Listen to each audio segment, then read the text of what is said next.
some heel scrolls too. Gonna show some humor to you. Bold kills, expo fast, lumber mill, shin hacks. Call the boys and quicks around. Build 6 towers or get clowned.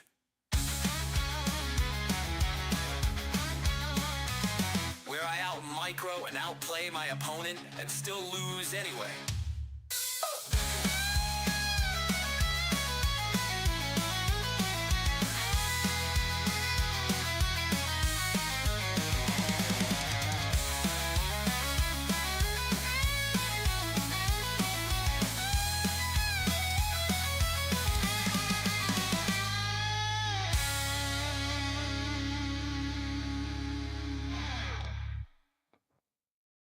Where's my TP? Shit, I'm blocked. Here he comes. Trees get chopped. Hold this base. Game's close. Fuck that guy. He's toast. Let's get that red before they do. Grab some heel scrolls too. Gonna show some humor to you.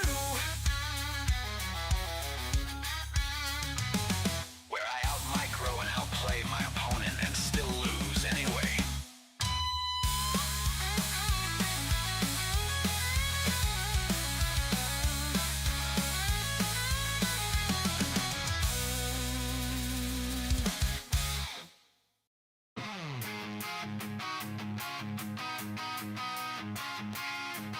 To the face, play like a total ace. Send the scrub packing to the lobby.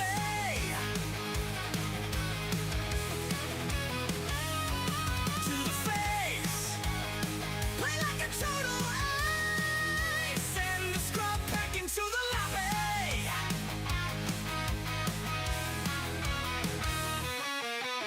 Micro, you're fucking macro. Macro, you're fucking micro. Timings are tight, we got this one. I'm going super aggro. This guy for sure ain't got no base defense, he is so done.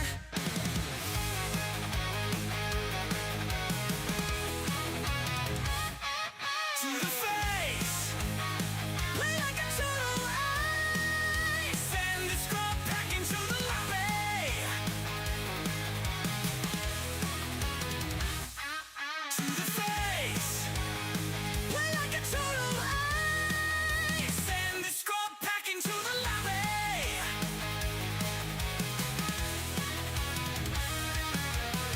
8 p.m. in overdrive, keeping all my shit alive. Gotta hockey up so you can get down. Got the hero when I dive, reinforcements soon arrive. Out of my game, you stupid clown. Oh yeah, yeah, oh yeah, yeah. I'm hype. Overdrive, keeping all my shit alive. Gotta hockey up so you can get down. Got the hero when I dive, reinforcements soon arrive. Out of my game, you stupid clown. Oh yeah, yeah, oh yeah, yeah. I'm hype. You're gone. Let's fight. It's on. To the face, play like a total ace. Send the scrub packing to the lobby.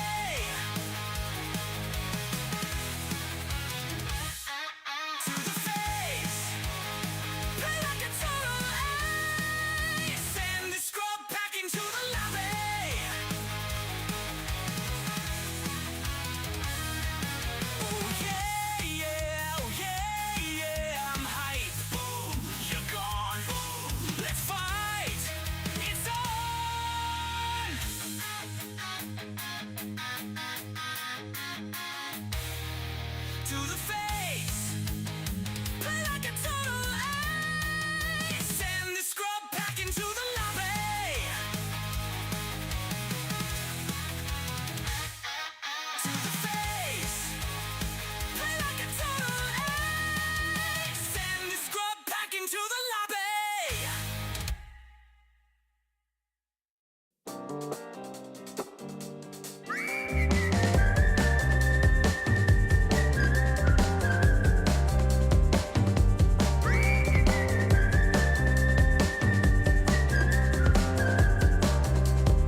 What's up, everybody? Consecutive streaming day number 444. Dach Inferno is done. The Don't Force Me Cup group stage is done. Now it's playoff time, baby. Oh yeah! 8 players survived in this $28,000 tournament.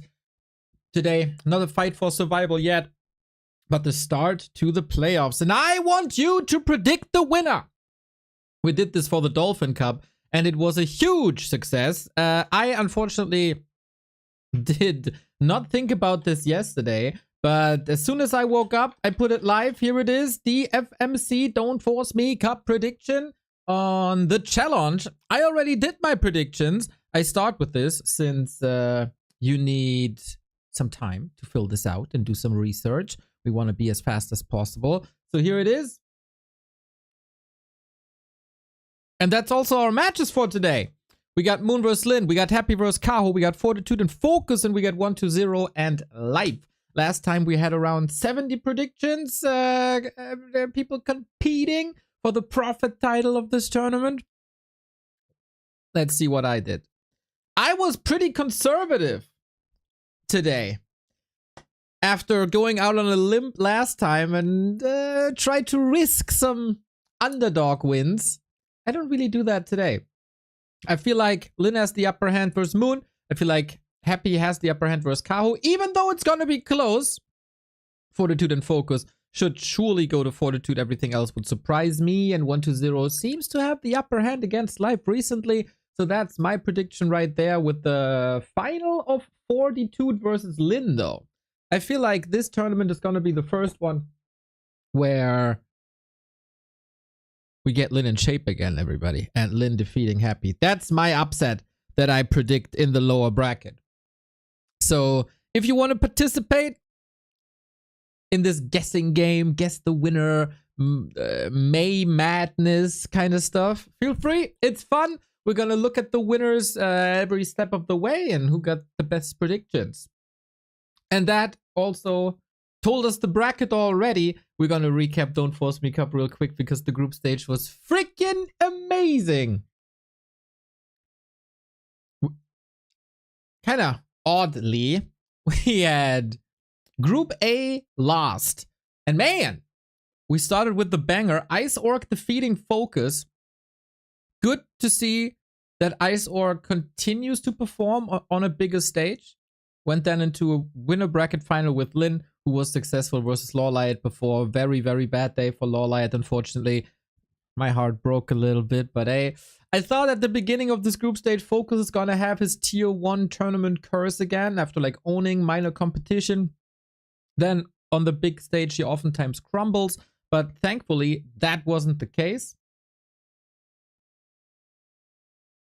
And then Lin went through and won the group. Very, very important. Unlike in Dolphin Cup, where he was eliminated first round by the 2 humans. This was the real Lin. And he's looking damn good, I gotta say. Ice Orc then struggled to defeat FoCuS back-to-back. Was lots of fun. But yeah, the 2 orcs made it through. In Group B, it was Happy, who struggled versus Life. He was a click away from losing that series. So this was very close, and we'll see if Happy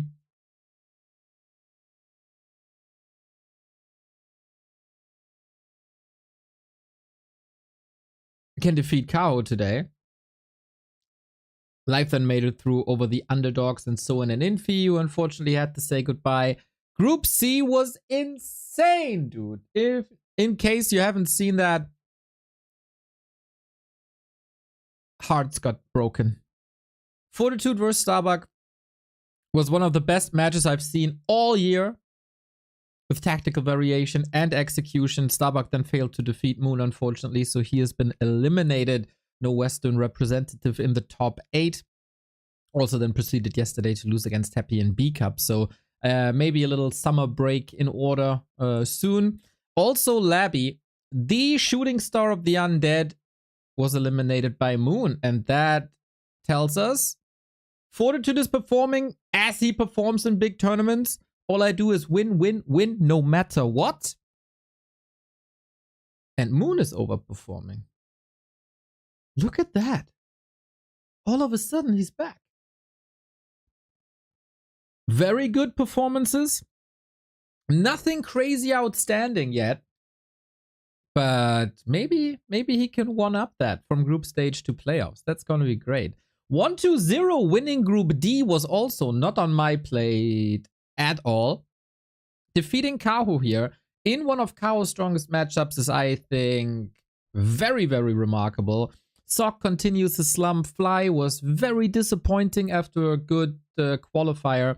So yeah, I would say the best players made it through, maybe with the exception of Group C, where I see Starbuck and Labby on average better than Moon, but it was just Moon's day on a fateful May 17.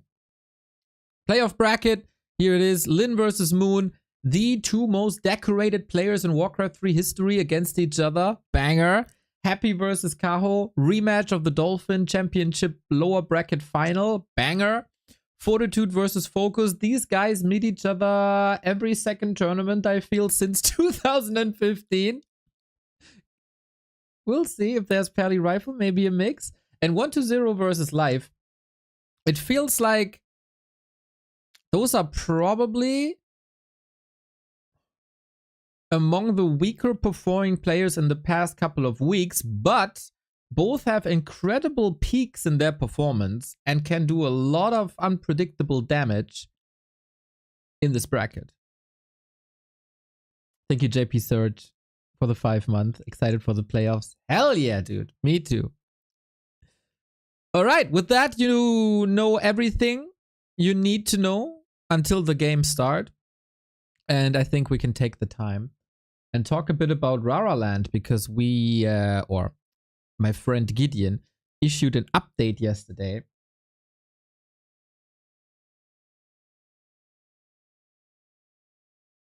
Unpredictable damage fits well. Nice, thank you. Once again, in case you're tuning in later, we have a bracket prediction for the Don't Force Me Cup. There it is. Predict the winner and show us that you're the real prophet. 31 people already. If we could boost it up to 50, that would be lovely. But yeah, Rara update. So to start from the beginning, we do an event called Raraland. We did it 3 times. The first time we did it in Hamburg. That venue unfortunately closed right after for the public. Then we moved the event to Dortmund, to a venue called Baystack that was newly opened at that time.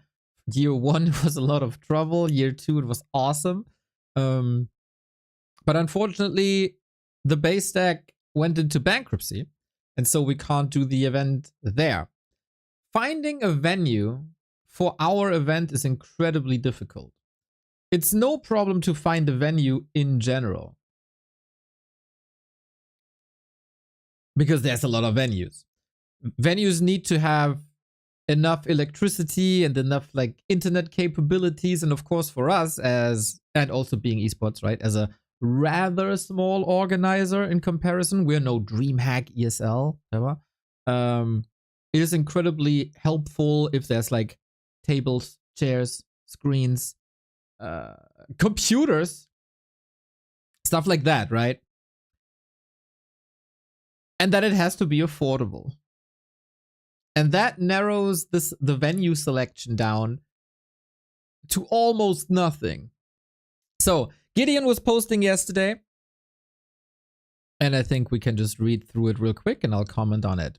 Gideon is the lead of a company called Being Esports. Gideon is a longtime friend of mine. When I was a radio caster, he also started casting at that station.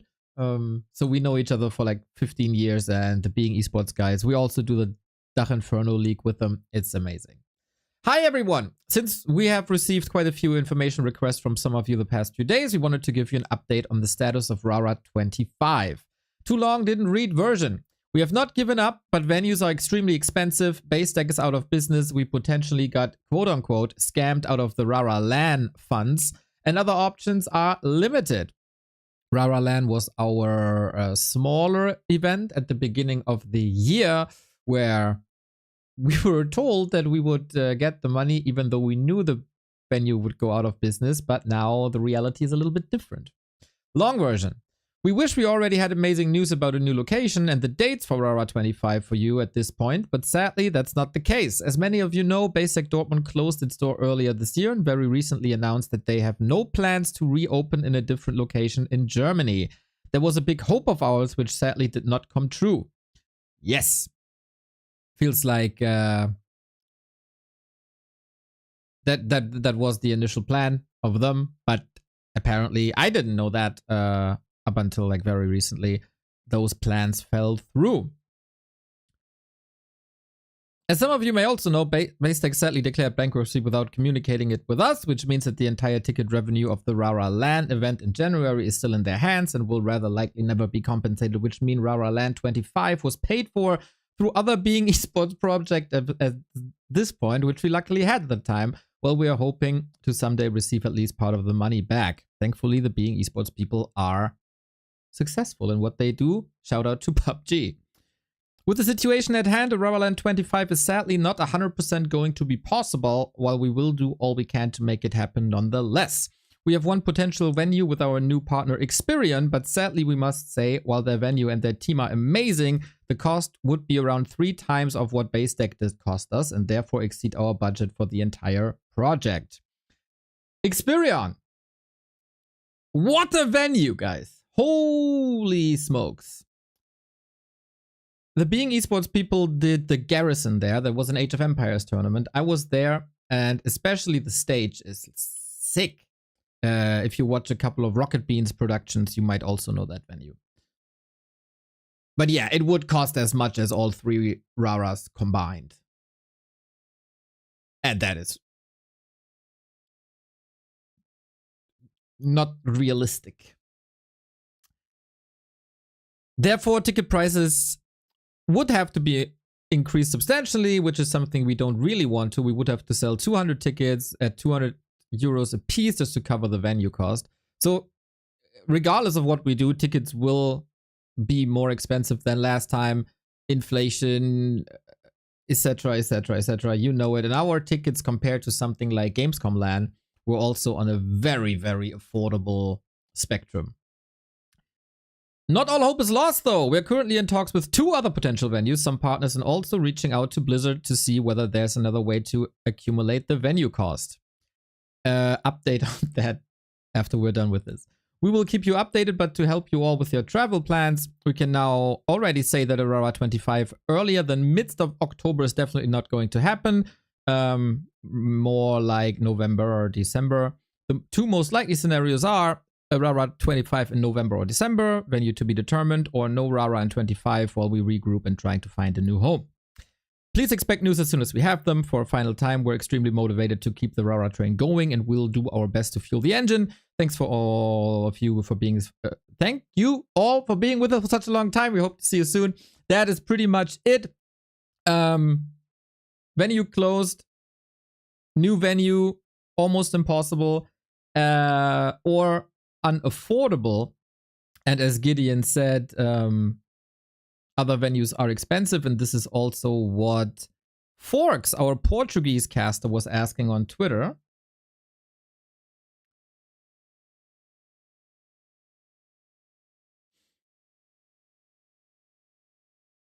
The venue from the Garrison is not available for that. Also, an early crowdfunding can make it happen. I can help with that. The Garrison venue is sadly on the more cost-heavy side. Venue cost alone exceeds the entire event budget.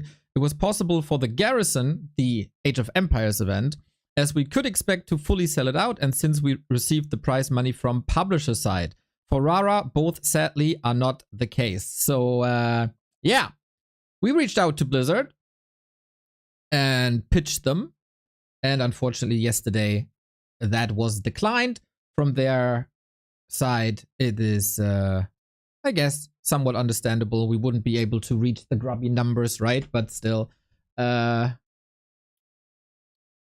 say that I'm not disappointed. So for everybody trying to say, just ask Blizzard, they funded grubby. For us, that is unfortunately not possible.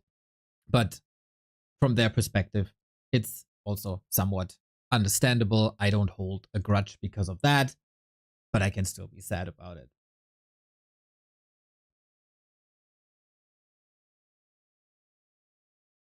So yeah, that's the update.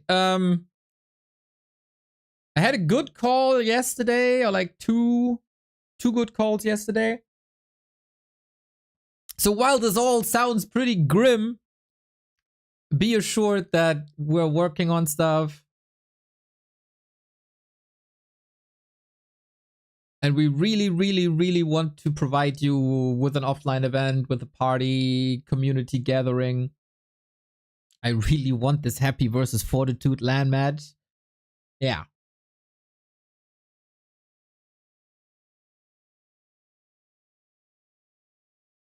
That's it. Wow. I'm finished with that speech at exactly 1 p.m. where games are supposed to start. Awesome. Perfect.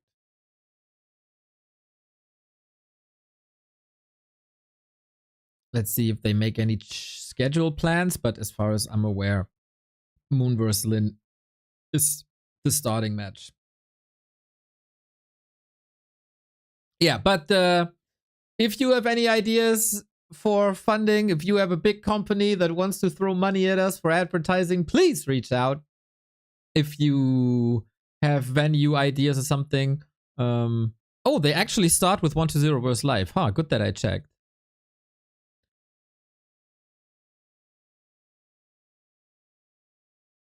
Yeah, if you think that you can be a help, let us know. The Crestfallen, thank you for the €3. Guess you need to make a new dono goal. Yeah, this is out of the realms of any dono goals.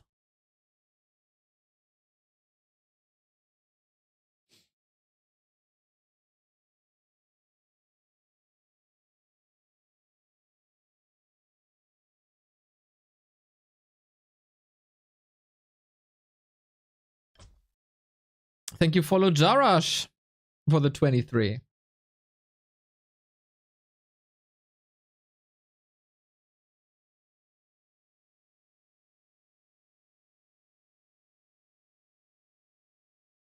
Okay, game has started.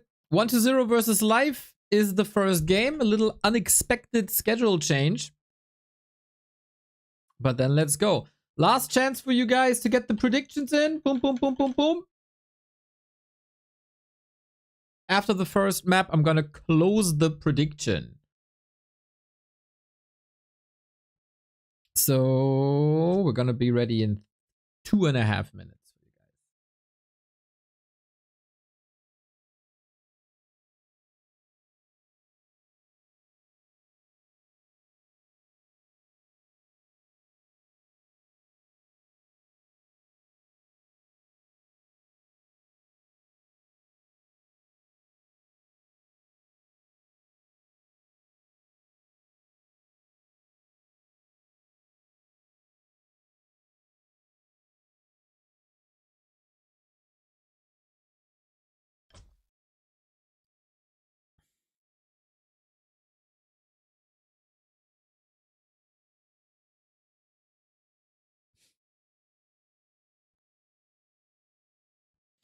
All right, both players. It was a big question mark at the beginning of the tournament in what shape they will present themselves. This is the Don't Force Me Cup. It's $28,000, and the specialty of this tournament is it is Omega top heavy. $15,000 for the winner, $4,000 then for the runner-up. So yeah, winning this thing is incredibly important. Afterwards, the prize money distribution is the regular flat distribution that we have, but it's almost winner takes it all, or winner takes half at this point. Life already showed his prowess versus Undead in the first round match versus Happy. Hammerfall game, heartbreaking for every Night Elf.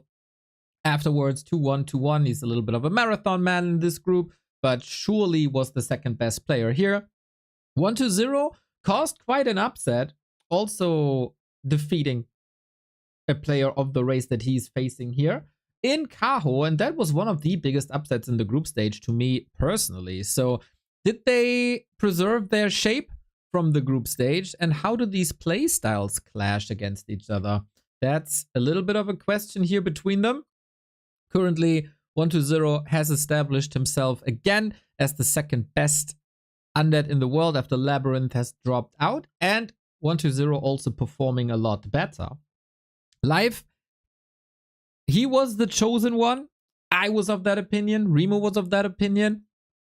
He did perform like he is, and then he fell into a slump for a couple of weeks, and we thought, oh, maybe top 3 Night Elf, top 4 Night Elf, as Lorelite was performing so well, and Kaho was performing so well, and even Moon came back into shape. But now, last week, life was back. And now we are back to Warcraft finally. First map of the Don't Force Me Cup, and their recent match was very, very recently. Was a show match. It's always a little different than a tournament match, but it was a 5-mapper and it was 3-2, incredibly close. The win track record between them also very close. So expect a competitive match between two of the best Chinese players that both have a little bit of a question mark to their performances. Winner bracket quarterfinal. This is all best of 5. Let's effing go.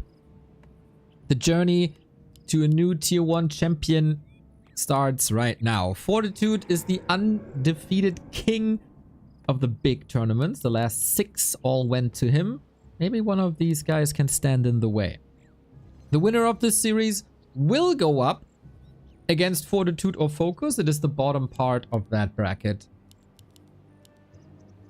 We'll see. Is that sending a precedence for the later coming Happy versus Kaho match? We'll see. I wouldn't expect anything crazy here, while maybe a Labyrinth can go Lich first. This should always be DK Ghouls on every single map. Life also very much a Demon Hunter player. Why wouldn't you play a Demon Hunter? He did work on his Warden, I think, versus Human a little bit. And maybe a Keeper, but not here. I wouldn't expect that at all. Manske, thank you for the 18-month. Andrurian, thank you for the €5. I've been 3 times to Raraland. Thanks for your work to bring that to life. Hopefully, I'm hopeful that we'll see a 4th gathering. Thank you, Andrew. Hopefully we see each other again. So the 120 fans are up in arms. What about Life? Is the Night Elf Discord present to cheer for their second best, third best representative? No ghoul pool to start this off.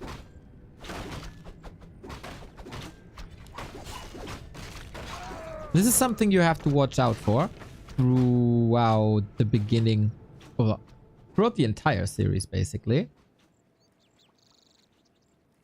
We're starting with evasion. Interesting. So it seems to be a little up in arms at the moment what the meta is. Immolation, evasion, mana burn even.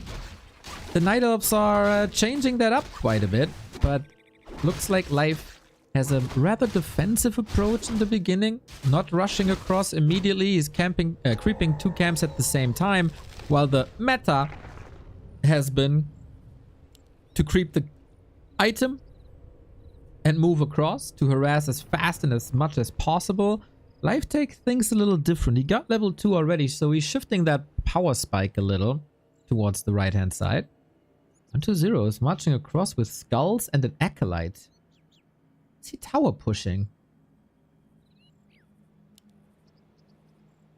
No way. A player's forces are under attack. The town is under siege. In game 1 of the playoffs, he just marches across the map and starts to tower push.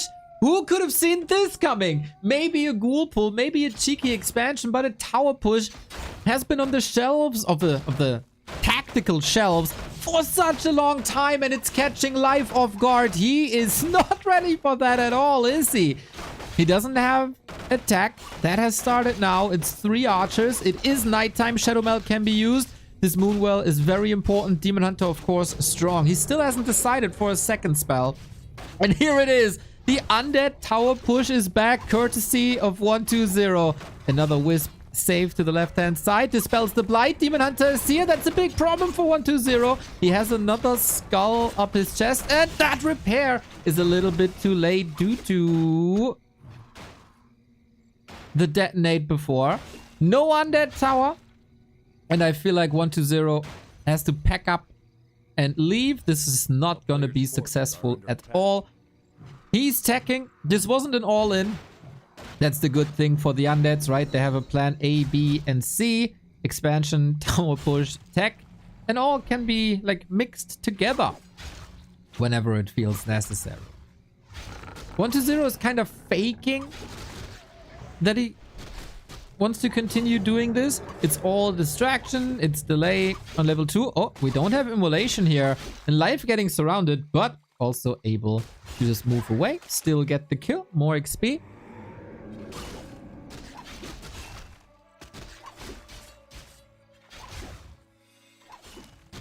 And archers running for their lives. I think this was a stellar defense. It still cost a lot, especially wisps and also resources when it comes to lumber. And he had some buildings up and then cancelled. So this comes as a prize. Still also lots of pressure here. 1-0. Sacrificing his own level 3 for the Night Elves level 3. And maybe he gets that ziggurat up? Wait a minute. Oh my god, he actually does not cancel it. That's a bit of a waste, actually. 150 gold, 50 lumber. Demon Hunter might be forced into a TP here. A little bit of a trap. Life.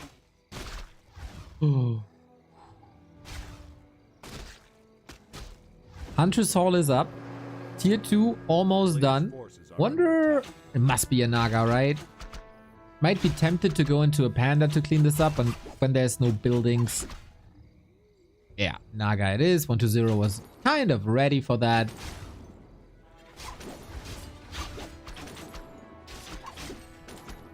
Oh, Wisp block. Kind of nice, actually. That's a lot of damage from Ancient of War. Another block, another block. Life playing out of his mind here in the early moments. Very, very nice micro. Very good defense. Not crumbling under the pressure. This Huntress Hole, by the way. Nice little scout. Insane hold by Life. Really well done. Pressure on 1-0. Who does have the tech advantage now. Counter Naga. For some last hits. The creeps are suddenly getting very scary. And Demon Hunter and Naga alike too hurt to do anything about it. Woo! Action-packed early game. 7 minutes in. There's no clear advantage. 1-0's tech is a lot better though. Might get the Naga. This is not the Happy who switches the boots over to the Naga. 1-0 had no boots to accelerate the tech, but the DK body blocks are enough to clean the situation. And now, is it time to creep? We'll see about that. The Ghoul Frenzy Destroyer push should still hit incredibly hard, as there's not gonna be bears at all, or an orb at all. For that, the tech timing has been ruined. Or might not even be the plan. Oh, we still need to rebuild Wisps here to a total of like 8 or 9.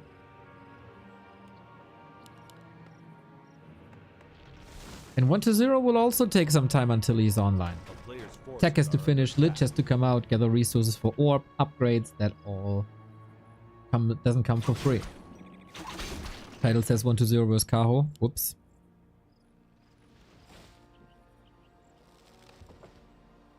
I'll change it after. Who cares?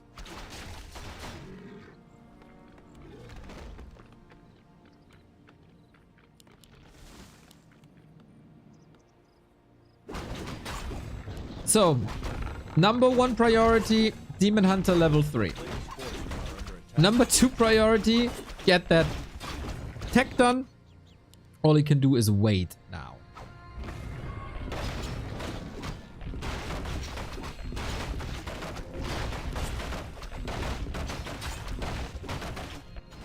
Same on that side. Nobody wants to risk anything before their big power spikes.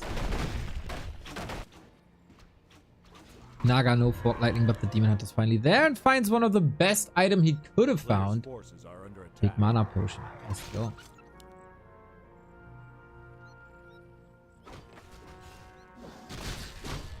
Pearl Nova will always be on the demon. Oh, Naga with the Fork Lightning. 1-0. Expecting this play. No Fork Lightning on the other side, but mana burn maybe. Fork Lightning that. Ah, they were gambling, right? Who shoots first? And 1-0 with the patient play. On the other side though, Life with the item. And it's a really good one. A lot more HP, a lot more agility. And that is still no level 2 for the Naga. 1-0 charging up. Frenzy almost there. Lich is here. This is the most powerful moment for the Undead. And the most dangerous moment for Life, who isn't online yet. He has that reju. And while there's no destroyers, that's basically an invo potion. Trying to get the revenge kill, trying to move forward, take some spells away. And that's -1 Nova. Naga also got some XP. But it's not 3-2-1 like on the other side. Life, you have to weather that storm. Again, ghouls are chasing incredibly fast, trying to get into these poor archers. A little bit exposed here. Trying to defend with the help of the Moonwells, but it's still daytime. And it's all dry. At least he gets the shop up. He has the gold. Orb of Venom ready.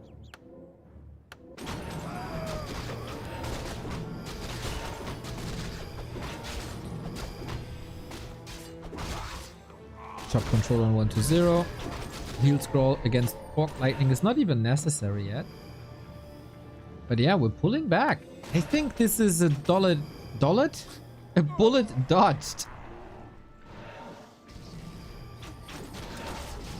Oh, the Demon Hunter again surrounded, but we do have that staff. We do have it orb.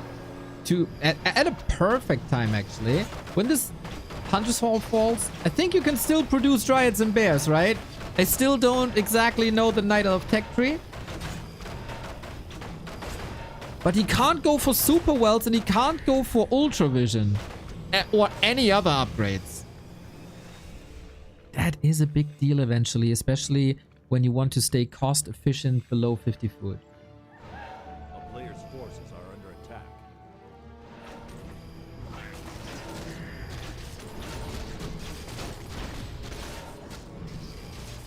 But with every passing second, Life should get stronger. Finally, we have Fork Lightning level 1. Usually, one says before the big power spike of the Undead, you should have level 3-3.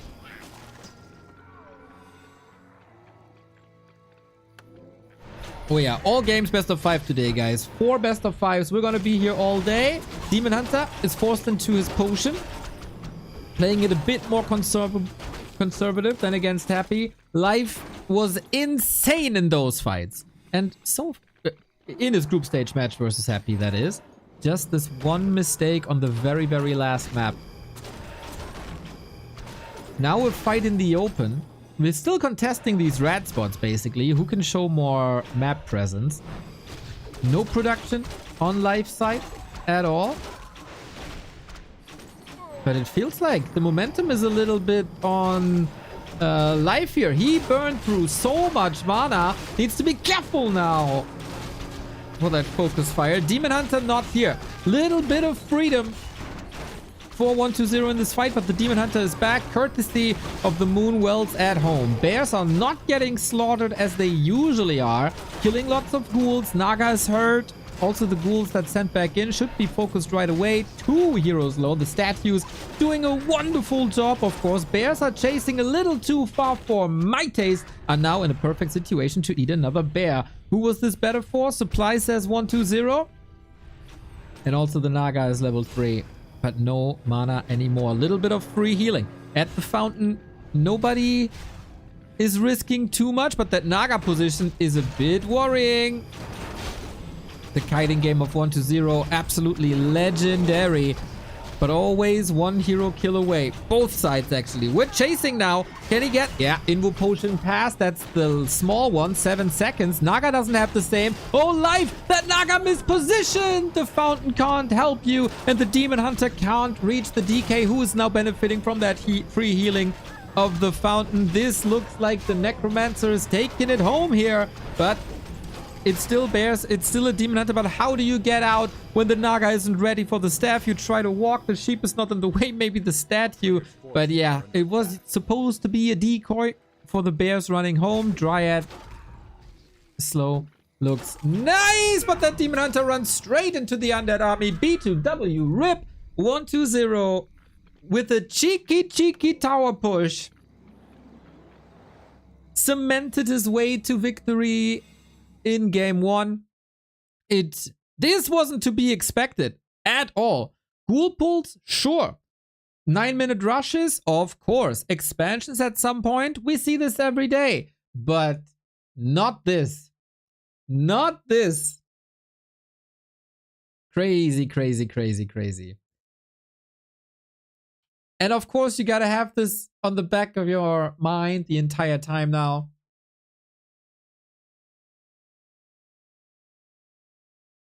Well done.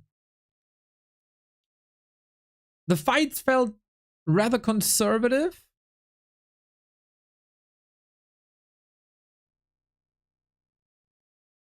Not like, this is the timing, this is my upgrade, let's go, we fight now. It was like a start of the dance between the two. Life, if he has a more stable early game, can surely do more damage. And of course, it is a long series, it is a best of 5. So there's certainly room for adjustments. I'm gonna do a little tweet right here. Don't force me, Cup. Playoffs. The $28,000 tournament is down to the top 8. Sword emoji. 1-0 versus Kaho. No, live. Sword emoji. Moon versus Lin. Sword emoji. Happy versus Kaho. Sword emoji. Fortitude versus FoCuS. Let's go.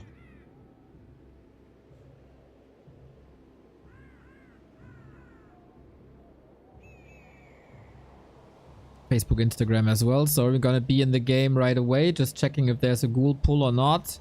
Not the case. Okay, I do have that minute. I forgot about that. Throughout the Raraland talks. But yeah, the public must know that these games are happening. The grandest stage of Warcraft right now. The highest paying tournament right now. And 1-0. With a good start to the series, can he take it 2-0 or will life strike back? So far, no adjustments. It's still a Demon Hunter. It's still a DK.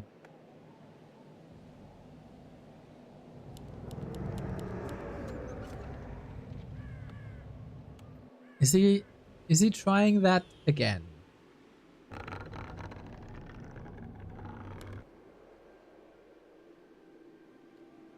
I would expect this to go very, very back and forth. Seems like they were on even level.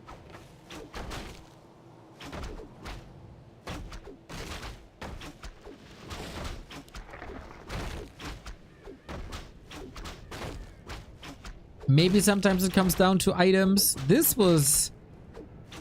tower push thing was a very good way of preventing the level 3 heroes that then make Night Elf so strong when they don't rely too much about their units, but it's all about heroes. Plus the Dryad crowd control, plus the utility that a bear gives you. 1-0 again, switching it up, huh? Expansion, as it seems. But the Demon Hunter is right here, also live. The level 2 creeping was maybe a bit too conservative. Now we're here with the first item, with Immolation. The Ghoul Harass giving the Night Elf the tempo, and it's the perfect call for life at this point. First Ghoul down, courtesy of the creeps. Wisp tried to detonate, was sniped. There's 2 Acolytes right here. One killed right there, but at least if the damage is coming to the Acolyte, it's not on skeletons or ghouls. Second Wisp. Ooh, can he save himself into a Moonwell? So he finds... Yeah, nice. Finds the nice position here. Skeleton down, also mana burned. Well executed, well positioned. The Sasquatch is there. The Shadow Priest is doing a fine job. And 1-0, gotta be careful not to lose this Acolyte. That would be a huge delay. On the other side, Demon Hunter is risking a little bit. Coil could have hit the Demon as well.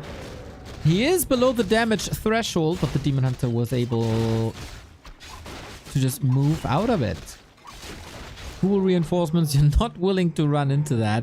And 1-0 is brute forcing this second base, as it seems.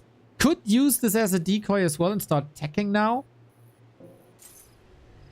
Make life believe that it's an expo. The answer is already up there. No tier 2 tech. Just a tier 1 expansion.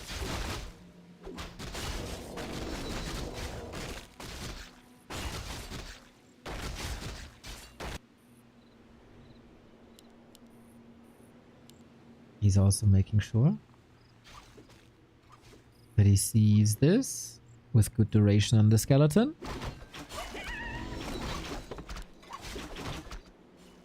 And with scout, yeah, it's all about scouting. And he should be scouting that there's still no second base. Now there is. Okay, if you can keep this expansion up, Life is in a fantastic position. Starts the tech now, so he's ahead on the second base. He's ahead on the tech. Similar levels.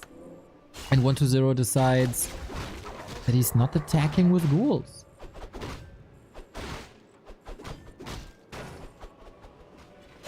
Another ghoul kill. Could still be cancelled, actually. He's maybe a bit too hurt for that, but another ghoul falling. Oh, 1-0, this is not your best start to the game.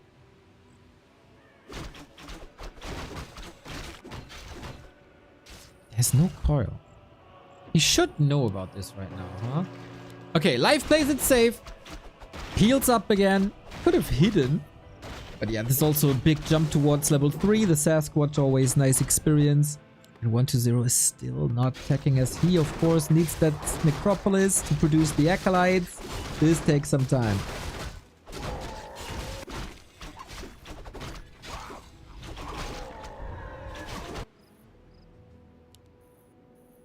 Huntress Hole, well timed. Demon Hunter is gonna be an Omega Bully now. Double Ring of Protection, Circlet, Boots. It's gonna be an annoying game. For 1-0. Coming back from this situation isn't too easy. We still have to worry about the mana burns. We still have to worry about immolation. And then there is no ritual dagger. A big mana potion. Nice snipe here at the shop for the consumable. Always worth it. Especially when your opponent doesn't expect it. You need to hide here, mate. Detonate, but it doesn't matter that much. Ooh, 50 HP. Above kill threshold, but maybe the DK can do it. The ghoul is in position, but the boots of speed are once again life-saving. So many great matches today. Sometimes we take those castings for granted. Thanks for another great day, Neo. My pleasure, guys. My pleasure. I'm having the most fun out of anyone, I guess. So thank you for watching me yap about some nerds playing the beautiful game.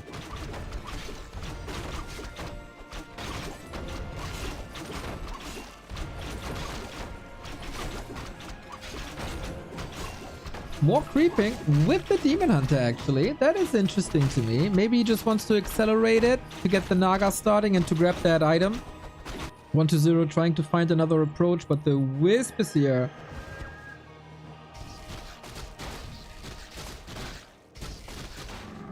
So there's no threat, really. 1-0 got this confirmed. Like, god damn it, that was supposed to be my big advantage. So Life's ahead in tech by quite a margin. He's mining from 2 bases a lot longer.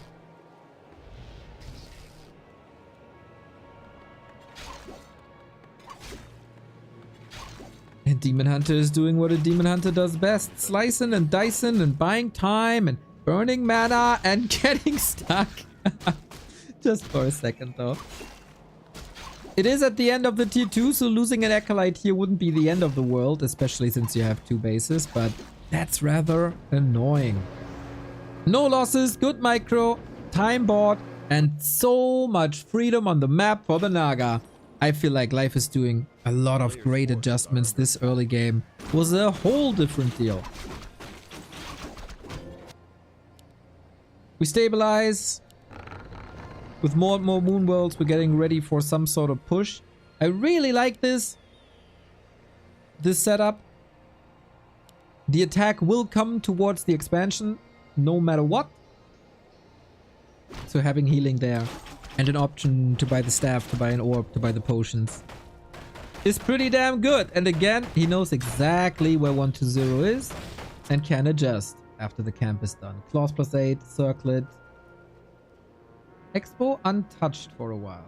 We go Fiends. Player's forces are under attack. While Happy has showed a few more gargoyles in his play. Even Frostworms as well. Abomination and Meat Wagon is 120's choice. And Fiends. Fiends. So despite defending, Life turns it around and says, buddy, I saw there's no Spirit Tower. These Nerup Towers, I don't care. And I can still TP after I did my damage. Mana burn immediately. Boom, -1 Nova. Archers are disposable at this point, especially when you get Acolytes for it. The Dryad, more on the expensive side. And now, forced some kills, traded a little bit, burned a lot of mana that can't be used for creeping to speed that up. And covered for the tier 3. I think this is textbook by Life, no?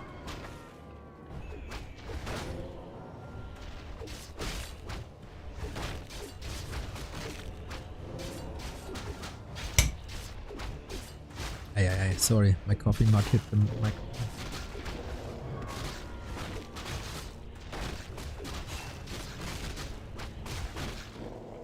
Now we got the orb up.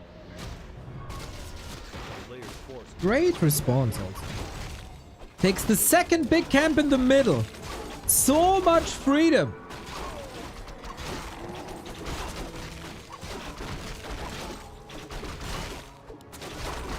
This will be a level issue for 120 in the late game. Where's he supposed to go? Right hand side, but that's so easy to read and jump onto. Interesting to me that Life didn't build any winds yet. He knows destroyers should be there. He went straight into 60. Very Dryad.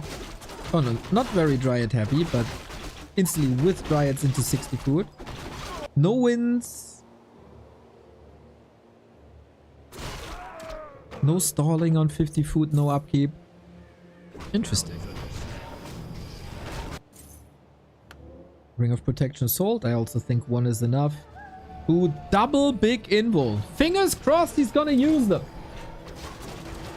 DK tried to give experience to the Lich solo, but he's being caught. Once again, I love the adjustment of especially 120, but also Labyrinth to go Frost Armor versus Demon Hunter. Yes, there's Dryads to dispel, but it seems like it's such a good adjustment for when you really need it. It's also affordable.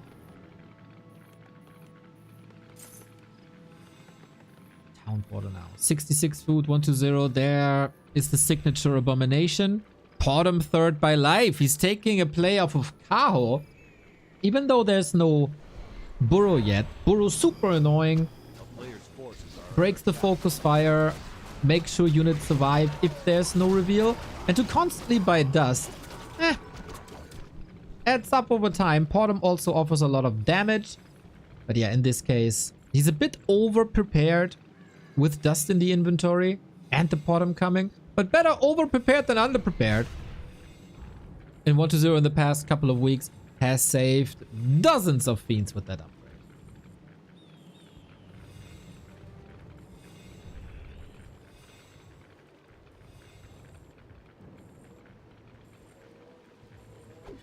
The big fight is nigh. We got the Naga third. The Portum isn't on the field yet. Wind transitioned a little late with the first destroyer up. Demon Hunter doesn't care about any of that.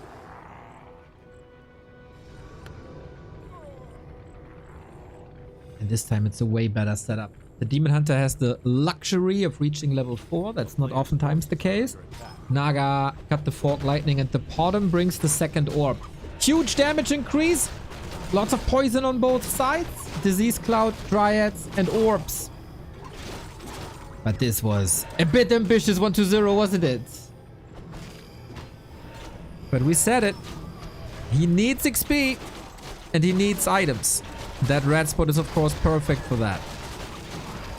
Kind of interesting how life is just allowing this. Would have been a perfect item for the Demon Hunter, but maybe he doesn't even need it. No crows, DK by 1-0, far forward as so often. All that damage is not ending up on other units. It's a lot of focus fire. The Abomination is even still up. Potter comes in, was not part of that fight for a while. Ooh, this may be closer than expected with Burrow. This would be amazing. Naga in trouble. The Frost Armor helped for a little while, but the mana burn goes through. The Fort Lightning is big. Bear might be falling on the right-hand side, but that's about it. Lich in a world of pain. This might just be a double kill. No transfers to TP. Focus fire is not enough to threaten anything that 1-0 can do against the Demon Hunter. With the Invo Potion breaking that focus. And dust settles. And it's still relatively even. Even though the Naga fell, that is a little bit of an XP boost here. Plus, we contested this for the lab. This is very, very, very close to Demon Hunter level 5 now.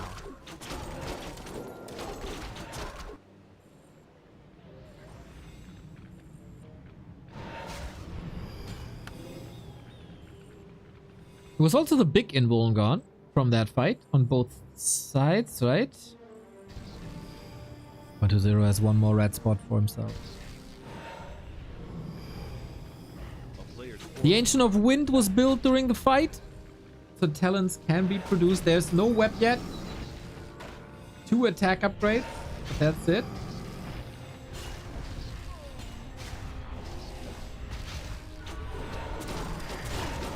And we fight again. Is that enough mana to fight here? 2-3 kills could be Demon Hunter level 5. Rejuve as well. Not dispelled for a long time. Free healing. Now the damage is ramping up on that Abomination. It can't be safe, but he trades it 1-for-1 for a bear. Another fiend. Falling Lich level 4. The damage is crazy if the bears connect. But that wasn't the case here. Still close. Bear rotated out of the fight off to the next Moonwell's red spot belongs to life, and with that level 5, but 1-0 says no. Portaled to the Expo to be faster. Oh, Demon Hunter! RIP! Despite a town portal, Invo Potion and staff.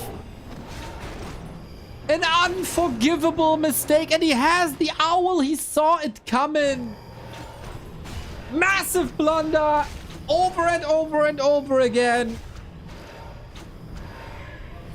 Similar to Hammerfall vs. Happy. And that might have cost his map. Oh my god. Players' forces are under attack.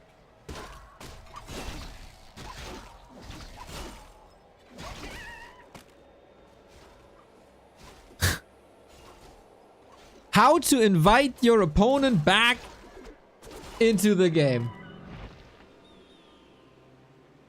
He was greedy, wanted the item, paid with his life, and it's the Ancient Django of Endurance for 1-0 now. It's not unwinnable. Demon Hunter back from the tavern.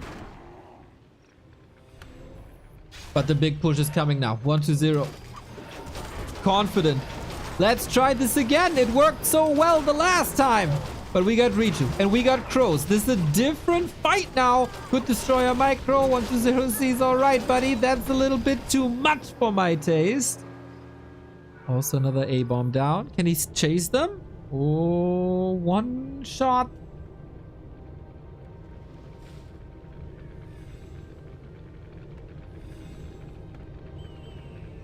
Didn't get it.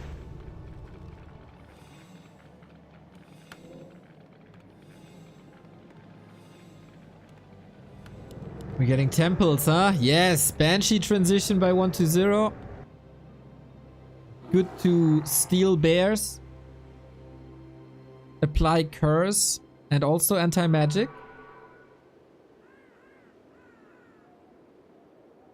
Anti-magic helps against poison, in case you weren't aware. So that always helps against dryads, orbs, wyvern. Under siege. So 1-0 has good damage. 3 attack upgrades, but he just invested 300 gold something into buildings. 400 gold into buildings. It's not necessarily the time to fight, is it? Life wants to trade XP. He's close to level 3 Potom. He's close to level 5 Demon Hunter. Without there being a camp on the map. So one Fiend, one Destroyer. Could open up Mana Burn level 3 and also True Shot level 2.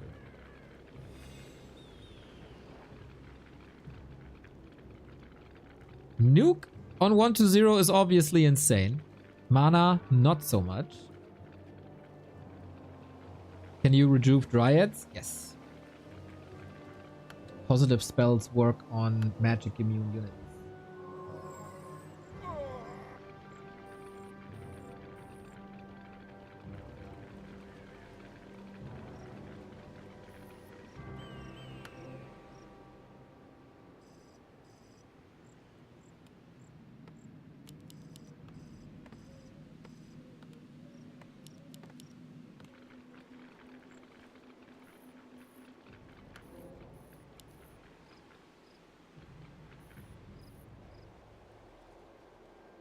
Yeah, the classic live Mountain Giant transition. He knows he has a lot of time before the next fight. Mountain Giants can't be possessed. Mountain Giants are super sturdy. So there's like 3 layers in the late game. The base with Dryad Bears. Then we add Talons on top. And then we add Mountain Giants on top if we go ultra late.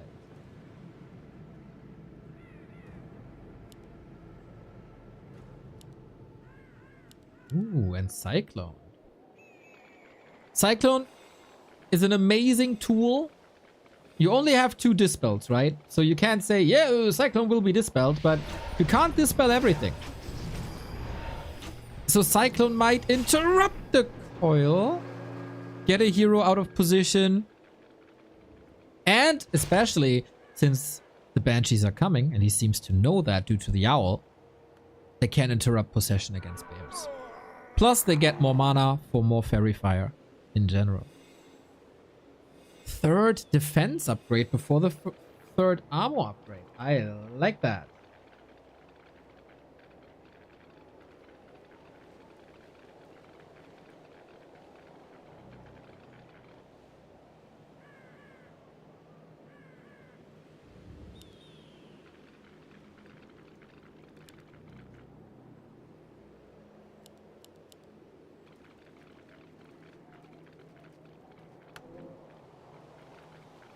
Three heal scrolls double invuln.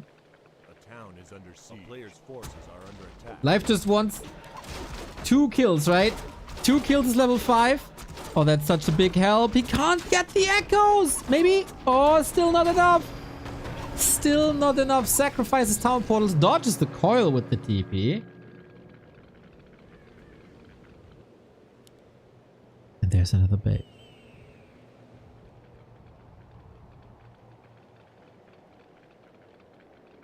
I think you draw the line in the sand here. Or in the grass. Love the owl. Sees it immediately.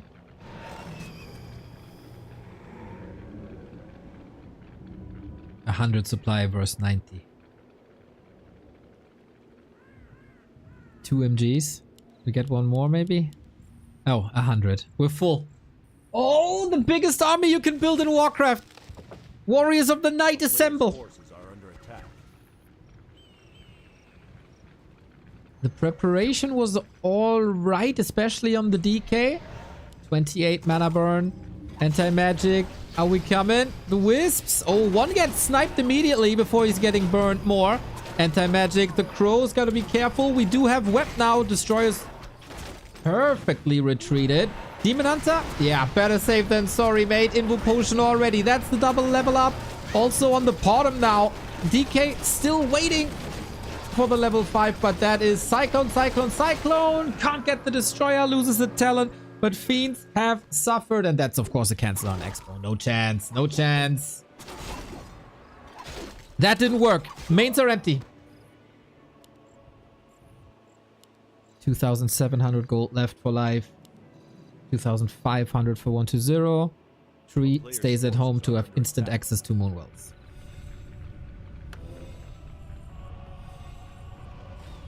No possession.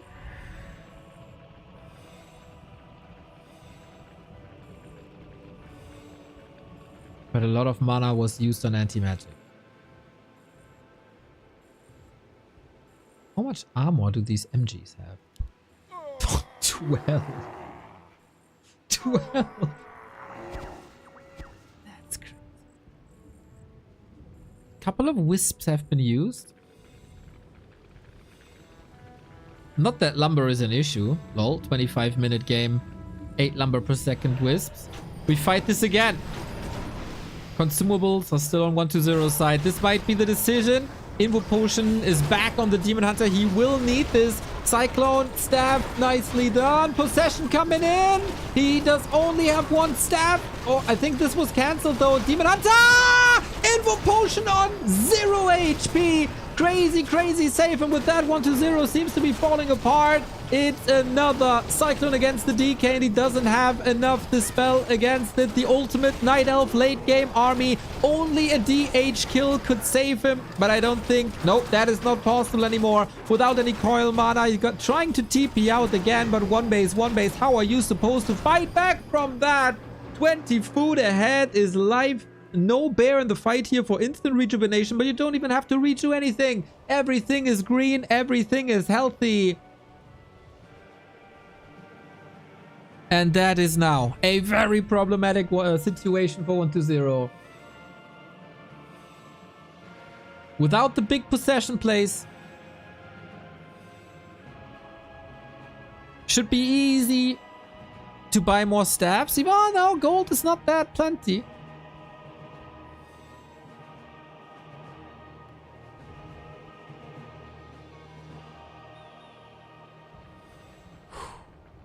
It has to be hero focus, right? On 1-0 side, but how? When you're constantly being burned. Thank you, Happy Cloud. Cyclone again. It feels like 1-0 is running out of options. Life's DH retreats are looking better. This is 4,800 HP on 12 armor. Yeah, you can't break this. You can't do anything about it, can you? A little bit of disease cloud, nice, but it's not reaching the Dryads anymore. Destroyer retreating, DK retreating. The Fiend still forward, but there's no heal scrolls anymore, only invulns. Good Talon positioning throughout the entire fight. Level 4 on the bottom now.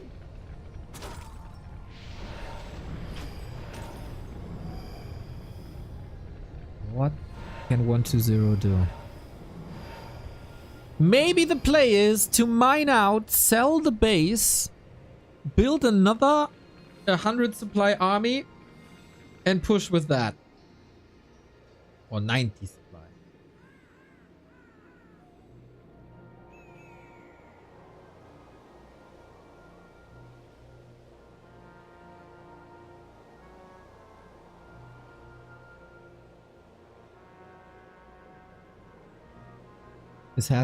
This has to be on the mind of life.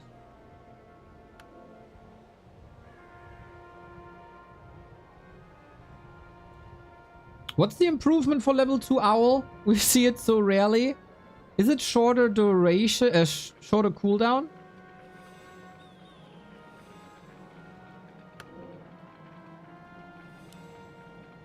I guess so, right?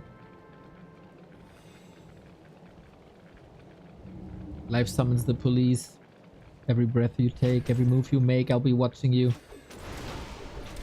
Okay, we're not waiting until the mines are over. This is not ideal for 1-0. Demon Hunter out of the fight again. This was the last bit of spell power until we use the coils on the DK, or the mana potion on the DK. But against this army, it looks incredibly rough. The webs have been very good this game.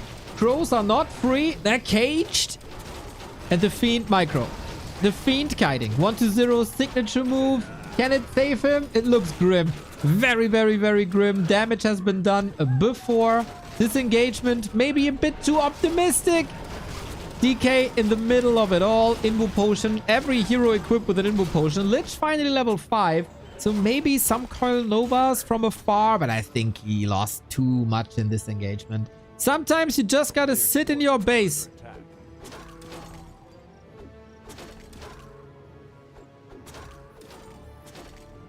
And wait it out. No more gold here. No more gold here. Life is moving the tree of life over. Nice. Okay, that's a new problem for 120, of course, in like a minute and a half. Don't lose the demon. Whatever you do, Life, don't lose the demon. And then it's your game. And then we have a 1-1. Naga safe to the side. Taunt prevents the retreat. And Demon Hunter is safe again. That's the upside of not moving the Tree of Eternity over. And 120 also realizes this is unwinnable at this point. 1-1. We got a tied up series. We're down to a best of 3. Extraordinary Warcraft by both of them. Nice little back and forth. We've seen the entire tech tree. This is Warcraft the way we love it. 6 out into the day. These guys can operate on such even level. It was a bit of the question. Are both players showing up today? In shape? Is one of them having an off day? And the answer is nope. I mean, yes and no. Yes, they show up in shape. No, they're not having an off day.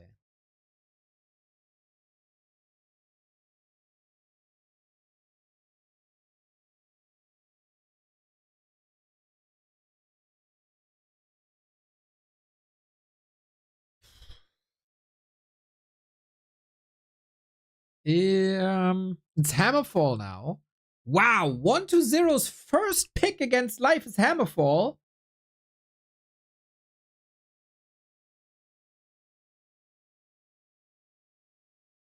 Why?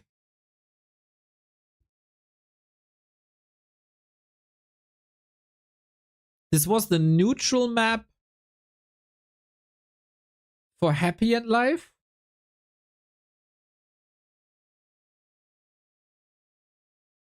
And I think Life performs really, really well on that map in general.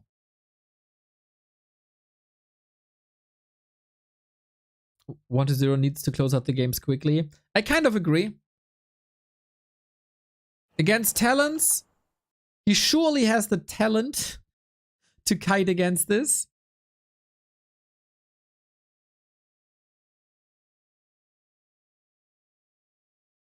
But Mountain Giants. Mountain Giants. Game winning.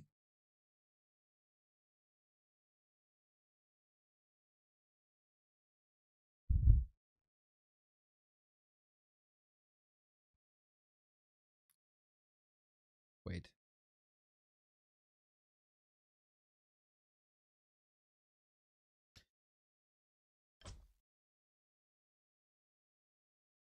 Wait. Maybe it's not Hammerfall.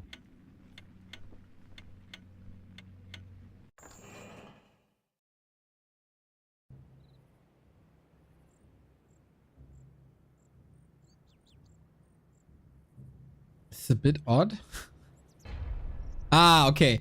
They started Twisted. It was a very short game. Apparently they hosted the wrong map. Okay. I thought there might be a chance for a ghoul pull that ruins the early game, so let's check it out. But I guess they just hosted the wrong map. And then, yeah, he is picking... Wow, he is picking Hammerfall.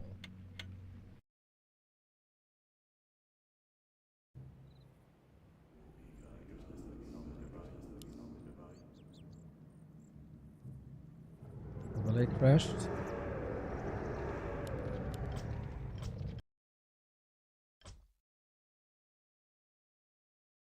Is it all best of 5? No. 2 series are best of 3, 1 series is best of 5, and 1 series is best of 7.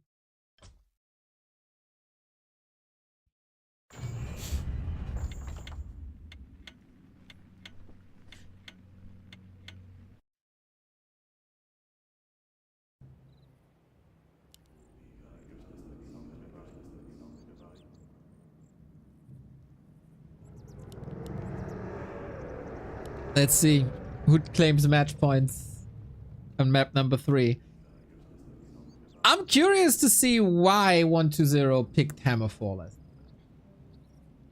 I think it's a very good Night Elf map. If it's left over at the end of a pick phase, okay, yeah, sure. But as a first pick, I don't see any huge advantages for 120 here.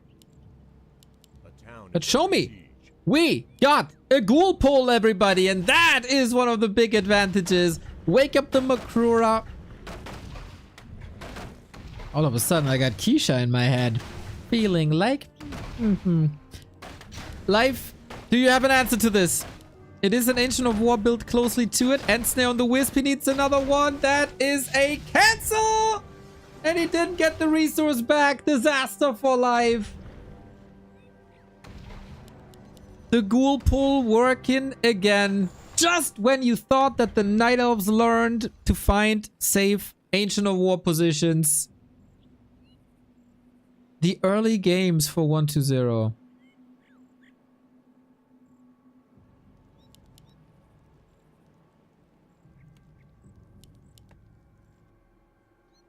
Yeah, you can blame Baron to introduce this to the world. But I would also say this shouldn't happen anymore.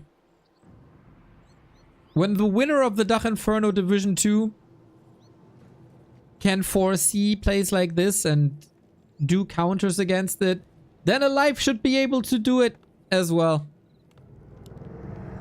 And there is no other reason to pick this map than a ghoul pull, is there?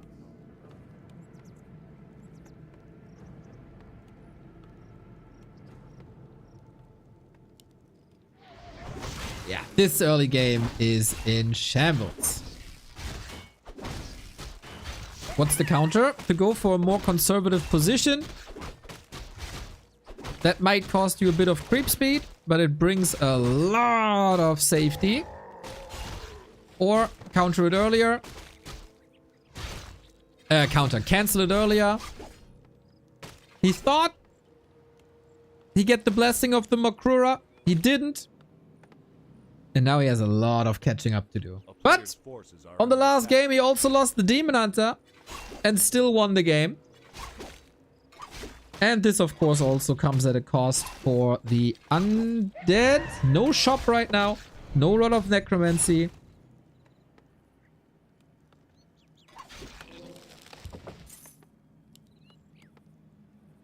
But instead a Necropolis.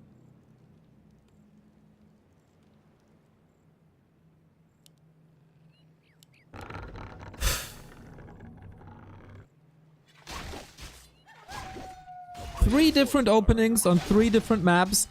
A tower push, an expansion, and now the ghoul pull. This was readable though. This was very much readable.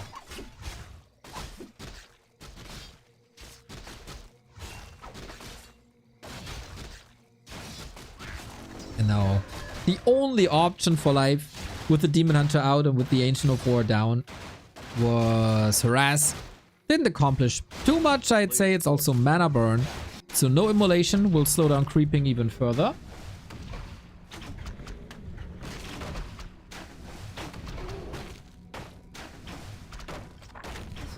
I thought for a second that's a deny. That'll be insult to injury, but no. Demon Hunter can't really do much right now. He has no immolation. So he can't hurt the ghouls too much. There is mana burn. Yep, but it's an unholy. Okay, now it's level 2. He can prevent coils, I guess, but that was used before the burn came in, so still got value out of it. So, if things go according to plan, 120 wins the game. What can you do as a Night Elf to interrupt such plans? It seems like it's a lot of hero focus, on top of the poison damage from Hydra.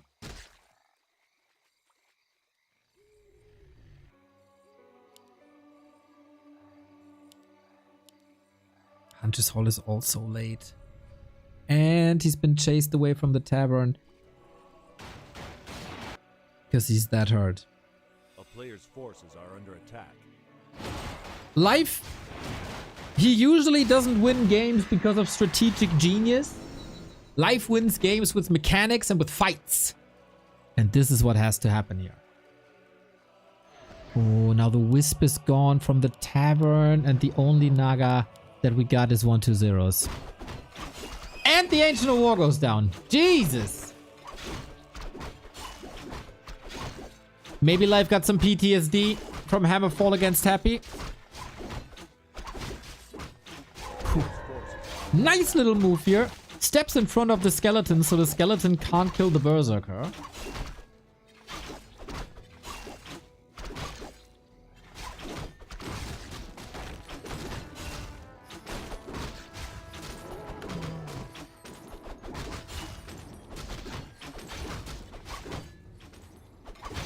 That's 26 supply.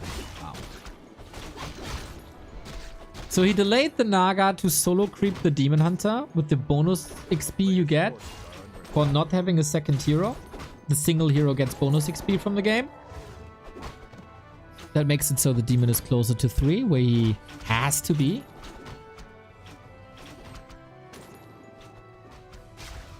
Naga is trying to cover the retreating ghouls. That was a nice idea. Unfortunately, it's just that. Just the idea. And 1-0 for the second time this tournament is pulling some happy moves. First, he's going to Crypt Lord instead of like Lich Dreadlord, whatever. Now he's passing boots to the Naga, which is a move that does make sense to counter the crowd control. But for a long time, 1-0 refuses to do these happy moves, and it feels like in this tournament, things are a little bit different. Sometimes it feels like 1-0 does things out of spite. Now he does the things that do make sense, like killing that Naga. Oh, can he reach? Archer block. Well done. Which Naga dies first? Oh, that's more solo experience than if you can reach. Are they? No way. The boots. The boots. A burn, a kill, and that is level 3 plus a free burn in 3 seconds on the statue. Also not too bad. DK level 3.5 is fine. There's no statue on the field right now. A fiend? Wait, did a fiend fall to the creeps?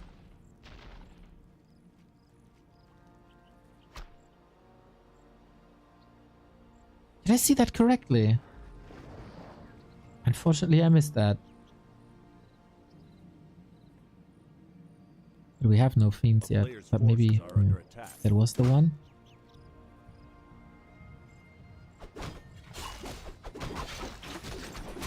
Something fell here at the shop. I don't really know what it was, unfortunately. So, life is back in this game. It was the Knight to creeps, but it was a fiend, right? So a fiend is down. Thank you. Saw this just at the corner of my eye.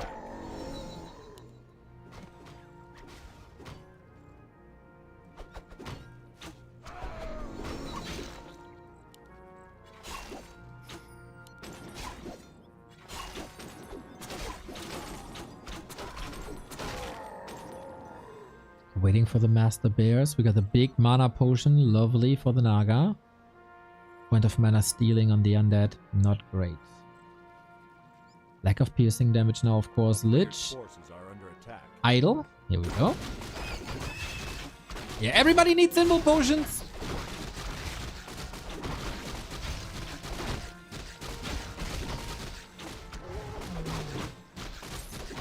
Getting ready for the big push is 1-0's task. We play 1 base, 1 base. That seems fine. There's no TP on 1-0. That's another fiend down, isn't it? Spawn in 3, 2, 1. Oh, lucky, lucky, lucky. Good rally. So, trying to force a town portal. Ziggurat already down. Ghoul as well. And 1-0 has to go all the way back. And that is the best possible outcome for life.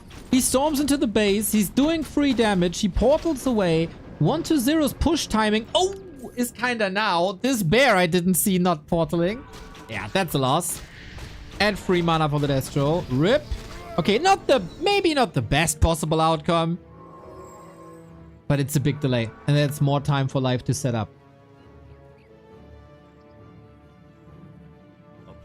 For that play, he's giving 1-0 the red spot and the shop. That means he has no access to any invul potions if he's not going north.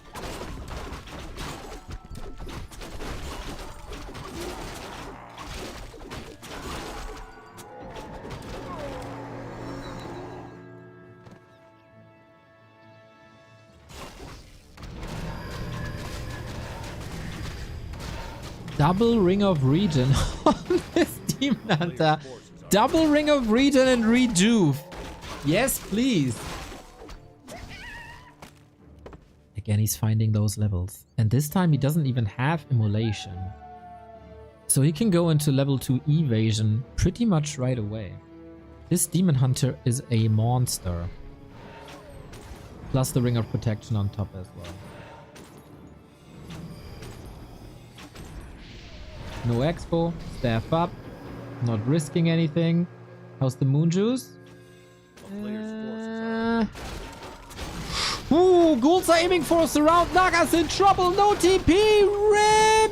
Oh no, without the fork lightning. What are you supposed to do here without the control? What are you supposed to do? 1-0 with the classic undead play. Ghouls surround into Coil Nova.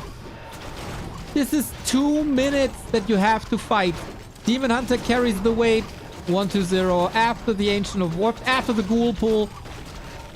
Not super dominant throughout the entire game. But surely doing enough to throw life back into the grave and into a very unfavorable situation. Went of Mana Stealing might be used. Lich is getting level 3. Is saved like that. We have Frost Armor. Demon level 4 now. He's basically fighting this entire army now. 1-0, of course. Focusing on the bears. One by one by one. Oopsa! That was very unnecessary. Level 3 Lich. Oh, it was an Ankh. Okay, sorry. Didn't see the Ankh. And I think it wouldn't have changed anything, to be honest, with 20 food up. All life. Both losses. The early game was a disaster. Like, this game's lost. 100%. Whatever you focus is falling. Couldn't prevent level. Instant Naga kill. Without the Naga kill, there surely is something possible here. Hoping for an overcommitment. Night Elves have muscled up some insanely strong defenses.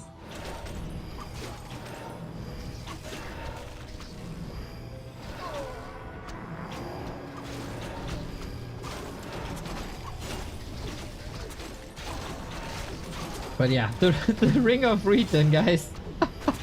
4 HP per second. Mana Bird. Is there an overcommitment by 1-0? He has the town portal though, and then he realizes damage is done. And life stays in this.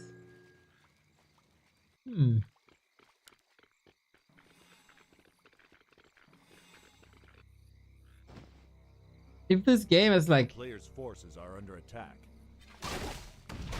any normal circumstances, 1-0 wins.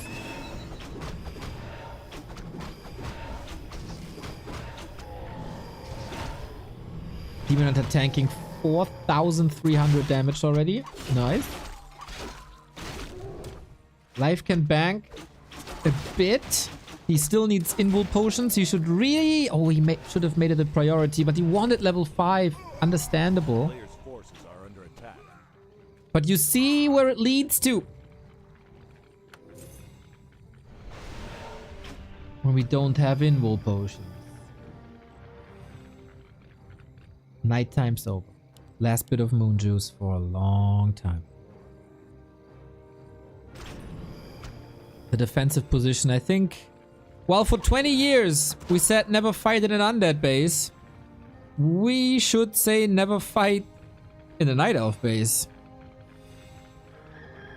Still, 1-0. Not following that order. Wants to seal the deal. Wants to force life into spending his gold. Push into upkeep. He knows it's coming. Life stemming against this. And with the Demon Hunter like this, why wouldn't you stay in this? It's not an overwhelming lead you got. And with one hero kill, this game can still shift. Never underestimate the Demon Hunter. We don't have an Ankh. Lich is the target. In heal potion, mana potion is necessary for that heal. Boots on the Naga again doing a wonderful job. Life comes prepared for the burrow. Dispels that immediately. Bear down. Destroyer still there. Life in the ropes. Staff is on the Naga. Trying to run away. That actually works on the cost of a bear. DK is level 5. Next bear just wiped immediately. At least it's out of the fight. And now we don't have a Potom and we don't have Reveal anymore. And now Burrow is really fun. As much as you can have fun against the Demon Hunter, but also that DH staffed once again. Dude, he is truly trying everything to still turn this around. Any chance of a Fork Lightning? No, mana is too low. He tried to kill the DK, to kill the Lich. It was all in vain. 1-0 could actually expand, and Life is expecting that.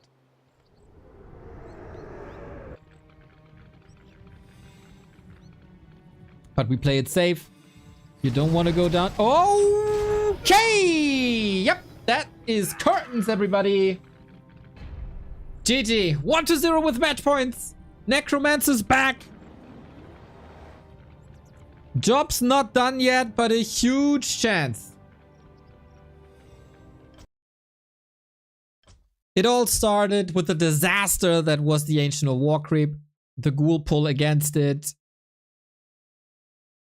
Definitely an oversight by Life to not think about that or to be ignorant towards that. That's game.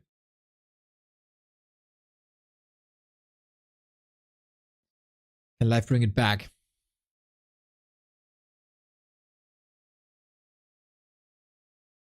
He has to win 2 maps in a row now. It's not easy, but it is doable. Wonder what the maps are, of course.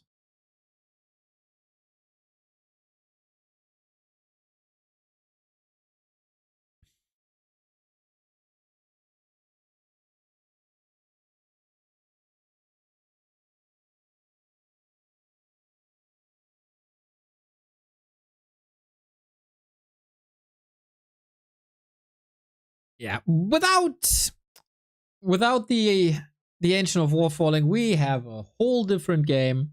In the fight, still, Life is looking good. He fought his way back. He tried a lot. Sometimes it just isn't enough. 1-0 so far. The better early games. If that works, what he's planning in the early game, that paves the way to a victory. Life doesn't find that wrench to throw into 1-0's gear. And now he's facing the lower bracket. His group stage survival was an exclamation mark. He played like he can compete with the best of the best of the best. But he's facing a 1-0 who seems a little trickier. Who seems a bit more experimental. Willing to risk more in the early game, which can have big ripple effects, of course, if it doesn't work what he's trying to do. Inferno shirt is cool. Glad you like it.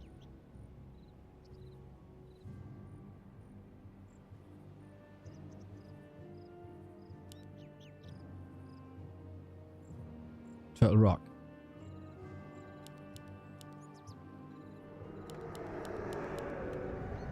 Last chance for Life in the winner bracket.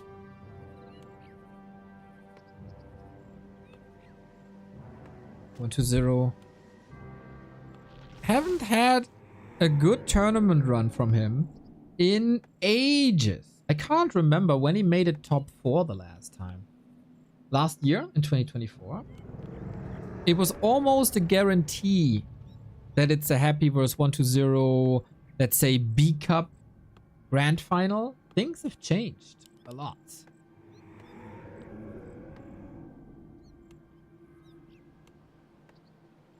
A player's forces are under attack. This game, I don't see anything out of the ordinary for 1-0. It should be good for life. There's nothing like I don't think there's an expansion plan here. You could, for sure, try to expand here at the neighboring starting position. Maybe with Cannibalize, try to go for a cheeky creep route.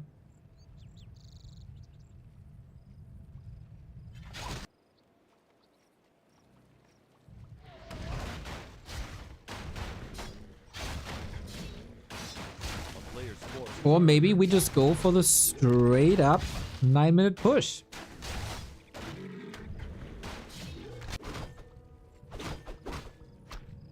While Life is doing the same thing he did on Concealed, huh? Creeping level 2 with evasion first. Acolyte number 1 target, I love that.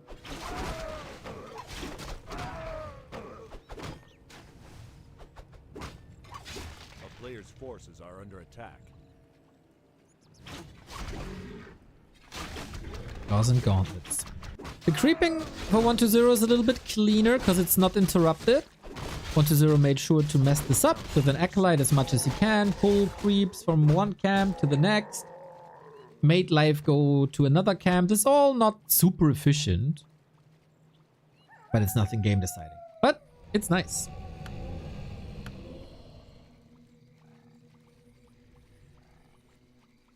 Now, the tamest game of them all, huh?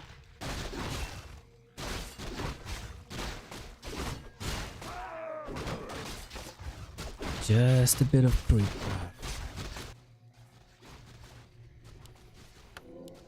A player's forces are under attack.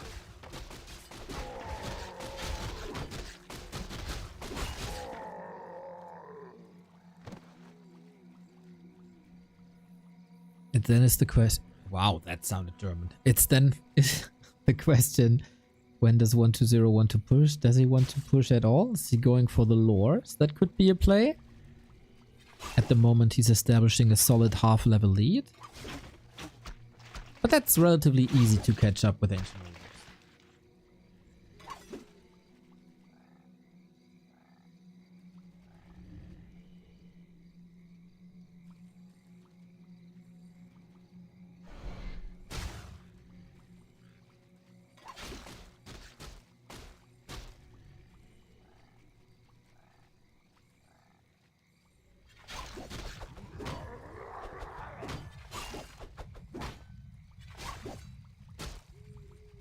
But it is a stalemate, and I think that favors Life. When a game goes as normal as possible, that should favor Life. It should be 1-0's task to make things weird. In comparison to Hammerfall, we got a nicely leveled demon. We got the Naga out a lot faster. It's interesting how different they both use the Naga, right? One for aggression, that is 1-0. Trying to pick up archers, trying to slow everything down. The other just wants to creep more.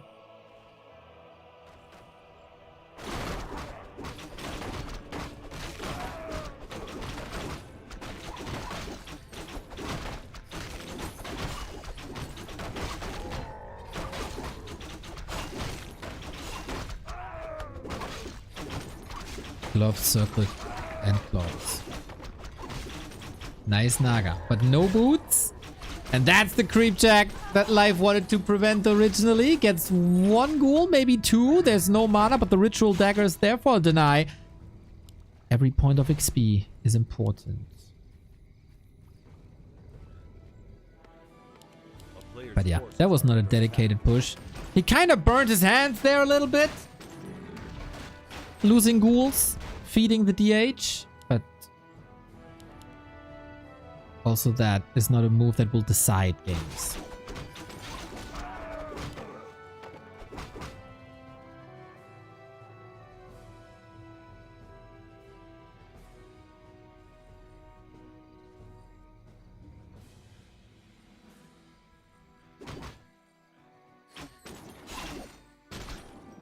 The more ghouls you kill here, the fewer ghouls... Oh, the save. Really? Is that burn more important? The more ghouls you kill here, the fewer ghouls will hit you with that 9-minute timing. Life, confident? Even with the DK around. No kill as far as I could see. Nope, that's a save. Oh, that one can't be saved, can it? Nope. Level 2.7. First hero experience evened out. Oh, Naga, maybe a bit too far forward without the boots. Not punished.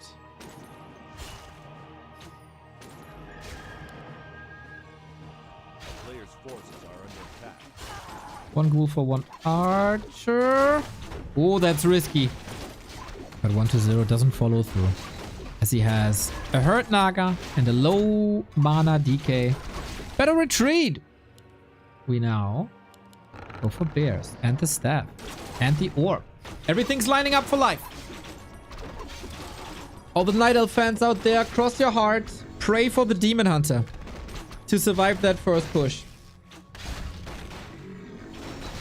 Pray to Elune. A player's forces are under attack.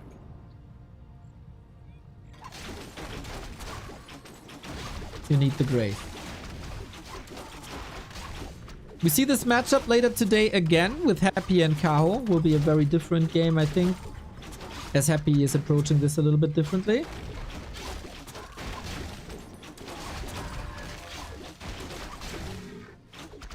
Consumables. Wealth of Mana stealing not ideal. Heal potion wonderful. Naga level 3. Checklist for life almost complete. He got the resources for staff and orb. That's not loading. Still waiting for 50 food, but should be there. Red spot. Every aura can be good, except maybe command. He still has the time to finish this. Demon Hunter. Wait. Creeps greater life? Life is getting out microed by the creeps? That costs some time. Talisman, more HP and probably intelligence for the Naga. Gets level 4 and 3. Love it. But we only have a small invul potion. We have no heal potion anymore. That's all on 1-0 side.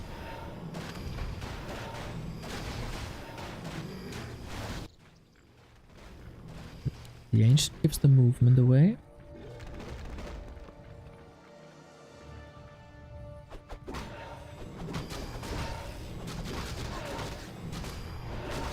(50-50) fight. Is the Night Elf favored here? Level 2 for the Lich. Super nice to get the Frost Armor early. Item on the ground. What's it gonna be? Devotion. A free armor upgrade. With all that poison in the mix, it's not that meaningful. But every tiny bit helps. You saw on the past 3 maps how close it is between them.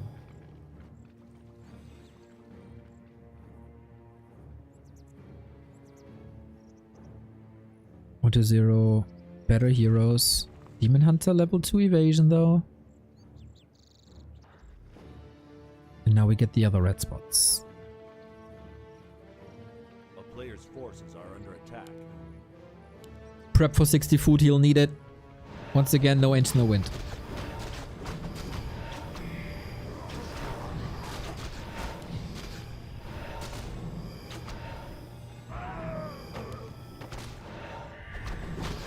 Helm of Valor for more HP and agility is not something that helps too much. Rune Braces would be the dream.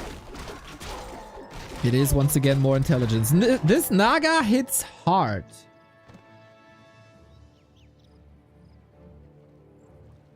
A player's forces are under attack. 1-0 decided not to go for a push at all. Maybe the ghouls weren't in position.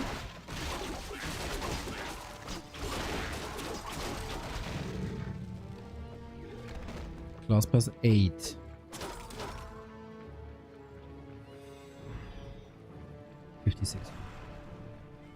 Life has a town portal if things get dicey. Maybe he can burn a little bit of mana. What's the swan looking item? That is a Staff of Preservation. You click it, you click on a unit, that unit will be sent home for no additional cost, and you can use it throughout the entire game once you got it. Again, push into the undead base. 1-0 was right around the corner. So it's just used to buy time and free up an inventory slot.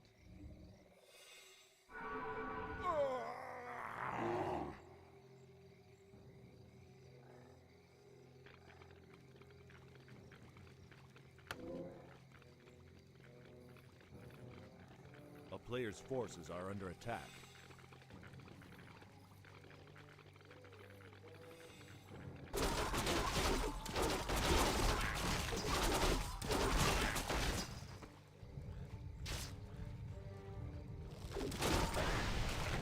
Is that the position that you're looking for? The bears aren't forward. Dryads block everything a little. You are in proximity to the Moonwells. If the Demon Hunter stays alive, there is maybe a chance. 66. This is also a good XP lead. DK again. Might be forced into a heal potion soon. He got that up. Bear falling. Mana burns coming in. Destroyer taken out of the sky. 5 supply gone and 1 dispel gone. And DK getting punished. The heal potion is gone. Life is looking superb in the beginning of the fight. There's no TP for 1-0. Dryad dispels the frost armor. Takes a little bit of mana. Takes a little bit of action. Bear down. Level 4 can be a lifesaver with that additional movement speed. Fork Lightning, Heart, Fiends on the menu, Naga on the menu. She doesn't have an Invo Potion anymore. Both undead heroes bullied by the demon. So strong. Fiends are fighting Dryads straight up. Next target is that Naga. She has an Invo Potion trying to trigger that, so it can't be passed. Should be used soon. Level 5. It's so fast. And 1-0 just taps out. Life was a wall that 1-0 couldn't pass on. The most normal of circumstances. Life is better in the fights. He got good support. He got good items. This Naga was insane. And in the first out of 4 best of 5s, we go full distance in a super interesting series strategically.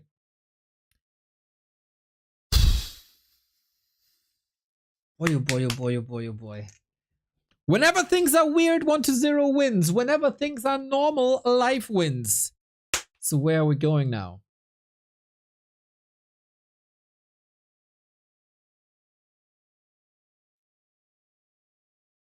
Winner bracket semifinal, top 6 finish guaranteed. That is now a map for $600. One map, $600. And you know what, chat? The one map that's left is the best of them all, is Twisted Meadows. We're gonna jump into it in just a tiny second. If you like what we do here at Back to Warcraft for 444 consecutive days, feel free to check out backtowarcraft.com/support. Check if you're on Twitch, you got an Amazon Prime sub left over. We gladly take it. Also gets rid of all the ads that you're getting all the freaking time. That are also super annoying. One sub gets rid of them for an entire month, and you can enjoy the glory of 1-0 versus life on Twisted Meadows to its fullest. Right here. The winner will face Forti to FoCuS. And of course, one life in this bracket will be wiped out. Jack of Laughter, thank you very much for the Prime sub. That's what I want to see. Squeak! Thank you for your tier 1 sub. That wasn't really a squeak, right? Squeak! Well, just as my regular casting. I don't even have to make up any voices here. Thank you, mate. Dens! Thank you also.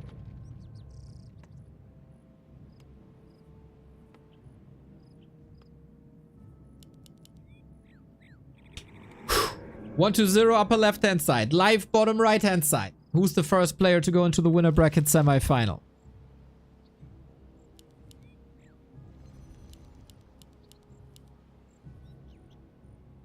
And are there any changes?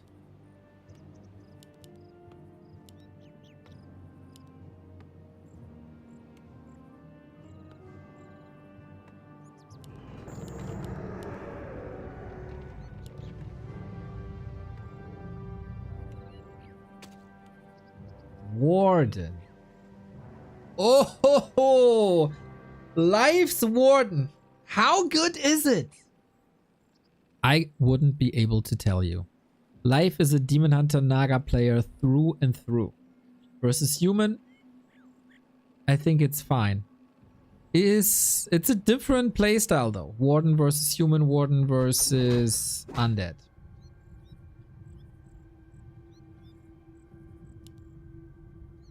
Show us the way. Needs clean creeping. Clean creep routes. Helmut! Thank you for the 14 month.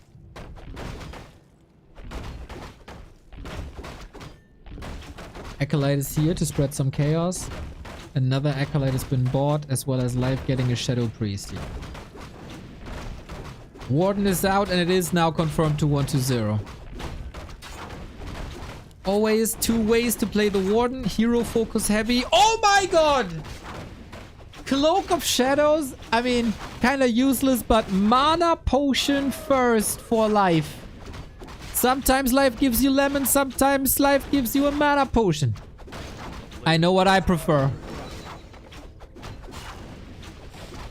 This is trouble.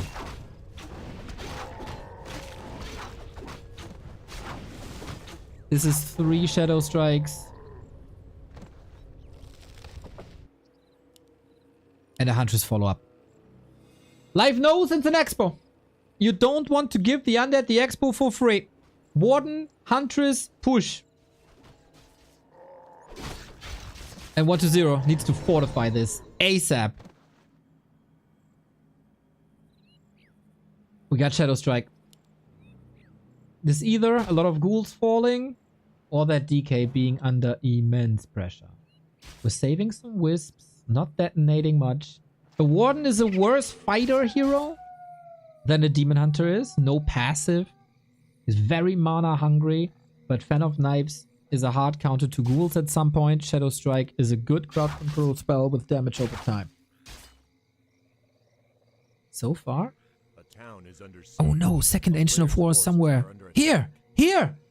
Sneaky! Life finds the S in RTS. And that's a cancel. Oh god. 1-0's in trouble. But now, what do we do with these hunts? Are we still going through with them? Is 1-0 still expanding somewhere?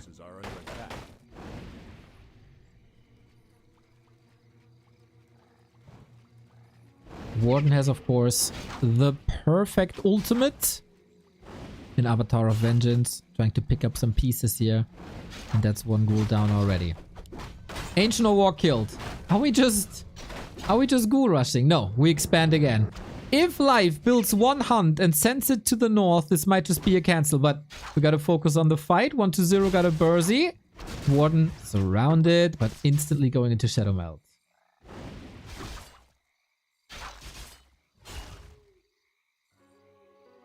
Hunts around!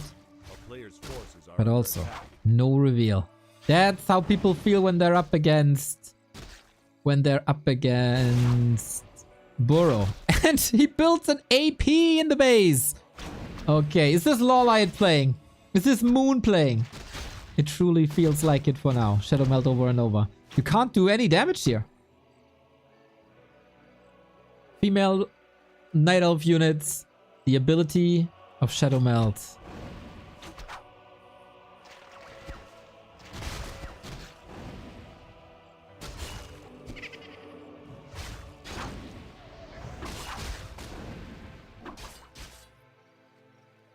Life is just buying time. Trying to fight out. Catching a couple of hits. He still has that one skill point that he can spend on Blink if things get dicey.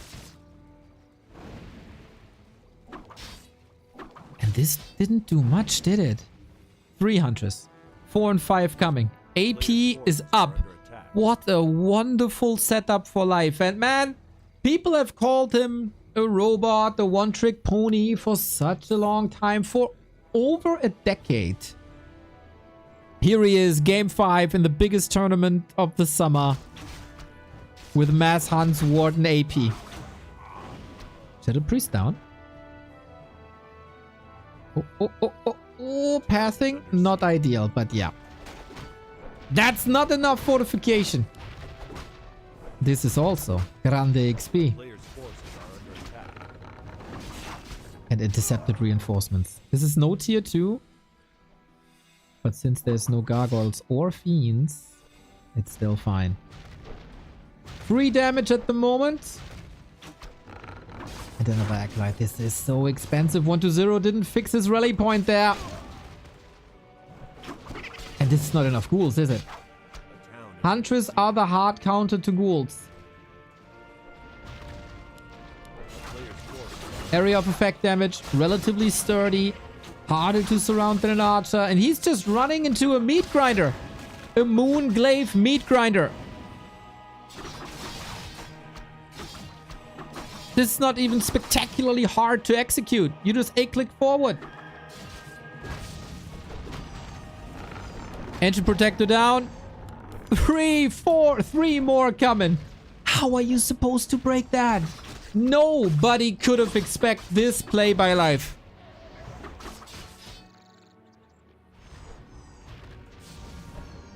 Another AP down. The Spirit Tower is a little bit of an issue. Might need a Glaive Thrower. Like 1 Glaive Thrower from the left-hand side. Would love that. Warden, by the way, still the big mana potion.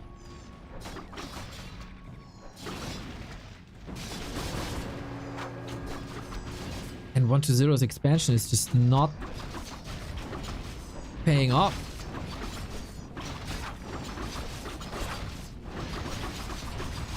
We still don't have dust. They can still hide. 1-0 is committing so much to this defense. The Warden is level 3. Fan of Knives. So much damage. 3,500 on the menu. And 2 APs are up. Fiends are coming. They hard counter Huntress. But the Fan of Knives might change that equation. Oh, Life. Nobody believed in you before this tournament. So many losses leading into the Don't Force Me Cup. But this isn't over yet. 1-0 can still do it. The APs, we gotta say, didn't do much. It's down to the hunts. And I would still love to see a Glaive Thrower. Still the big mana potion. Fan of Knives now against the repairing acolytes. And he just clicks on it. No chance to repair anything. And he has to give it up. Life goes through with this. Big time punish on Twisted Meadows.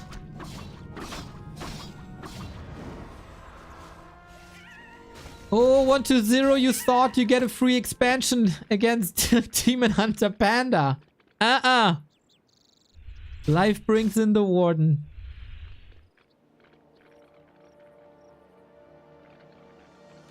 Still Life didn't tech yet. A player's forces are under attack. Oh, can creep now, of course. The Ancient of War is already in position. It's perfect.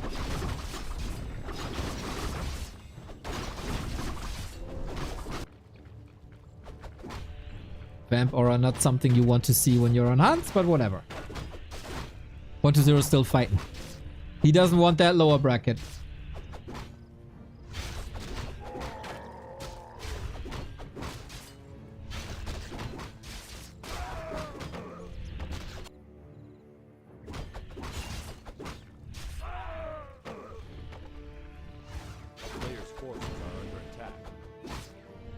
It's hard enough to fight one. We will, like, things are changing. Once we hit tier 2, then the Fiends aren't the hard counters anymore. You take away the extra damage of piercing versus unarmored, and then Hunts can fight Fiends again. A town is under siege. DK sweet double kill here. Players' forces are under attack. 1-0. You can see... Oh my god, the Zeppelin drop. I almost missed it. He jumped straight onto the Haunted. There's a tower. But yeah, this is also lots of Acolytes falling. He committed the mana potion. Reposition. Fan of Knives. This might... Is it an overcommitment? It shouldn't be. The glaives are going towards the workers. They can't do much anymore. Level 4. Zeppelin. Pick him up. Pick him up. Pick him up. Oh, he does. And that is lights out. 255 mana is exactly what you need for that Haunted to rebuild. But life is so rich. 1300 gold. He could just expand here, lol. He can tech. He can get a Panda or a Naga or whatever you want. Maybe even a Demon Hunter. Well, I didn't even think of the Zeppelin play. Of course, that is the perfect follow-up.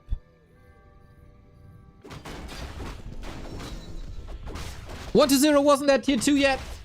There was no web yet. And there's the tree in the neighborhood. And we can do this over and over again. There's no chance for repair. Glaives bouncing off of buildings to the repairing workers. Is the hard counter to this? Might cost 2 Acolytes, yeah? Or Forces are under attack. are you brave enough, Life? Or are you just TPing out? He's just simply waiting. It's the first third of nighttime. He can stay there forever. And 1-0 can't tech to tier 3. He was barely able to get the Lich out. We comfortably built the lores. Built the shop. Build another Agent of War. Get it? Yeah. Life can do whatever he wants.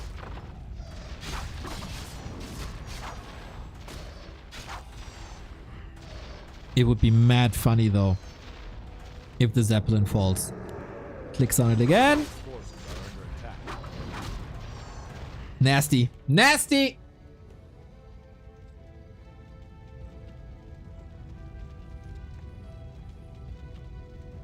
And now we TP. This will cost a lot of moon juice. Jumps right on top of it. Zeppelin again. He still doesn't have anti-air. No, no. Mining was denied for such a long time. The Shredder can help fighting. Mana looks fantastic still.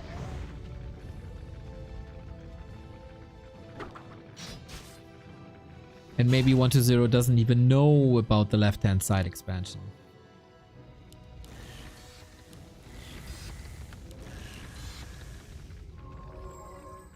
A player's forces are under attack. Man, I'm a bit scared to compare gold mines.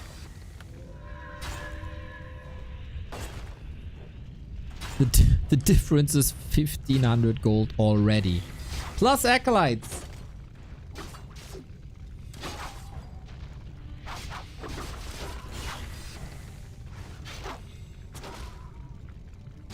Moonglade upgrade coming. Also a Mauler for normal damage type. Level 5 DK though. That's quite crazy. It was a lot of creeping. But what's it all worth? We got another Shadow Strike lined up. No, there's no TP. Going for the DK now. We got Muddy for the win. Oh, will he take him down? Will he take him down? He got him. DK dead. Base in shambles. 1-0 in the lower bracket. Live. Surprises the world and makes it into the top 6 of Don't Force Me Cup, where he will face Fortitude or FoCuS. Great, great, great play by Life on map 5. I think nobody could expect this from him here today. This kind of play on Twisted Meadows. 1-0 seems shook. Not prepared for this. No plan B. Nothing. Life, the chosen one, It took some time. He had to go through a slump, but he's back. He is so back. Thank you very much, Pink Pegasus, for the 1 year.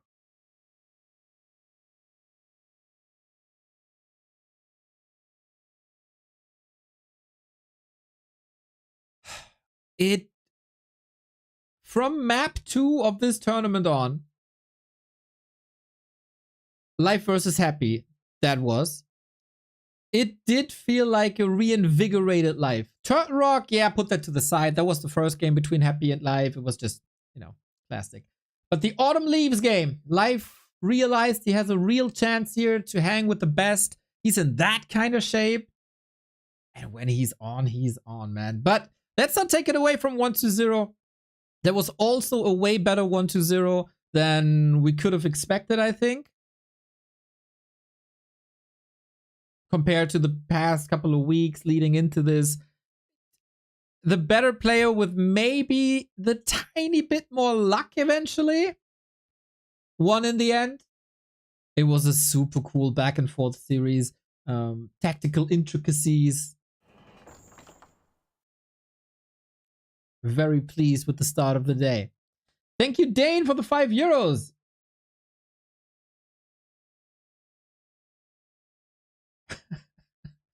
Hey, Neo. Hope I can enjoy your casting when you're 80 years old. Thank you, mate. Thank you. Or when you're 80 years old. Well, that depends. When you're turning 80. Next up.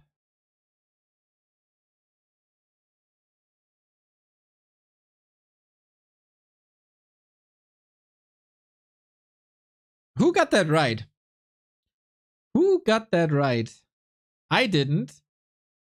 Lemes predicted this. Carifian predicted this. Dwayne, Nielskin, Maxime, Say So.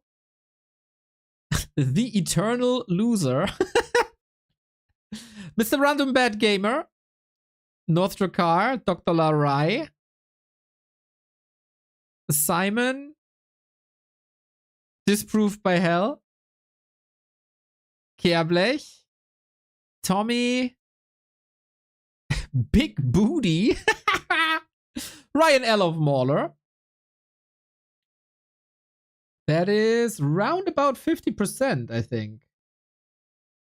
A little less. Let's say 40%. Yeah, it was basically a coin toss.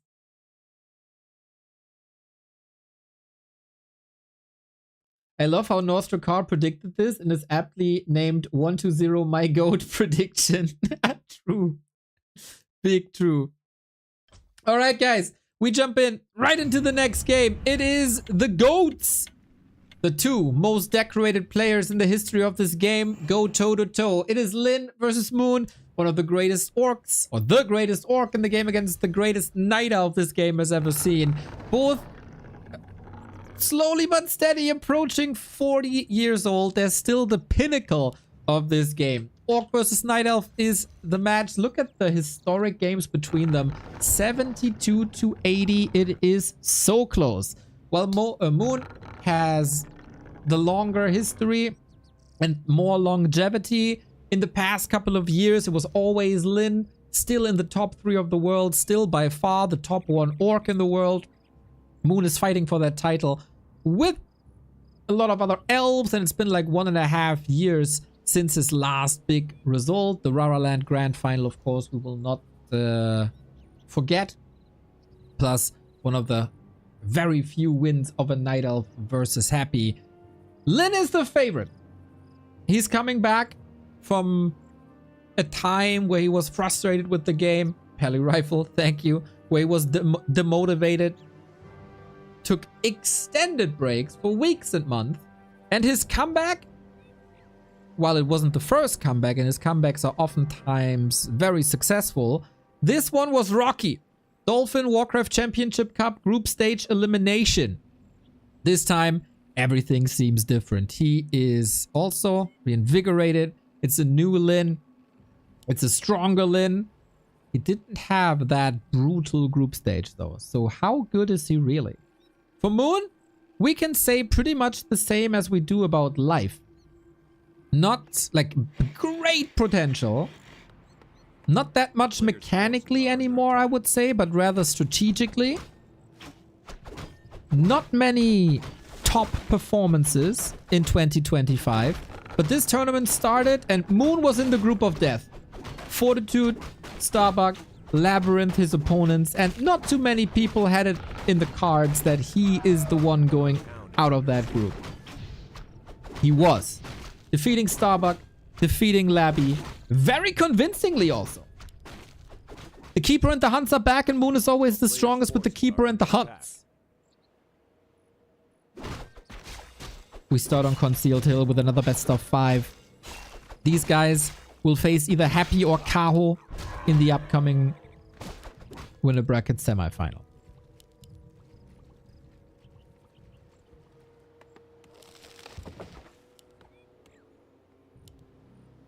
These guys have played this very style on this very map at NEXT 2021.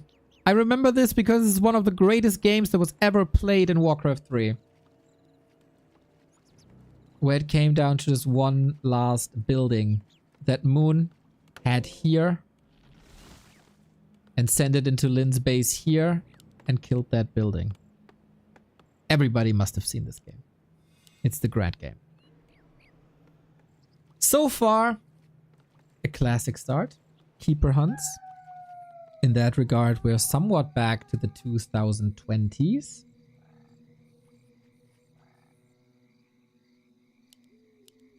And that was a style also that Lin hated back then. But he was also one of the best to play against it. Now, everything is a little different. Orcs must have better solutions to it these days. So what do we got? Techs on both sides. It's not mass hunts. It is indeed the classic 2020 style with the most conservative expansion ever. Build a tree of life in your main base. That's what we talk about when we say that Moon has that strategic brilliance. You might expect it here, and that was oftentimes cancelled here, especially by Lin, who's no stranger to going mirror image on level 2. But first, oh, the reveal. Hard to entangle now, huh? But Moon, patient, gets the Ogre Magi. Well done. It is a new Moon rising.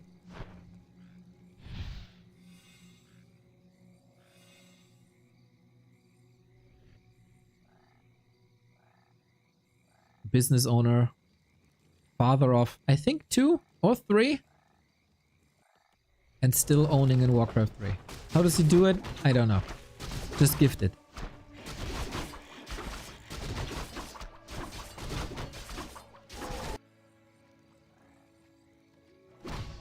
And so far, map control is on Moon's side. He's an inch away from level 3. A player's forces are under attack.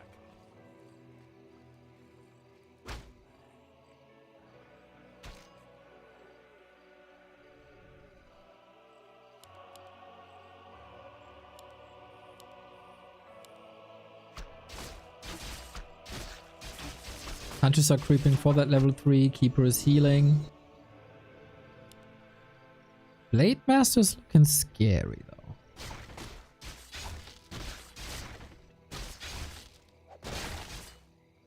A player's forces are under attack.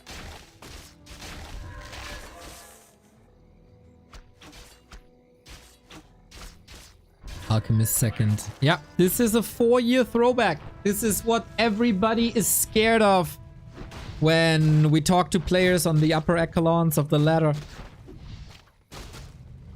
This can oftentimes be paired with the Panda as well. Moon decides to go old school with Alchemist for more healing on Huntress instead of more building damage. The plan for Moon is get that expansion up. Lin is suspicious. Get that expansion up, mass hunts, and click on the stronghold. That's all you gotta do. Kaho tried that versus FoCuS in an L Cup, and that didn't work. Moon is the master of the style. Lin has a solid idea of what's happening. Can he still prevent this? The tree is up. Nature's Blessing is there too. No Huntress upgrade yet, as he's not exposed to too much piercing damage. Player's forces are under attack. That should be a free expansion. With the Keeper coming home. Second Ancient of War is coming up.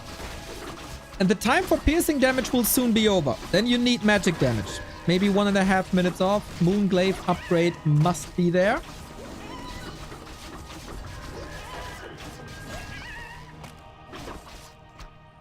So yeah, the answer for now is walkers. Moon's A player's forces are under builds attack. archers already.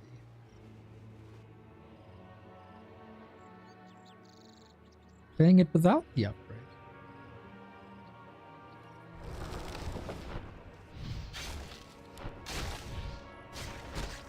Treants for the defense. Blade Master is a gardener, but yeah, do I have to start this anew? No sentinels yet either. We were waiting for the second Ancient of War and maybe now it can stop. But yeah, he's focusing heavy on archers. Is it just a ruse? Is he projecting that he's going mass hunts, but then he's not going mass hunts?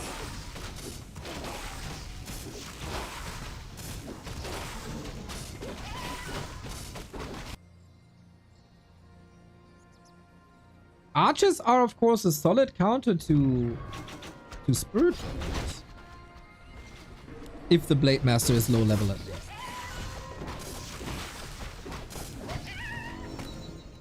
Lin level 3, big mana potion, good claws. A town is under siege. But this entangled gold mine. Are under attack. Oh, might go through, should go through. Yeah, with entangle, look.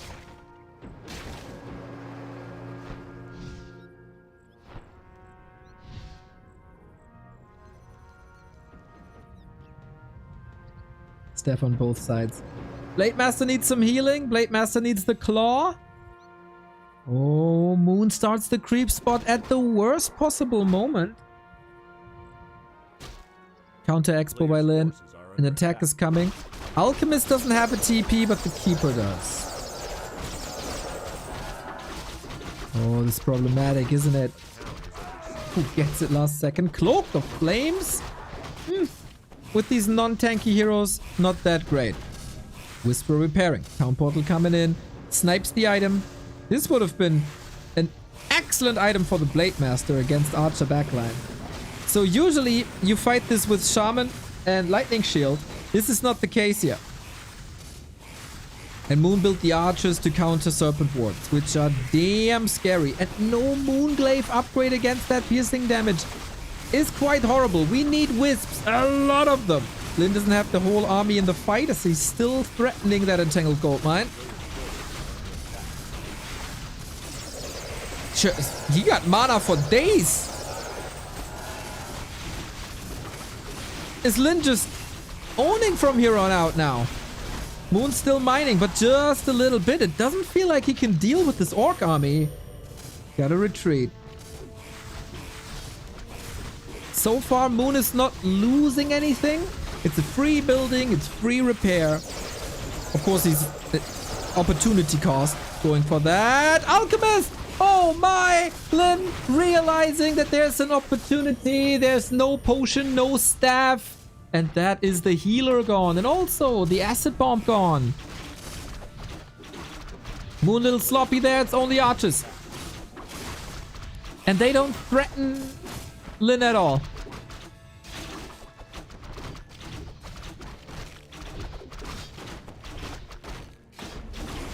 One entangle maybe.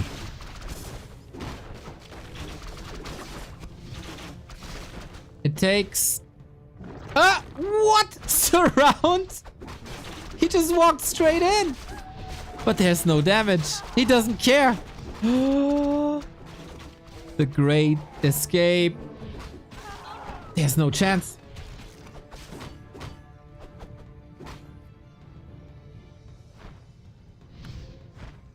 And oh, by the way, Expo's running. Even Lin forgot about it, it seems like. Wow! Vini Vidi Vici Lin.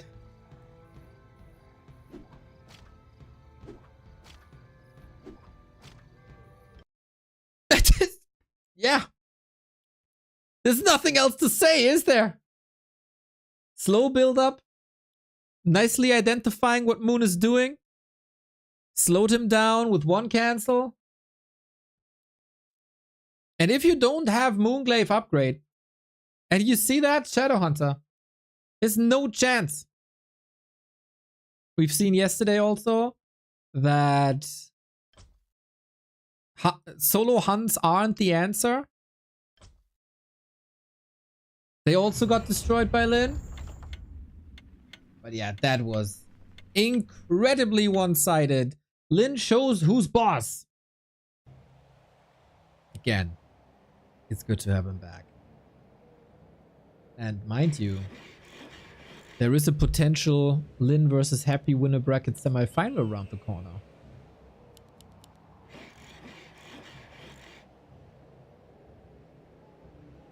Game number 2, Moon under pressure. But if there's anyone who can deal with that, it surely is Moon. Neutral ground goes to Lin. Time to show new tactical prowess.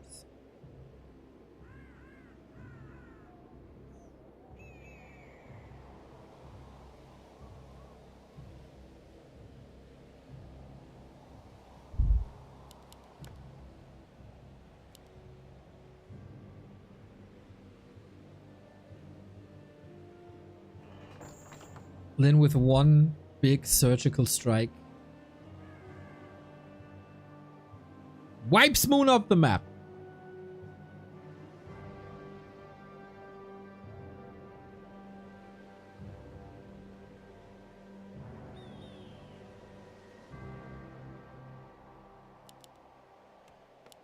We stay with Blade.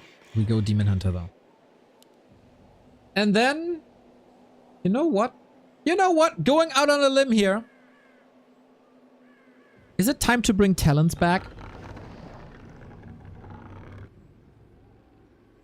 Moon was the master of talents. We see more talent plays. It's a very unusual play. Dice can do it. Even if I'm not mistaken, Colorful did it. It would be a big surprise. It's also a big risk. We'll see about that. The chances for that are extremely slim.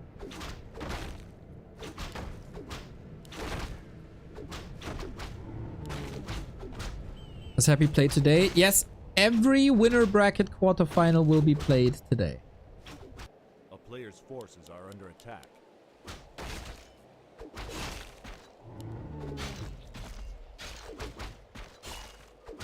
Demon Hunter well equipped. Marching across already for the dust to reveal the blade. Slow him down.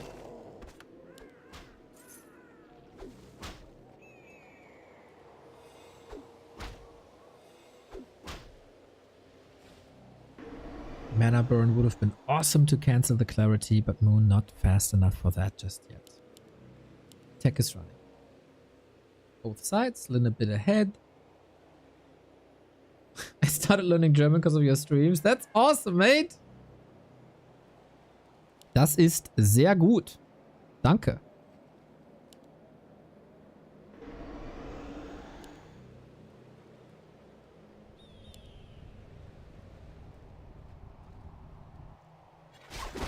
A player's forces are under attack. One archer tech is fast. We're roaming the map a little bit. Lin also identified as many others that harassing wisps doesn't seem to be the play. Isn't it brilliant? I have to say this now that the game is slowed down a little bit. Isn't it brilliant that we still, after all this time, witness the glory of Lin versus Moon on high level? We have to be so thankful for that. We take this for granted, that we still have two GOATs after 25 years duking it out. The two most decorated players of this game on the high level. Who else has this? Maybe Age of Empires with the Viper.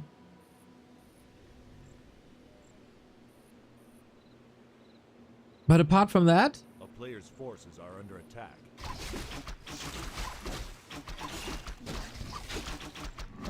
you don't see a boxer in StarCraft anymore.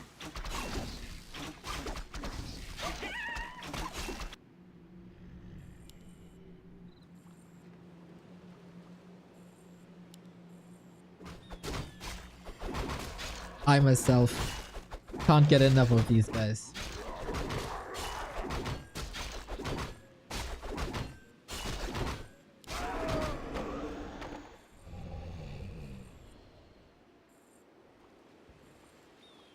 It is a calm build-up. Town is We have under 100 souls, so my talent idea is down the drain.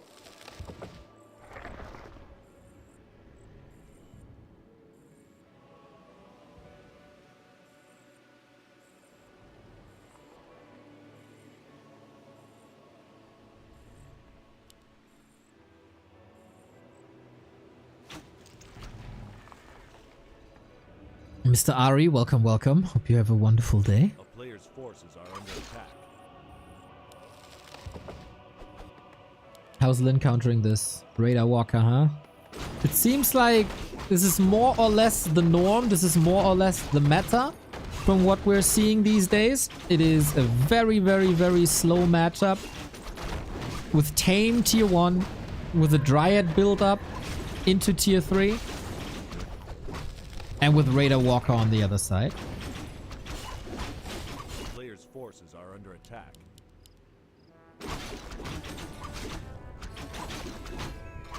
What happens to getting Beastmaster second and cancelling buildings? Reinforced defenses is now a tier 2 upgrade. That happened, basically. And people also got better at defending this. A player's forces are under attack. Everybody wants level 3. Everybody wants that piece of the pie of springtime.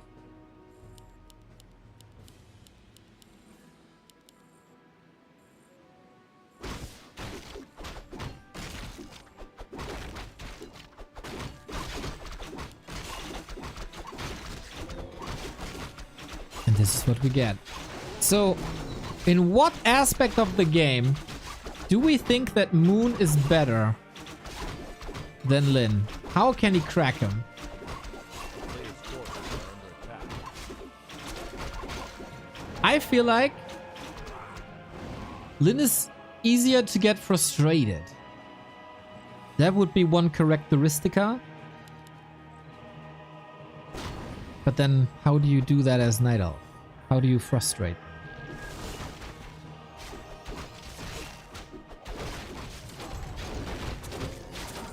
We'll see. Blade gets the last hit. Blade gets the bone chimes. Ja, lecker, as we say in German and Dutch. Every hit A player's forces are under attack. is a little bit of HP back. Multitasking, you say? I can see that. But Lin is unfortunately very, very good against that.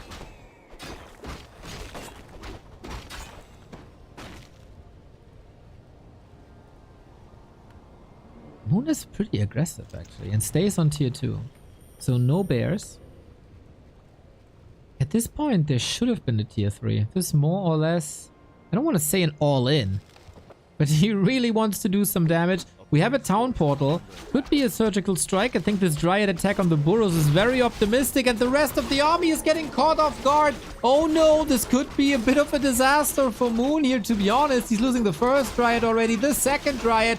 Uh-oh, this is not great. Is there any return kills? Grunt saved. The Berserker, unfortunately not. Lin is bleeding here a little bit. Demon Hunter would love to have a rejuvenation. Then he would own that fight. A player's Moon turning this around with excellent Dryad control. Half the army not part of that fight anymore. Chasing the Shadow Hunter. Anything he can do? Yep, Invo Potion. Well done. Moon stops the chase immediately. The Dryad is still attacking the peons here, but not the Great Hall. So this will finish, but at what cost? Blade Master passed the potion to the Naga, to the Shadow Hunter, who stays in proximity to be able to pass it around. There's more Raiders falling. This Naga is so good. And Lin's army is all over the place. So many losses on both sides, to be honest. These armies are all over the place. And now an Ancient of War against the Stronghold. Moon wasn't able to cancel it, but maybe that's the plan all along, so it doesn't give him any resources back. Is this enough? Burrow kill first and foremost. Lin is able to regroup a little bit. No repair necessary. Lin also not supply blocked. Shadowhunter got a little bit of mana. The selves are running. Everything will be healed soon.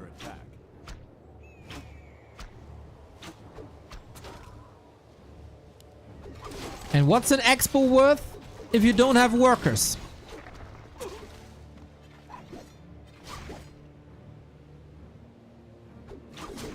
But how do you kick this Great Hall?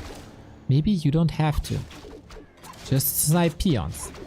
Moon is not teching. Fully committed to Dryads. Also not breaking upkeep. Lin in a clean, straight up fight still has chances. It's the greatest Orc control there ever was against the best Dryad control there ever was. And an Ancient of War, the front, who's soaking up so much damage with a little bit of healing from having eaten that tree. Blade Master in the backline. Now level 2 Windwalk doesn't do that much. Fork Lightning, great. Still willing to fight here. Barely any consumable items on Moon. The Dryads have to dance. And so far, it's looking alright. Look at these Dryads, man. It's disappearing from the fight. Well done. Demon Hunter has an Invo Potion. So does the Blade Master. Gotta check that. Both go in sync into Invuln. Kodo hasn't eaten, but it's the big damage boost. Demon Hunter chasing, but how do you get out of him? Out of there. Needs the staff. Blade is around. Moon in trouble. Town portal can't be passed. He's just walking it off. And then the Naga might be able to just teleport. That Demon Hunter alive is a miracle. He's coming back. The Dryads all over the place. Everything is hurt and bruised. Expo still standing though. What a war. Don't. He's risking so much. One Blade Master crit and he's dead. There's Hex. There's Hex. Oh my god. That mana burn saved this situation. That was chaos. But Lin prevails. He has to rebuild like crazy. And you know what? He doesn't have lumber. When do you ever see an orc without lumber?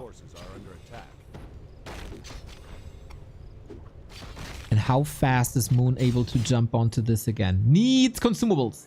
He got a lot of gold.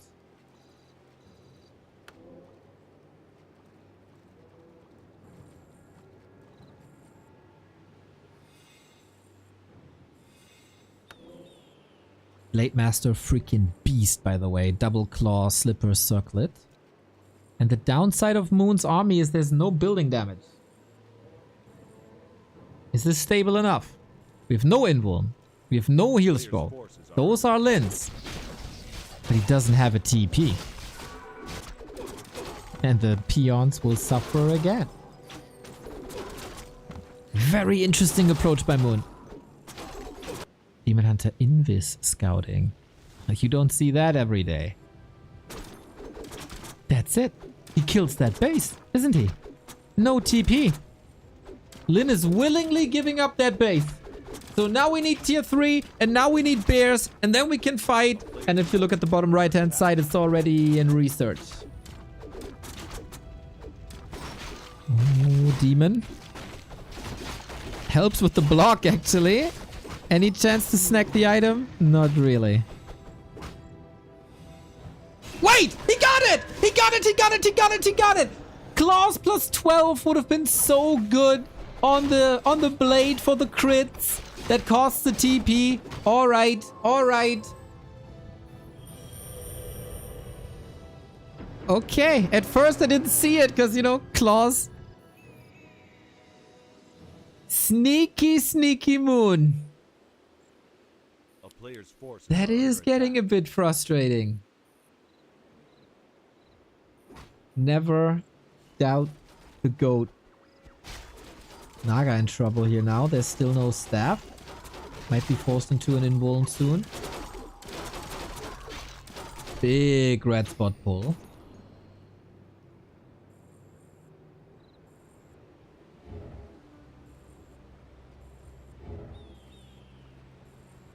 No TP though.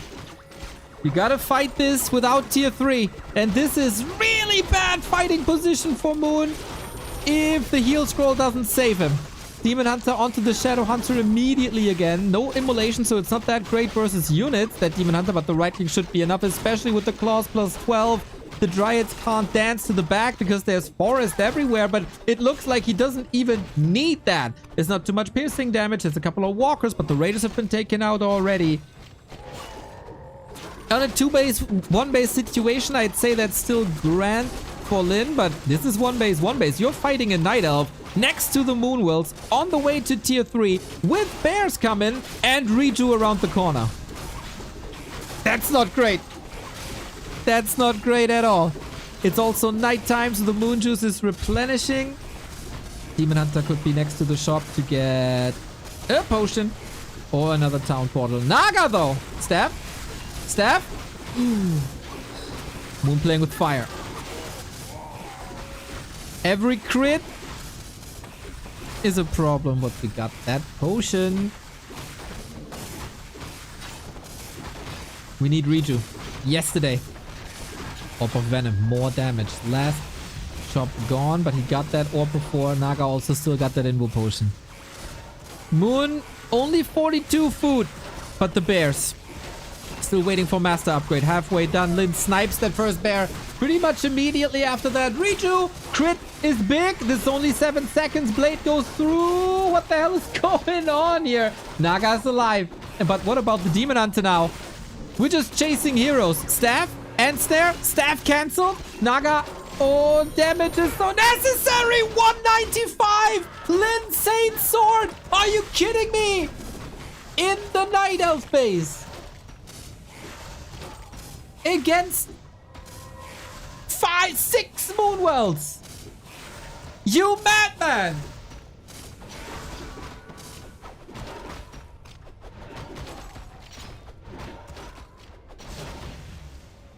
Unbelievable. Losing the expo, doesn't care. Lose the red spot item, doesn't care.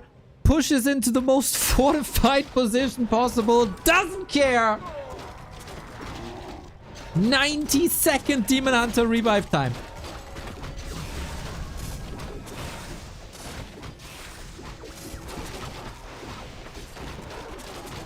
Oh, if Moon is not getting caught on the right-hand side, if he gets this tiny bit more time for the bears, if he has 1 or 2 bears in that fight, it's an easy win. Brilliant! Brilliant timing by Lin. GG.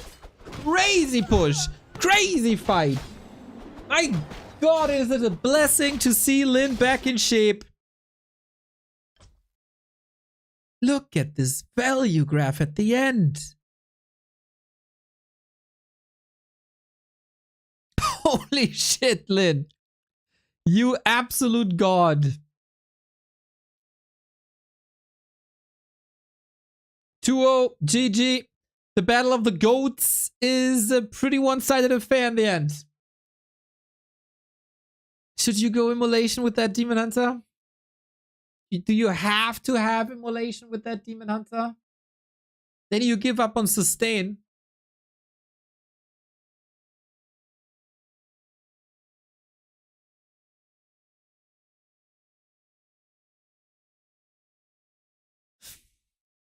Maybe yes, maybe no. This is rough. It's not that Moon is playing bad. It's just Lin being like out of his mind with the timings. Pato says it as well. The creep jack messed up everything. then of course, maybe you have to scout better.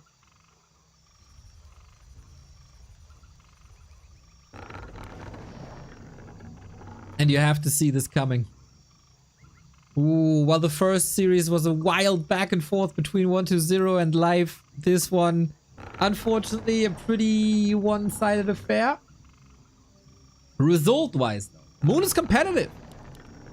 It's not that Moon is doing anything really bad. It's just Lin is the better gamer.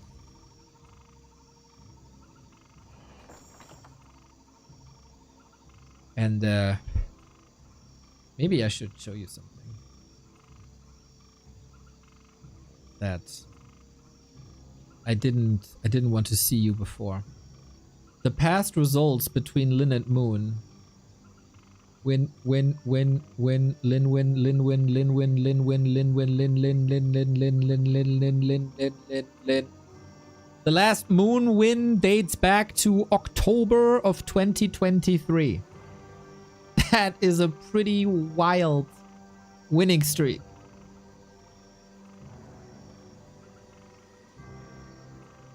I guess this is the time to show you that.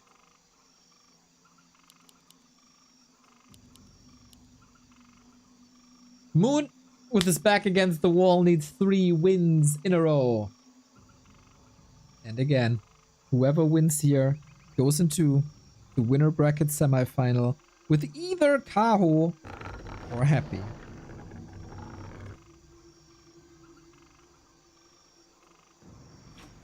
Demon Hunter again, Blade Master. If you like what we do, back to warcraft.com/support. If you're watching this on YouTube, feel free to leave a like and a subscription. We're still aiming for the 100,000 subs. And if you're watching on the second channel, every support for the second channel is much appreciated.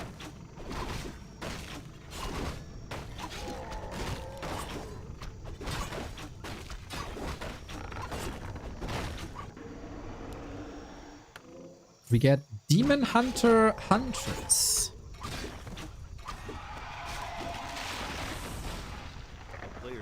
Interesting.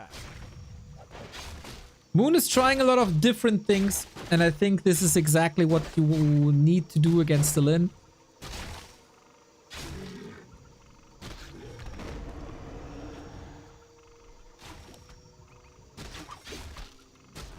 Don't create a comfort zone. Oh, Lin's items are insane again. And whoop, gets the claw.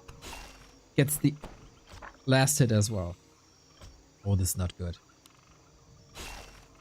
Well, you're already a little bit hurt after the first 2 maps in the series.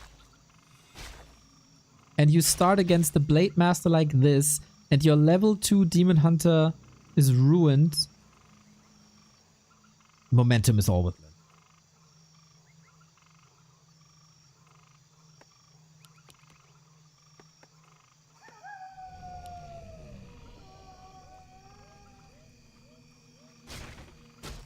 But maybe the hunts. Maybe the hunts.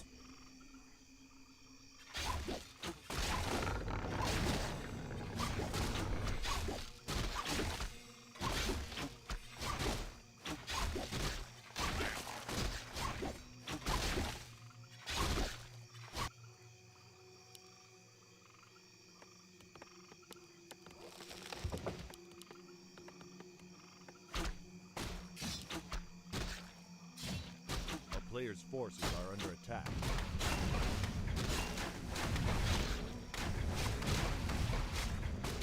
But yeah, so far it's smooth sailing for Lin. He identified the strategy. He got the sickest inventory. Goes shopping for another slipper. Oh my god, plus 13. He's hitting for 60. Town is under siege. He knows there's an expo. He has an invul potion. Players' forces are under Unfortunately, again, no sentinel. His third game is Lin domination. We snipe the wisp, or the game in shambles for Moon. All the momentum that he built in the games versus Starbuck and the games versus Labby is out the window.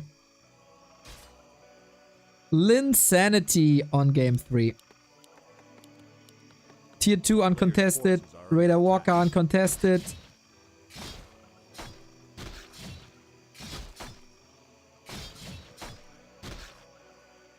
Demon Hunter underleveled. Good luck coming up with solutions. An Alchemist helps a little bit. Accelerates creeping. Blade Master roaming. That's another snipe, isn't it? Forces are under attack. Wow, this guy has no mercy, man. How much do you want to demoralize your opponent?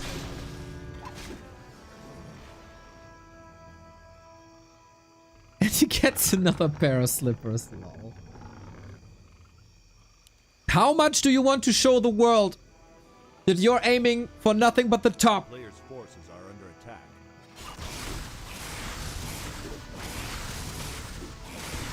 Yes.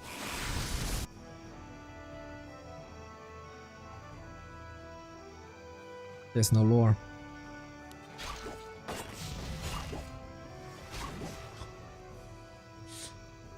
Bask in the glory of the war chief. It took him longer to come back than it usually does. But bask in the glory. A player's forces are under attack. Shadow Hunter creeping is fine. We try a creep jack, but usually this is paired with Keeper and Alchemist for Entangle Acid Bomb. This time there's no Keeper. There's only a Demon Hunter, which wasn't even here.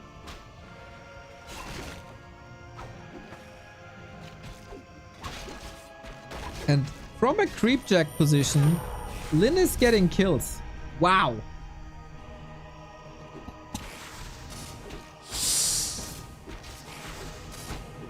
That game was an insult.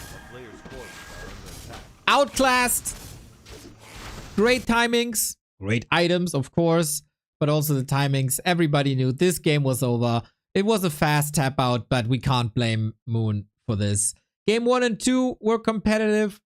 Those games showed why these guys are among our GOATs. But yeah, there was no chance. There was no chance. It's still a, what is it? 19-month win streak for Lin. And this was a statement. Whoever is facing June Park in the winner bracket semifinal, you gotta be wide awake and ready for this. I really hope that Moon can bounce back. He'll go to the lower bracket against the loser of Happy and Kaho. And he should have better chances there. Game 1 and 2 were really good. Game 3, games happen. Like, that happens. Oh my god, they're not taking any breaks, man. This is freaking crazy. Game is starting in 15 seconds. I'm gonna cue you an ad. I'm gonna grab some water. Be right back.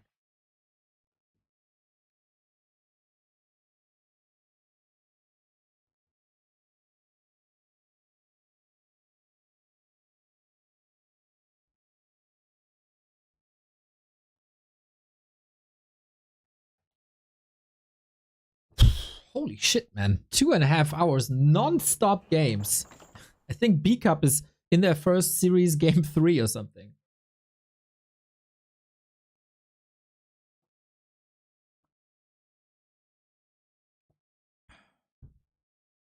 Hey, then we could get some some B Cup games.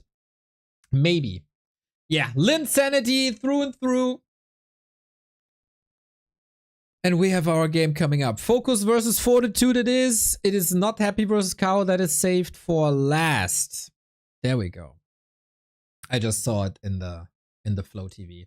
So the schedule that we thought there is, unfortunately, not ideal. But yeah, we get the two heavy hitters of the scene.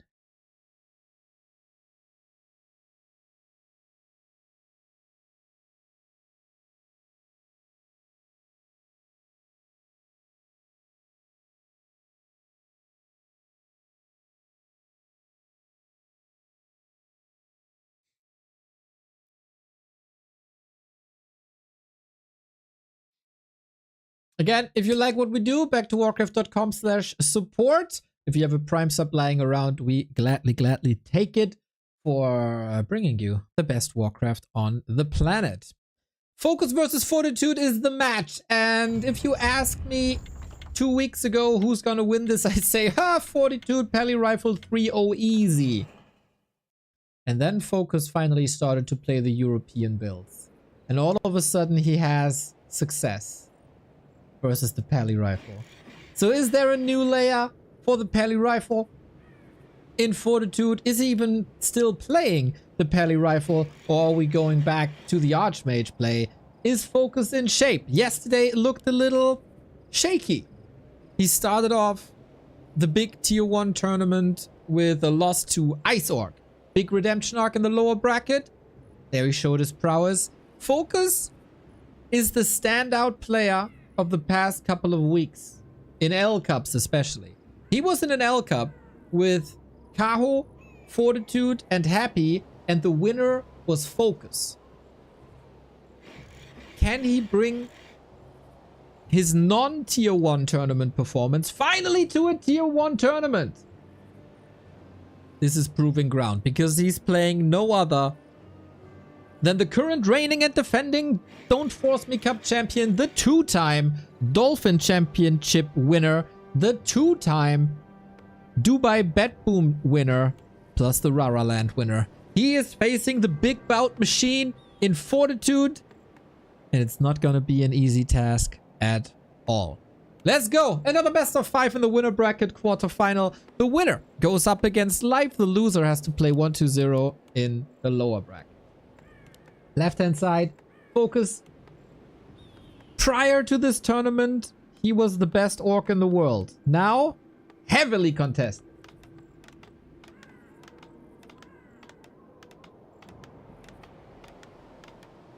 And it is the Pally Rifle. Archmage on the way.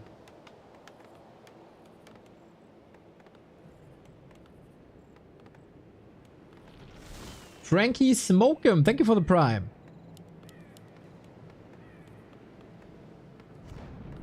It's Farseer, it's Headhunters. It's instant harass. Finally, FoCuS and Lin start to appreciate the European builds. The way was paved by Hitman, Tiesiog, many others. Even Lemes, the Pally Rifle professor, was writing guides for orcs how to do it. We tried to get the message through to them, but it took half a year until they finally tried it.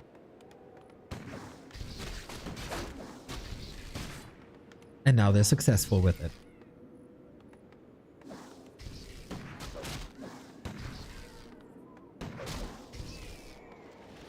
FoCuS needs to slow down the Pally, prevent creeping. There was no creeping thus far. Trying to drain some holy lights, ideally force militia to lower lumber. Both will heavily invest into their ranged units, their tech.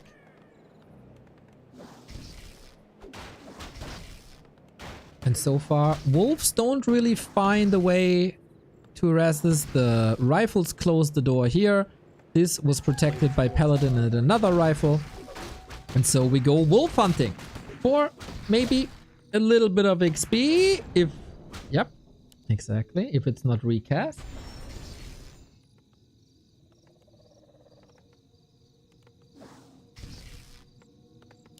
And Fortitude is confident not going for an altar. It's oftentimes, this early game is oftentimes very samey. It comes down to nuances. We've seen one Holy Light, we've one Militia Call. This is not great.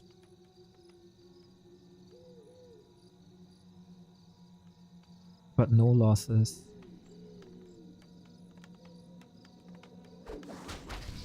On FoCuS side either.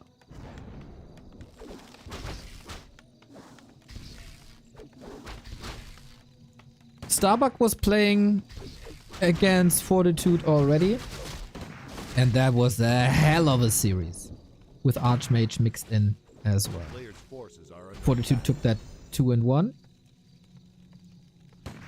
Surely a lesson to learn for FoCuS. Tier 2 is unfolding. Faster for FoCuS. 5 headhunters out. Number 6 coming. Attack upgrade. Spend the resources. Be ready for the 40 food. Pull back. Get the panda. We've seen Farseer still creeping with the main army. You know me, I hate that. But since Starbuck showed the roaming Farseer, Naga! Whoa, okay! That comes as a surprise. Forti has implemented this scouting rifleman, and maybe that's the reason here? To get that first rifleman. Damage is good, control is good. It really feels like Forti is caught off guard. He wanted to contest the panda creeping. This is why all the army is out of the base. The paladin also very exposed. But FoCuS has some heavy lifting to do here. The greatness about the panda is that you can spam all his mana with the Drunken Haze Breath of Fire combination. He's also very tanky. Forti is supply block. The farm was fixed. Interesting approach. This is the Herd Pala on level 1. And total map control by FoCuS. Now, 5 seconds to kill something here as Holy Light is on cooldown and he gets another worker. I don't think that worker is the end of the line. Oh, that second one starts to hurt though. Because long rifles are done, the first attack upgrade is done, so the important upgrades are there. But if you want to go tier 3, good luck.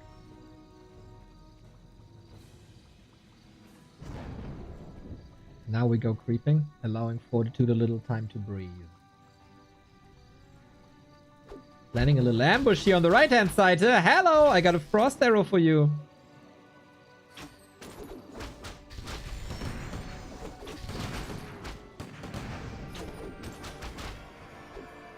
Runs away from the siphon, good distance. The follow-up for FoCuS, Torrent Totem. Still Firelord then, I guess?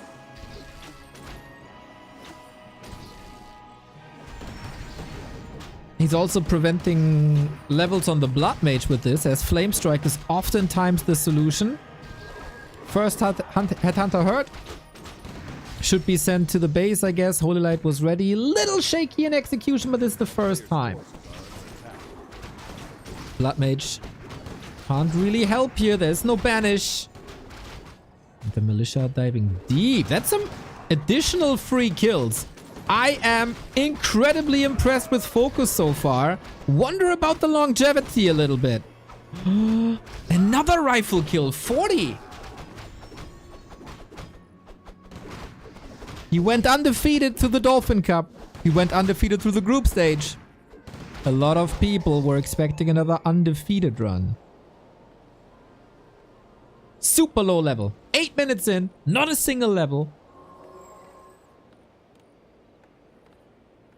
Region scroll. Ideally, this shall be stopped. This is a lot of damage. It is the Firelord for Soul Burn, but FoCuS values levels a little bit higher. There's no real carry hero like a panda oftentimes is. Naga can still do damage, but very mana dependent. Is that a level up here? Town portal away. Got it. Wait! Forti got the last hit with the rifle. Oh my god. That might turn the tides now. Double level up. Closing in on 50. Map control. And Flame Strike.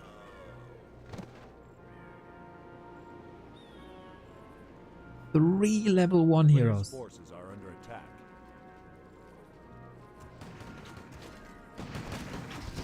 It all worked well until it didn't.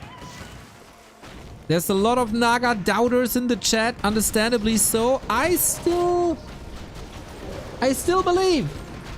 Flame Strike, nicely dodged with the speed scroll. One Headhunter falling, exchanged for a rifle.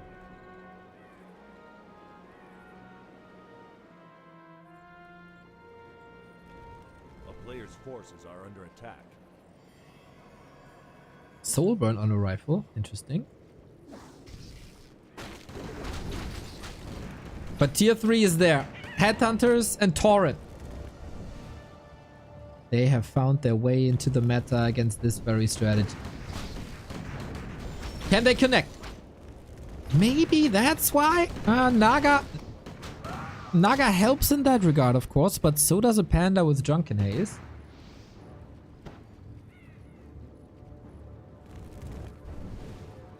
A player's forces are under attack. Instantly running out of the Siphon. And Siphon is only level 1.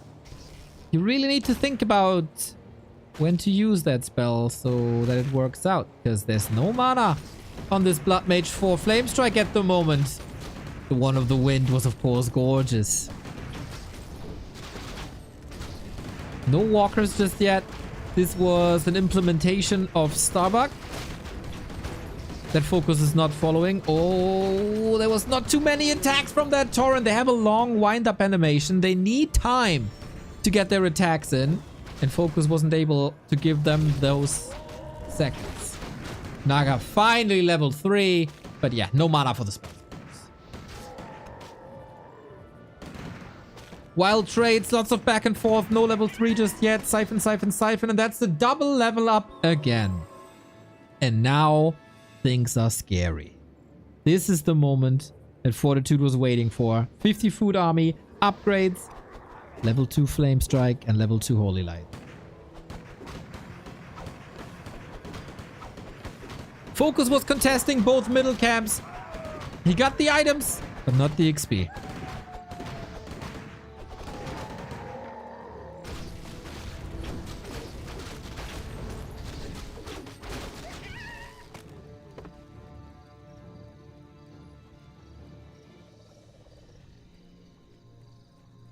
We get a walker.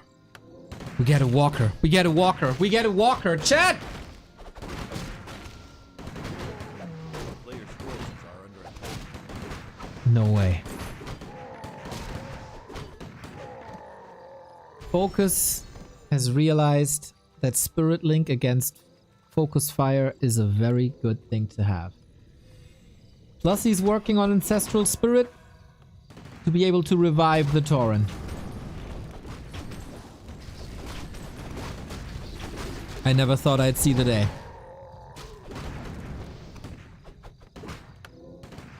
And that makes things a little tricky for Fortitude. He's pushing at the right time. Ancestral Spirit not up. Only one walker. 2 heal scrolls for 40. And the burrows are somewhat exposed. Army by FoCuS. Not reunited. Heroes on the right hand side. Units on the left hand side. And now we march. That's what a Torrent can do if the attack goes through.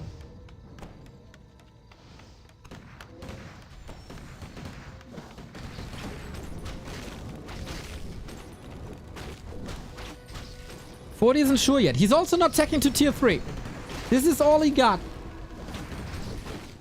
Torrent get the pulverize in. First heal scroll coming through. We have one more Fork Lightning, maybe only on level 1, of course. Torrent is falling, but can be revived. I'm not sure if there's mana. Flame Strike!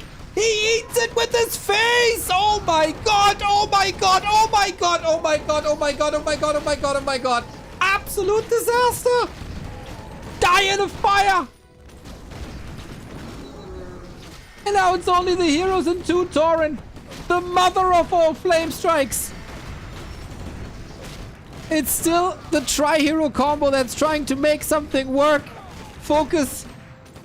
Practice camp with Path of Exile or Diablo. 4,000 damage on that Blood Mage. There was no movement at all. GG. 1 Flame Strike decides the game. Monster kill. That's right, Benny. Holy shit. Mr. 8-Man. You raided at the perfect time.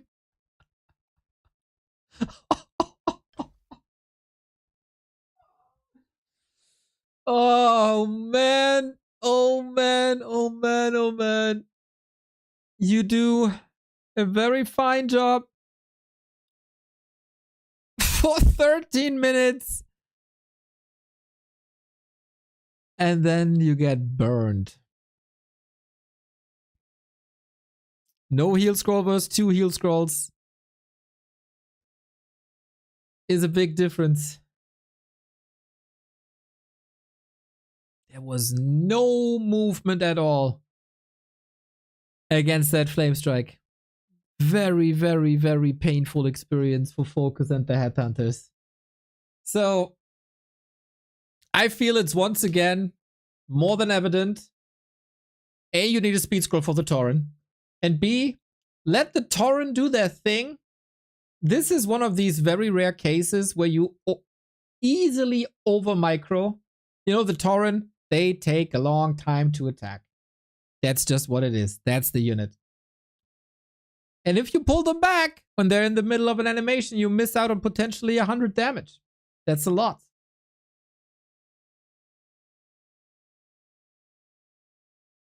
And then heal scrolls. And what's the judgment on the Naga? I feel like she had good moments.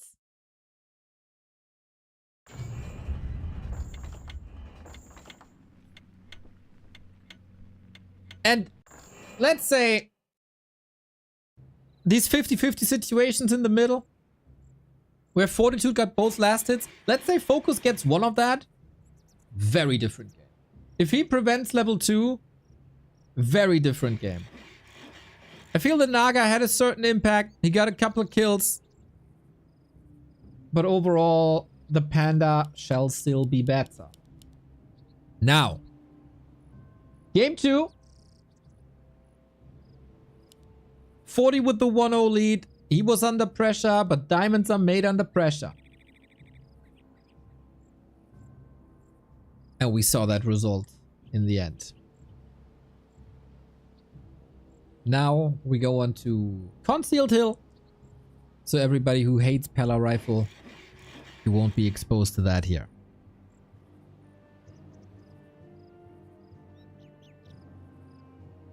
So it is a whole different game.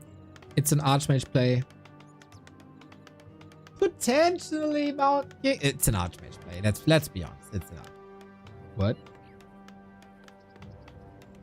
It's a Mountain King play. Okay.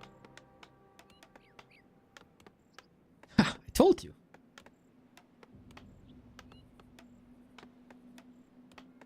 I knew it. That's why they call me the Prophet. Mountain King is a weapon of mass destruction. You can snack Stormbolt. You can snack Headhunters with Stormbolts easy. You might even get the Farseer early. It does take time to come online and it needs support late.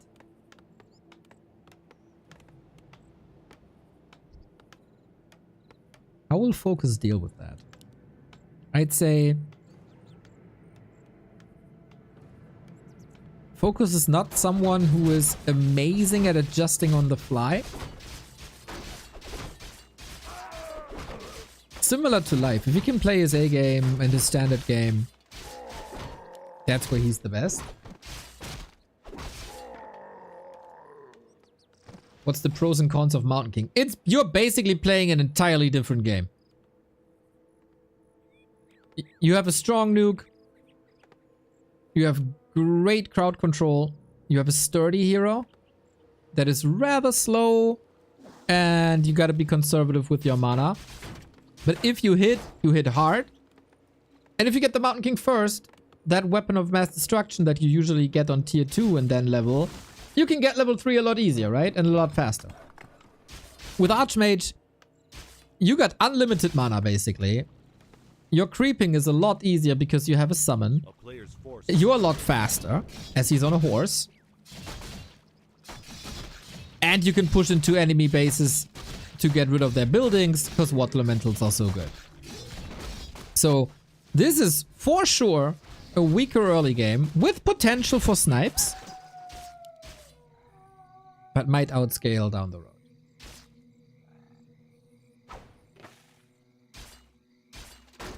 That's basically the breakdown, I'd say.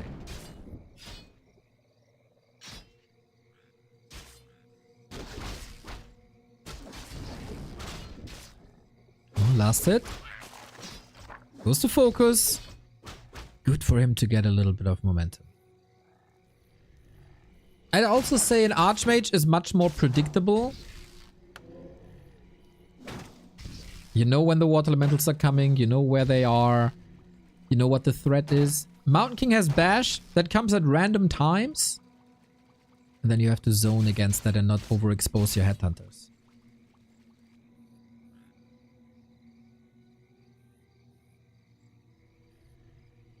A player's forces are under attack. Expo. Mountain King Expo on concealed with 10 militia. When did you ever see 10 militia? That's crazy. Okay, he really wants this expansion. And then you can go into... yeah, that's the threat. One Stormbolt is the kill, but FoCuS with the deny. Mountain King doesn't level just yet. Huge last hit now. And the Mountain King gets it. And now we unlock the big weapons. Stormbolt level 2 should be an insta-kill on every headhunter. We deny workers now. Look at that. 4 workers remaining here as it seems. 5, 6, 7. Got a couple of kills. So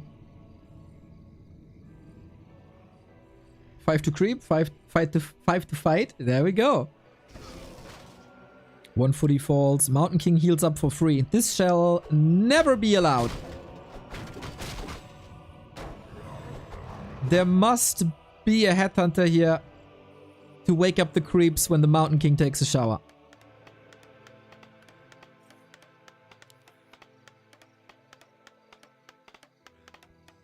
Mountain King got boots now. It's hunting season.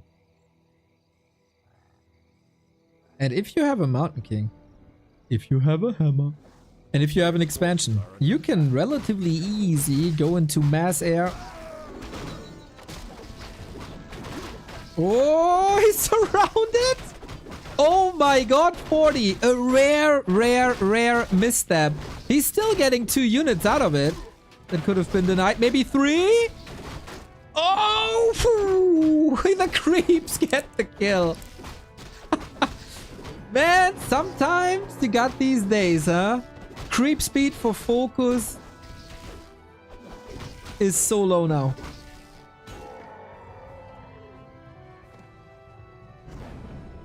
Three headhunters down. And he can afford the TP soon. I think Fortitude will now play a little more defensive. And again, free healing. A player's forces are under attack. Now it's intercepted and interrupted. But it's too late. Mountain King is in fighting shape again. Oh, FoCuS! FoCuS is not ready for the task, it seems.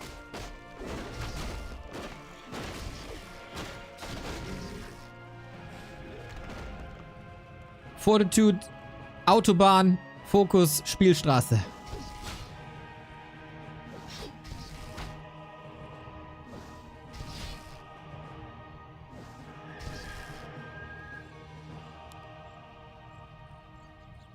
TC didn't decide for a spell yet. And we just hammer away. It is stomped now. That might lead to a kill. It's also mana used. It's time bought. FoCuS is on the upper left-hand side of concealed, while he should be at the bottom right-hand side.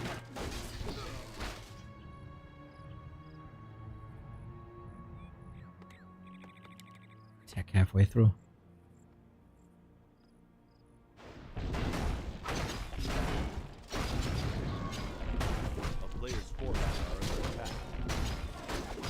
We'll see where Fortitude takes this game. We don't have a blacksmith yet, so this should be air.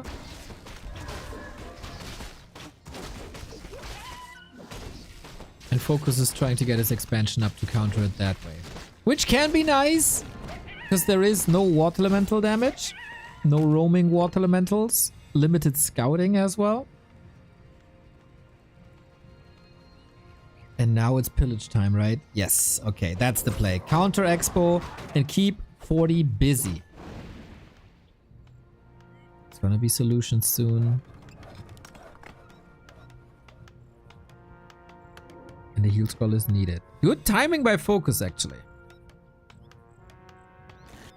But the base is fortified, ironically. Towers up. Does pillage work against unfinished buildings? Thing is, Mountain King is now an artillery.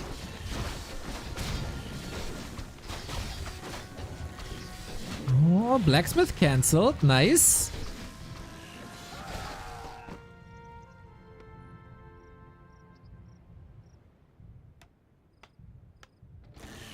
A player's forces are under attack. Expo 2/3.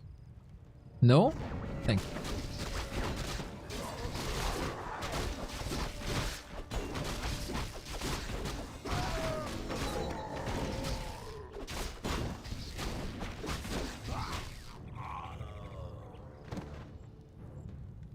Griffin Aviary is coming.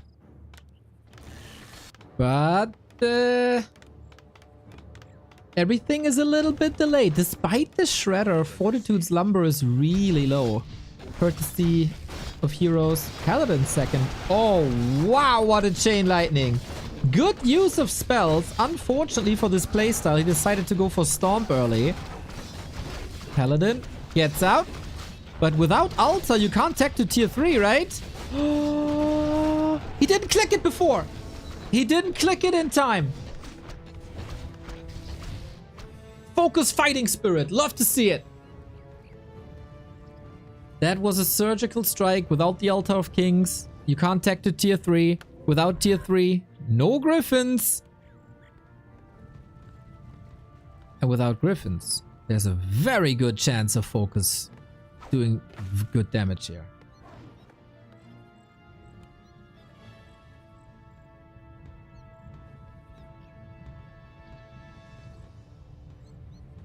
Second base up.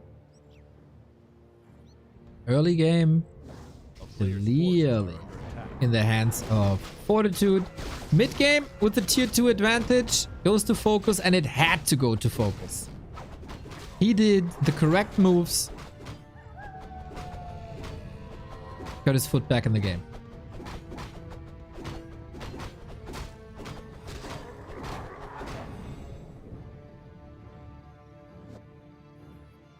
Raiders now healing for free.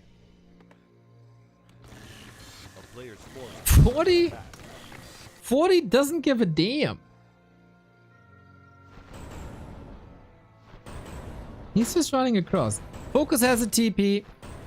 This shall be answered with another TP, but he's trying to get some value out of it.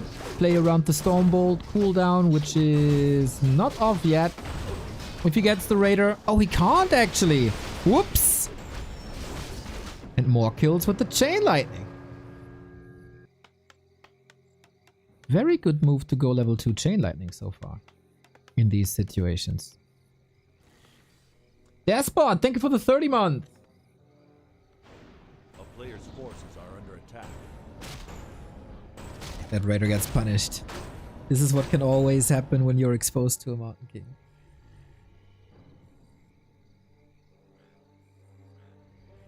Forti was finally able to go to tier 3. Verdach Inferno shot arrived. Looks rad. Thank you, Lucas, for supporting the cause.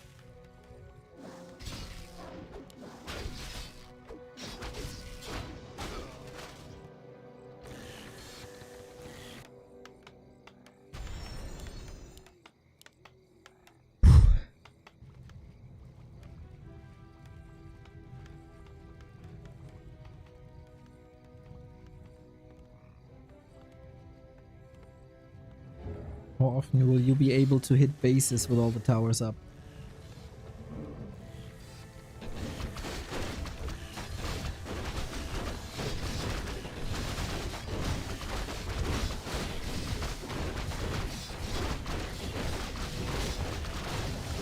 How much defense can this Mountain King do? It's only Dragonhawks, and Dragonhawks suck.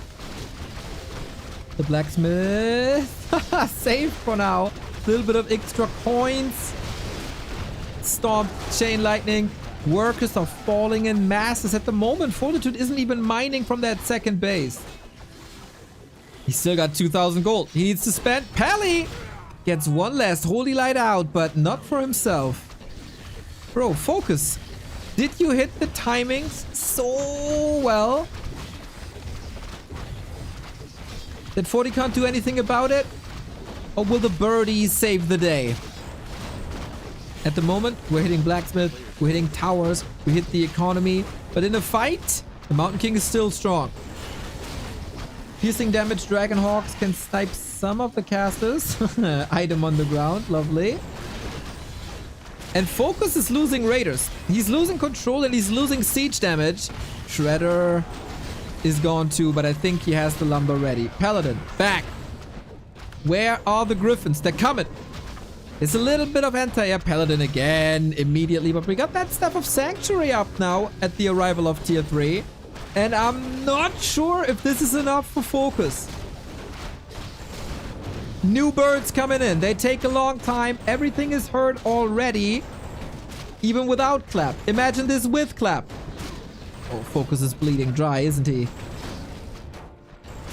Just like in Lord of the Rings when the eagles save Harry. The eagles save Forti.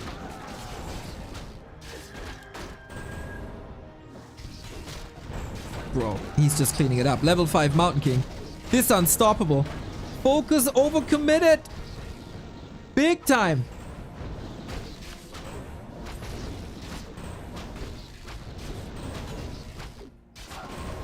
And the Mountain King got mana again. Of course, he had all the resources in the world. Doesn't even need a Stormbolt. He can just bolt one unit after the next. At the cost of a town portal, maybe. Chain Lightning available soon, Stomp available soon, but Forti calculates this perfectly as the Paladin is down as well. And with that, the anti-air is wrecked.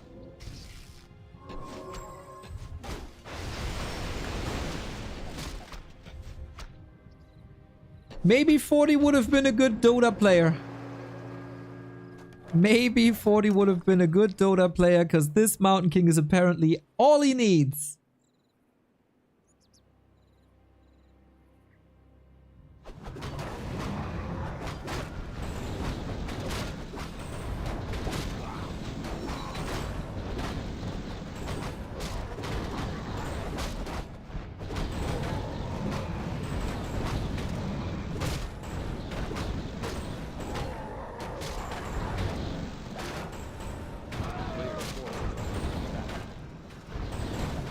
Okay, Invo Potion triggered immediately, but Pally gets level 3, Alchemist is out as well for FoCuS, so Acid Bomb is wonderful against this army, damage over time, armor reduction to maybe stand a chance, but this is a numbers game at some point.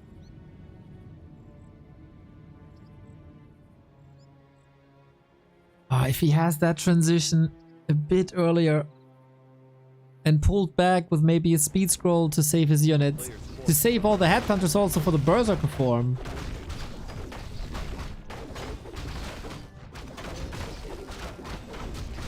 I don't know, man. I don't know.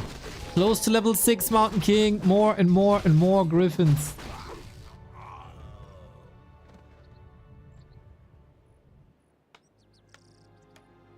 Lacks upgrades though. There was, due to killing the blacksmith, there was a chance to go bats, heavy on bats. But maybe also the 3 Dragonhawks made sure that that's not the play.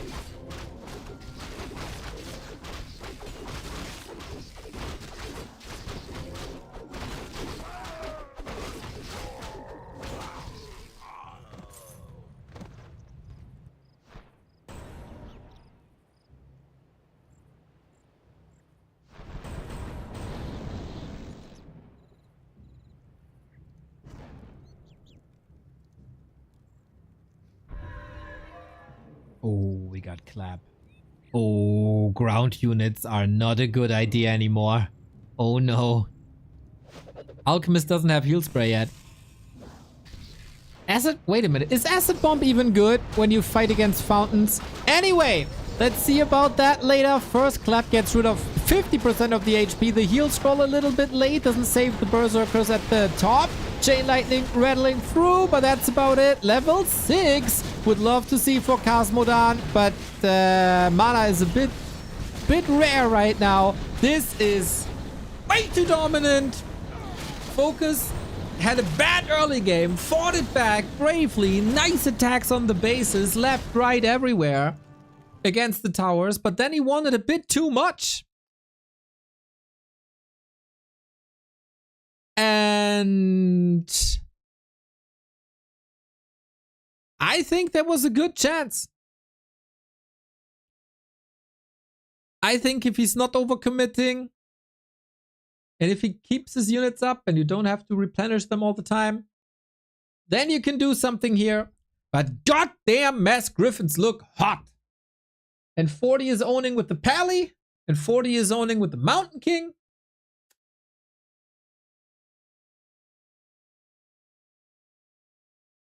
And Forti is just owning in general, as he is the general. Unlike the previous Don't Force Me encounter, Forti is not threatened so far.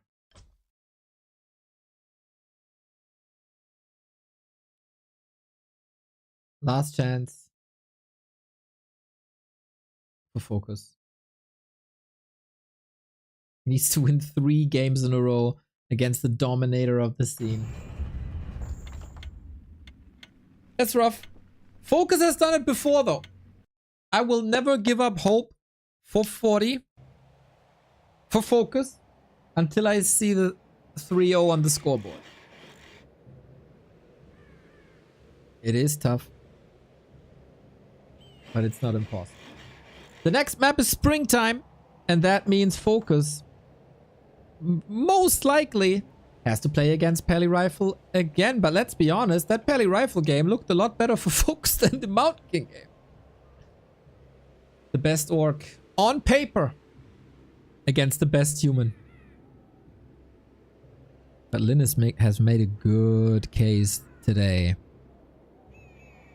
that he's the GOAT orc again.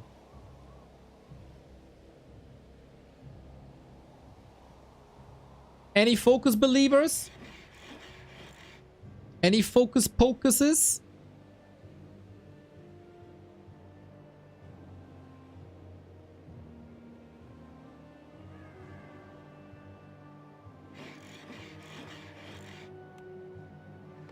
We'll see about that, guys. We'll see about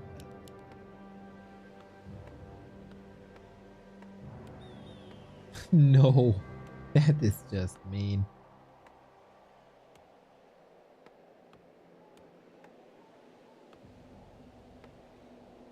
Okay, okay. A couple of FoCuS believers there are. We got Forti Headhunters again. And we got Pally Rifle again. To be honest, guys, I know the strategy got a lot of hate, but I feel if you disregard the early game 5 minutes, this is super exciting right now. Since the patch. Yeah, grill me. Grill me for it that I love to see Pally Rifle fight Forti Headhunter Panda. Or in the case of like in case of before Naga.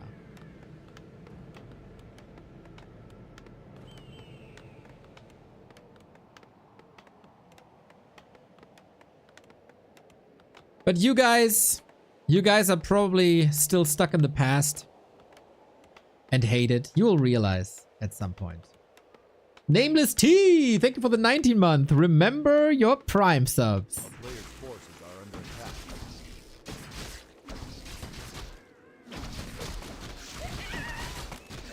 How do I ban the host? Disengage. That's mean. I'm seeing the hotelier tomorrow. I'm hyped.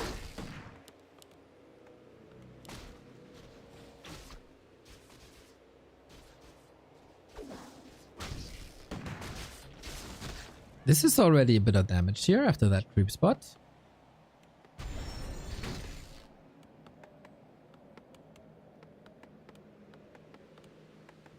Wolves trying to find an angle. We attack the farm once again. FoCuS wants to fix them farms. Oh, true. He stole the last hit of the Null Warden. Lol, I was busy arguing with chat. He did steal the Null Warden. It's so cool to see FoCuS. It's so easy to be demoralized after what just happened on Concealed. But not FoCuS, man. Never.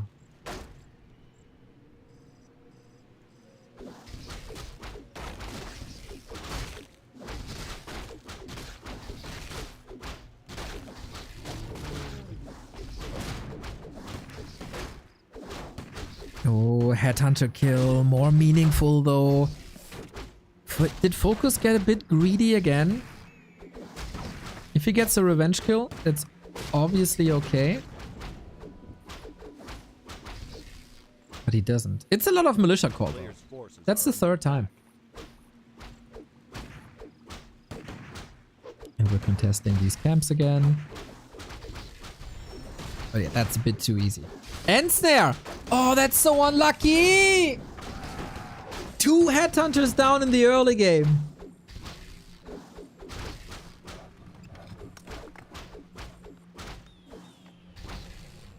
$270 gold. We were celebrating this one last hit. But 2 headhunters. That can ruin the entire game.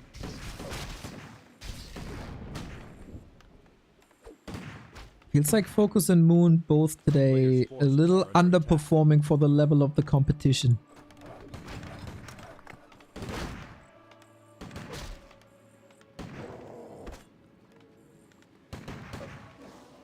One to 0 in live. Banger though. Forti play is nice. It's Naga again.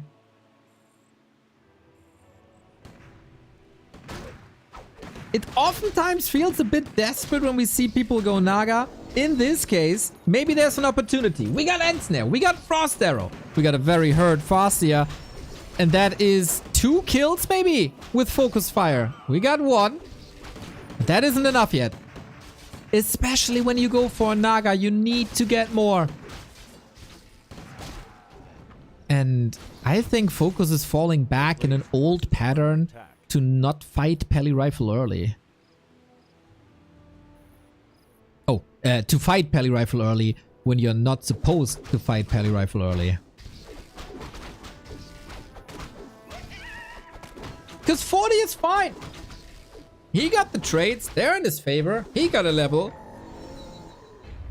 And it's over. Yeah. Yeah. Yeah. Yeah. That was rough.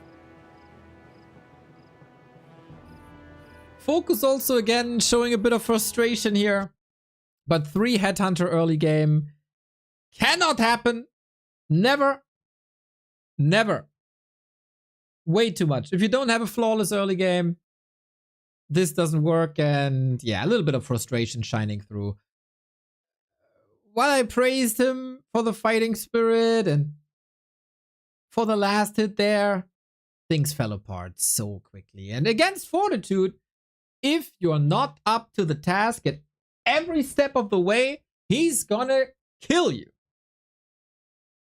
And Fortitude is in killer shape. And that gives us the first winner bracket semifinal, and it's Life versus Forti. Life has defeated 120. Forti has defeated FoCuS. That also means that 120 is up against FoCuS. And I have seen this matchup, Forti versus FoCuS, in the L Cup. And while Forti also won that, FoCuS was a million times better there.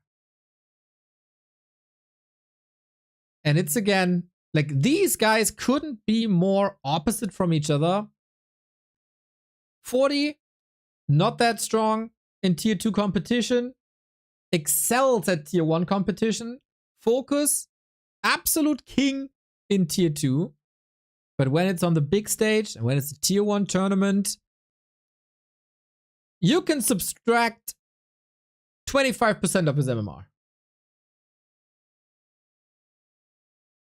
Stays the same, unfortunately. That gives us A second 3-0. We accelerate our broadcast a little bit today with one last series. And this is an exciting one, everybody.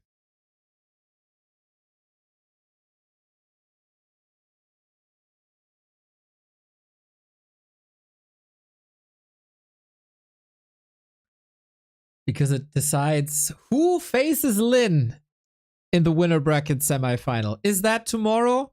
It is the day after tomorrow. But Lin defeated Moon 3-0. Now we need an opponent. Is it Happy? Is it Kaho? The stats, of course, are incredibly one-sided. There's only one winner, and that is Happy for a long time.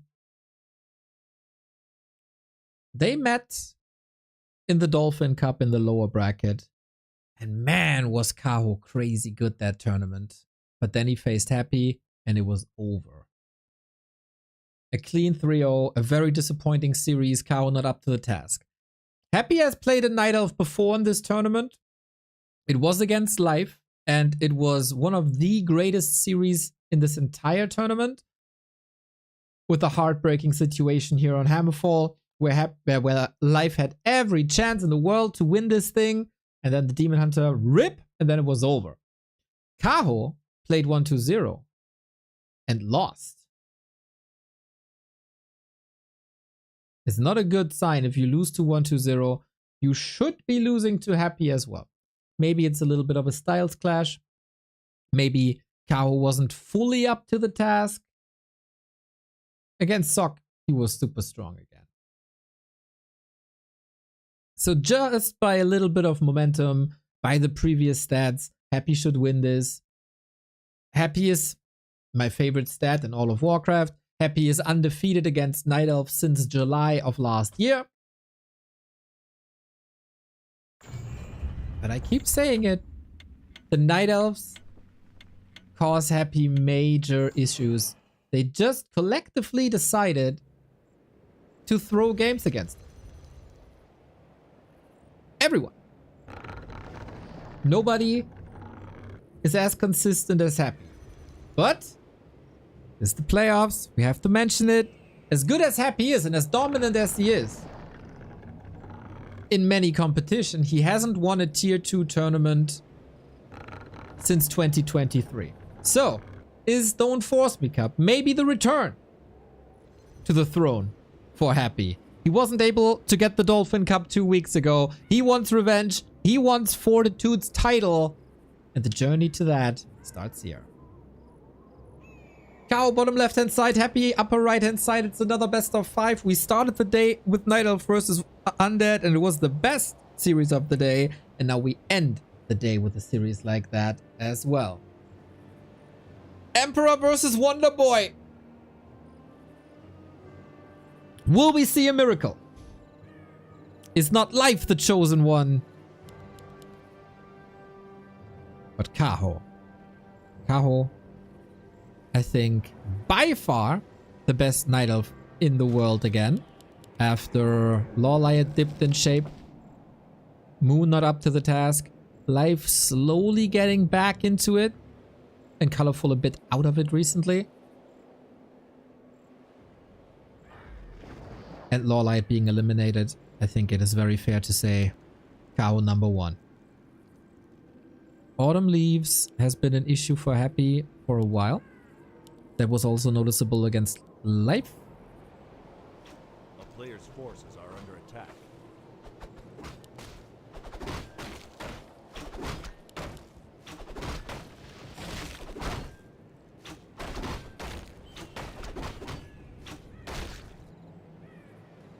We got the wisps everywhere.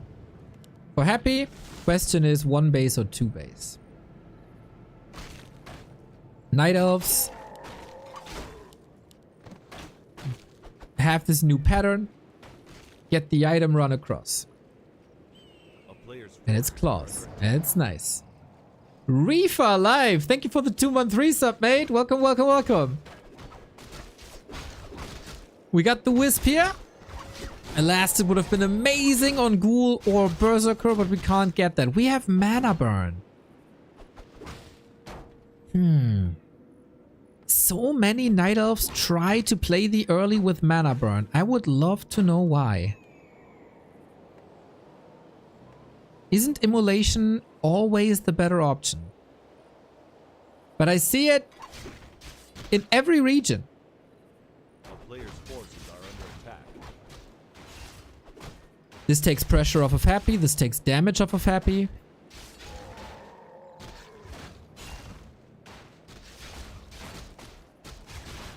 And we're burning mana quickly, I guess. Happy is not teching. Happy is not expanding. Happy is teching. Going back to most likely his tier 3 play.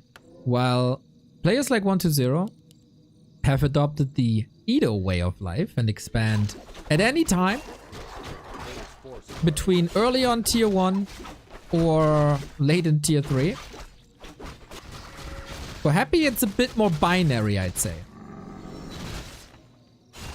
Either very early or very late.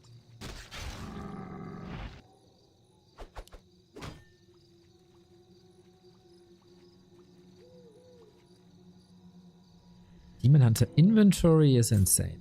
Gets the boots, gets the staff. Love how Night Elves are adjusting to the undead meta of selling town portals. The boots and the staff, since you're so Demon Hunter centric, should give you the same outcome, but better value. Except the invulnerability phase. And Kaho has a solid read that a shop will be crapped, but it's this shop. 50-50 gamble is not paying off, but if the archers cover the upper left-hand side, the Demon Hunter covers the right-hand side. Smart play by Kaho. Mana burn coming in. Can he get a ghoul? Any other last hits without risking too much? Oh, Kaho got the Troll Berserker with long range right click. That puts a dent in Happy's plans here. Level 3 creep route prevented. Archers are coming in as well. This is exceptional Demon Hunter play from Kaho so far. Baiting a lot, buying a lot of time. Skeletons here and detonated. Dodges another surround. He's a high wire artist in Joshishi fashion. And some free chip damage. If the Sasquatch goes to Kaho as well, this is a little bit of a slap in the face for Happy early on. But we play it safe. Naga's coming. Did Happy just get out microed? Did Kaho just outperform Happy?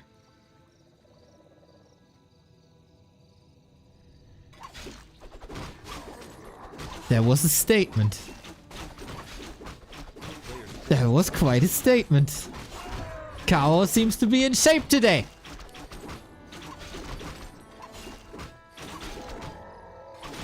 Happy Acolyte also falling. That guarantees level 3. That's a very early level 3. Happy got the information and he got the freedom for one of the middle camps. It's a Book of the Dead with little AoE this spell available. This can catch the Demon Hunter off guard. Or the Naga. Better look at some timings. Kaho was memed on for never getting Ultra Vision. That has changed. Oh, Happy playing nicely around it. Oh, it is no level 3. That's unfortunate, but the skeleton, it was 10 HP, 10 XP missing. Happy will probably kick himself having donated that away. He wanted to scout if there's an expansion, but there isn't. We play one base, one base. And that's a lot of freedom for this Demon Hunter. Mana is depleted pretty much constantly. Happy with ghoul rotations. They're looking fine. Oh, misses the frost arrow. And with that, misses the surround opportunity. Little lucky. Sometimes you gotta be a little lucky.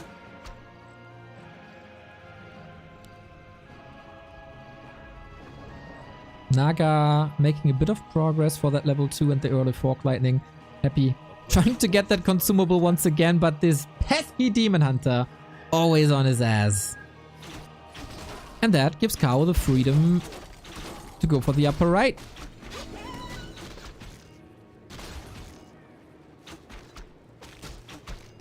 Basically, Kaho is taming the creeps to do the damage for him.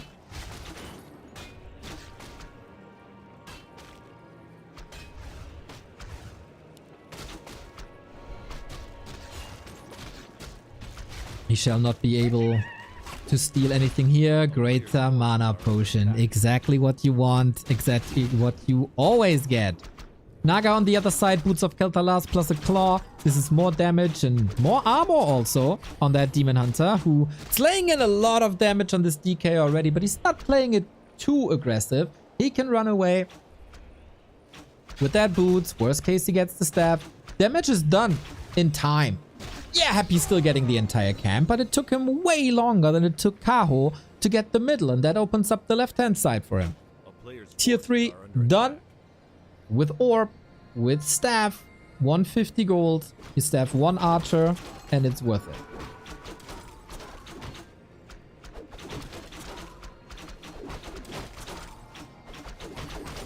Master training isn't done yet, has to wait a second. Naga level 3, perfectly in time. He's an entire level ahead. It's incredibly, incredibly impressive. Sasquatch goes to Happy. Boots of Kel'Thalas, Demon Hunter Beast. A player's forces are under attack.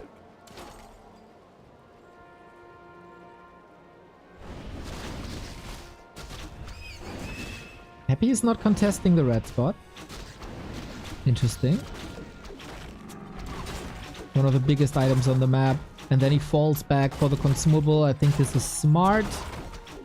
Bit of a gamble. Happy could have contested this, but without Lich, without Orb, this wasn't the timing really. And Kaho identified this quickly. Battle Drums is a bit more damage on everything. Not perfect, but it's alright. So this is the scary timing. 940. Tier 3 coming together. Naga also perfectly gets level 3. Kaho is retreating indeed for him this camp. Uncontested and a lot faster, and Happy realizes everything is empty here. Scroll of the Beast, of course, an unfortunate find. Destroyers are ready. Coil Nova is also ready. Oh, do you Demon Hunter. Always giving me mini heart attacks. Strong usage of Rejuve, and Happy knows my opponent currently is too strong. I have to expand. I can't push into this base. So Kaho, what's the follow-up? Counter Expo on the spot. Resources are available. We just broke upkeep.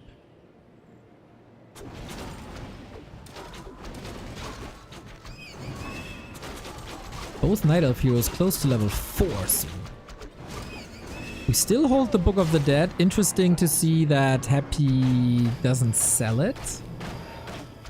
No Invo Potion either, no TP. Hero Focus might be an option. Lich doesn't have level 2 yet. No Frost Armor to be seen. No Demon Hunter level 4, unfortunately. But he'll get that relatively soon. Maybe Hero. Of course not.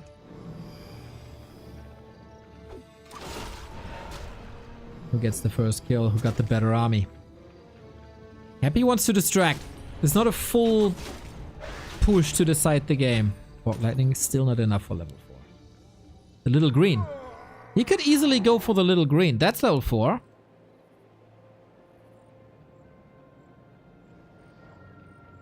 Unwilling to give Happy the time. With that retreat, Kaho should know what's up. He's the one who invented the bottom third. So far we don't see it. Even though Burrow's up, we don't have reveal. We have a Wisp here. Also, not the case. Ah, the Dryad is guarding this. A little late. A town is under siege. Happy's getting ready for a hold. Kaho must be getting ready for a push. What he got? Invo Potion. No dust.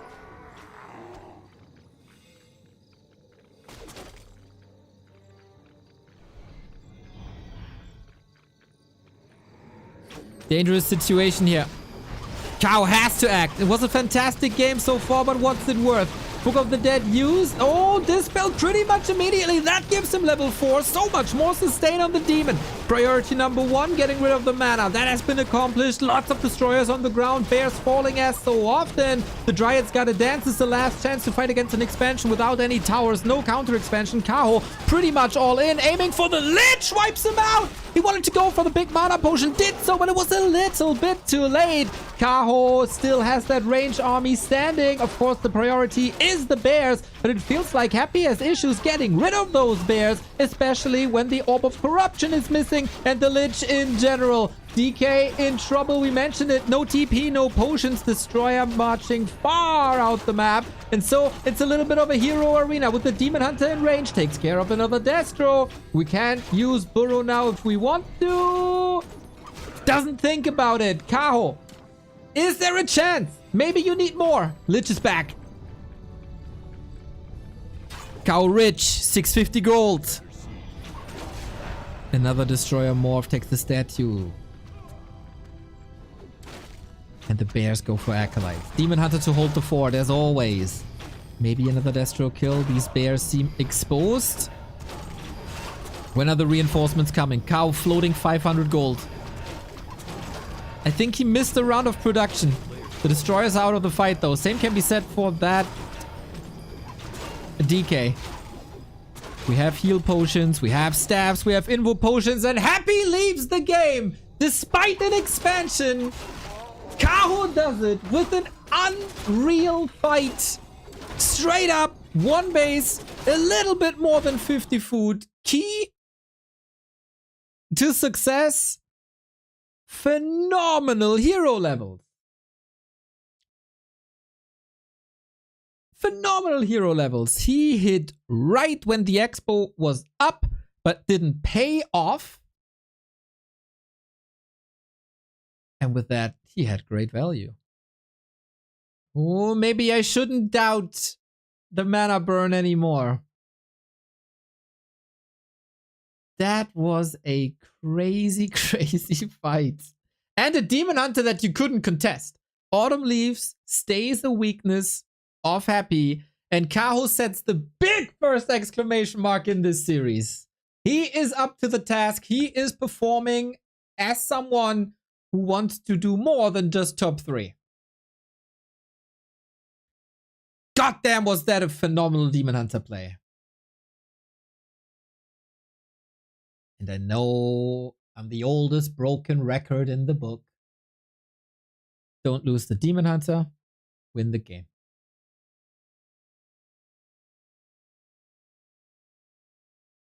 Stays true. But Happy is Happy. And Happy will adjust, but will Happy overcome? We move on to round number 2. We are 1/3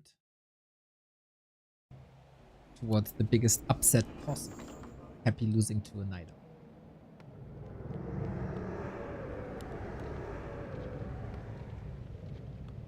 I think it's very, very, very important for Kaho and for his mental game to start strong into the series.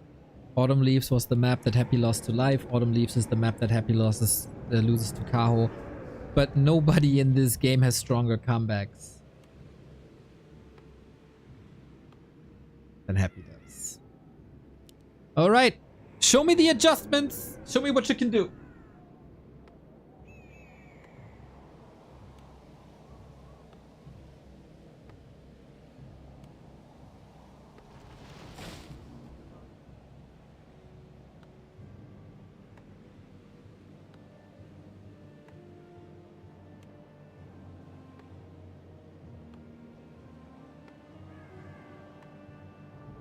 The last series of the day could be the most spectacular one if it goes this way again.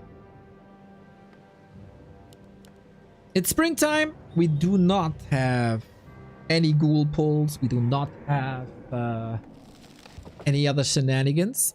Kaho also with a bit more defensive positioning. Wait, what? Wait, what? Is this Labyrinth playing? Lich first by Happy. Ooh. Oh, that's sick. Labby is once again the pioneer. Lich first fast expansion. Is good control against the Demon Hunter. It's good damage. It's chip damage. Always from afar. Don't let the Demon Hunter get near you. That is the play. DK to do damage has to be up front, but then he's tanking so much damage that he's kind of unusable. Lich. Shall we play it like this? No, don't tell me he goes to the... He's not expanding here.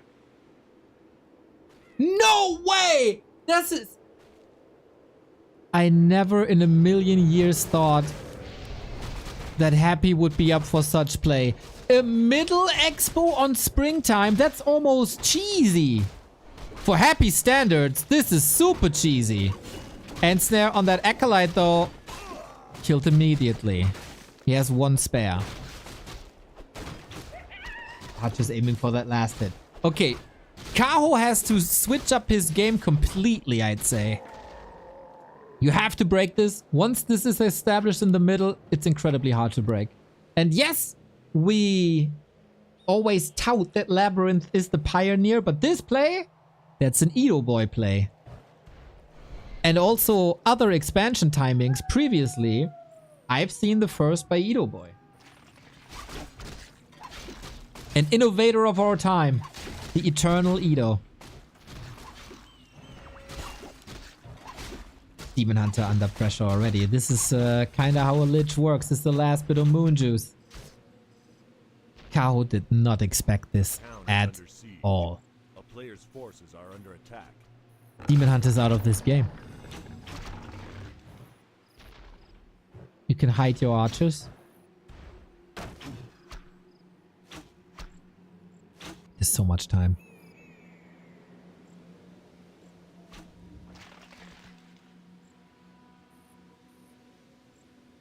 I never thought Happy would be doing something like this. Demon Hunter gets level 2, is regenerating a little bit. Nighttime in his favor.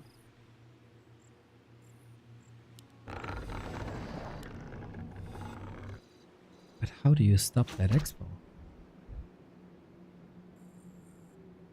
If you don't stop this expo, this turns into undead Fort Knox. And then you can creep this with towers, and then you can creep this with towers. It's a phenomenal position. This is one of the most brilliant things that map makers have done in the past 20 years. But does it work though? Does it work though? I don't think so. Cancelled at 50% at what cost? Not... Oh! Almost saving every archer, but against reveal, one goes down. But that won him so much time. Maybe the building position wasn't perfect. Demon had a free reign.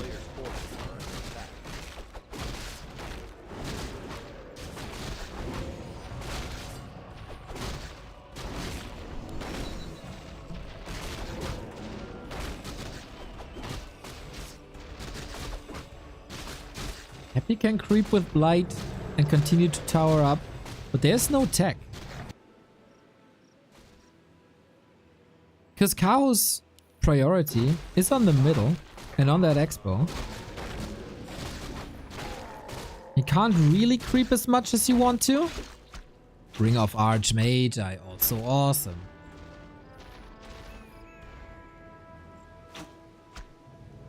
A Demon Hunter not level 3 is no threat. Nova still hitting. Wants to preserve some moon juice, I guess, with later mana burns. Or he just simply forgot. Naga is here. 2 kills, 1 denied. We have Dark Ritual. Happy, not a fan of the Frost Armor yet. Because he has that Nerup Tower. The Nerup Tower is his Frost Armor. Seems like a little Acolyte misposition. Happens.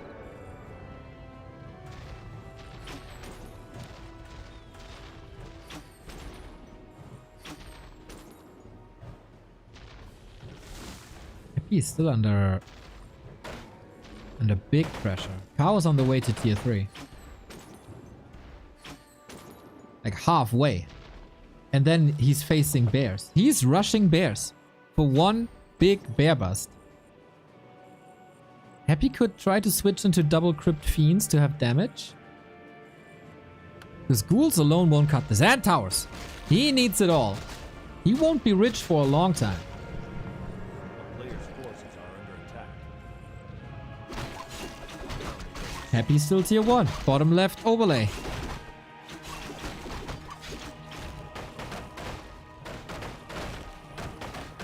Engine of War gets killed. That's unfortunate, but he sees the bear.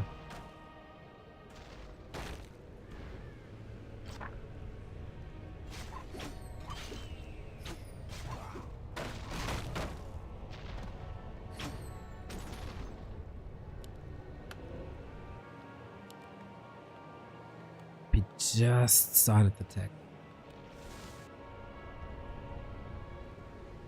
The bear's got a carry. And a glaive even. Yeah, that makes sense. There's no destroyers to attack them. If the Lich wants to attack it, he has to march forward. And he even saves the Engine of War. That's more stability. Happy did change this entire matchup here on Springtime, but did he change it for the better? Lich level 3. Yes. Yes, so little. Denies a crazy amount.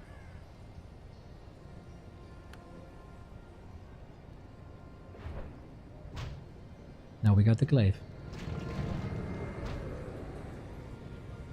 Needs a bit more vision. Get the roar, which is also working on the glaive thrower for some reason. The spirit tower is the problem. There's not gonna be Dispel for a minute. Happy has a shop though for the Wand of Negation against Rejuve.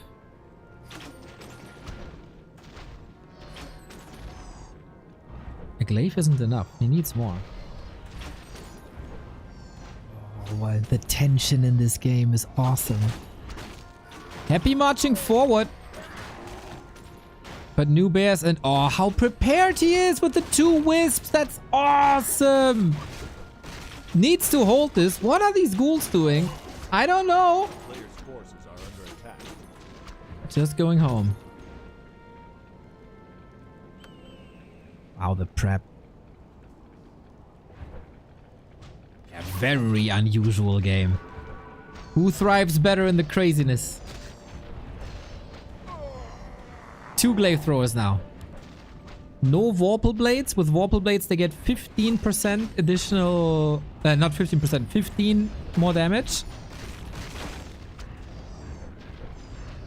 Using the units and the heroes to allow the glaive shots. Lich marching forward. 2 glaives are necessary, otherwise you get the repair in. First bear down, tower damage is crazy. Demon Hunter contributing now as well. First fiends are coming in for a super fortified position. Demon Hunter in trouble! RIP! Flew too close to the sun, and with that, Happy has stabilized, is on tier 2. DK will be coming, Wand of Negation as well, and the glaives are under so much pressure. The bear bust wasn't fast enough. Happy's Fort Knox seems uncounterable. But the Naga, still threatening the Lich a little bit. There's no counter expansion, mind you. Happy's losing a lot here by diving so deep. And the demon was only level 2. Player's forces are under attack.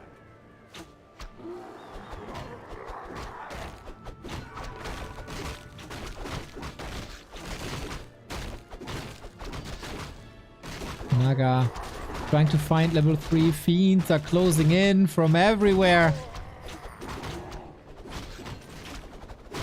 Lich shouldn't be. No. There's no way this Lich is dying. And bears got so much utility. Kaho stays in this. Good sign, I think. Good sign that he believes. The player's forces One more are under try. attack. Tier 2 makes things more stressful. He stays at 50. Demon Hunter back. now.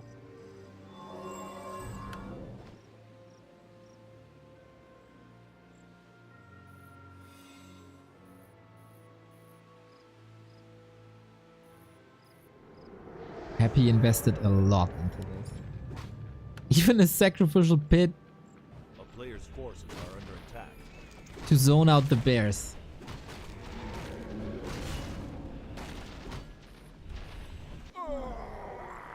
Do you have to attack from here? Could you attack the main? Not doing that. Alrighty, this is so hard to engage into. Kaho, he calls himself Wonder Boy. We call him Wonder Boy. He has to show us that he can do some miracles here. Nova on the Naga Invo Potion. Bears can't crack this tower though. DK, whoo, getting pummeled hard. Is next to the shop. Zap, but he got the potion ready. Traps a bear. DK, down. Tower, down. Guys, we got the staff on the Naga. The Demon Hunter is diving so deep.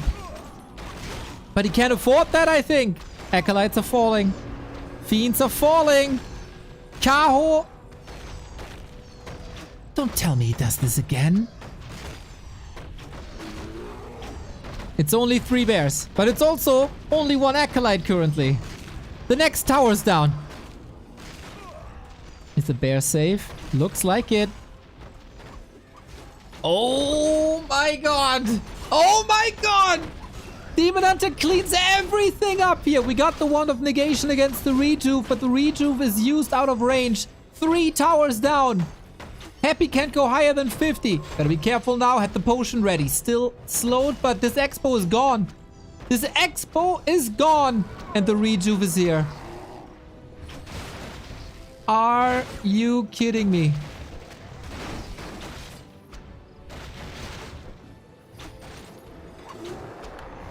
We are 1 Coil Nova away from a Demon Hunter kill. Oh, okay, here is the Rejuve. And the Wand of Negation only used now. Kingdom for Detonate. This Ancient of War, man, he has seen things. Gruesome, brutal, bloody things. But he liked it. My god, these Rejuves are crazy. Staff, 9 seconds. Lich, maybe Mana Potion? Not willing to go for it. And this is the entire base. This is also production. This slaughterhouse carries the destroyer upgrade. If only Kaho knew.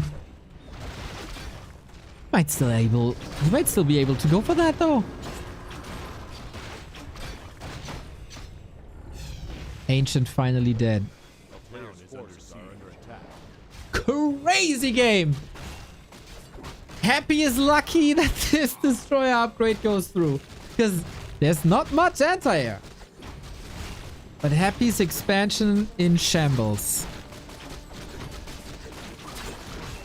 Oh, if he attacks this a little bit earlier. It's still... Oh, it's not the only slaughterhouse. DK is so underleveled. Lich is underleveled. There was no creeping this game.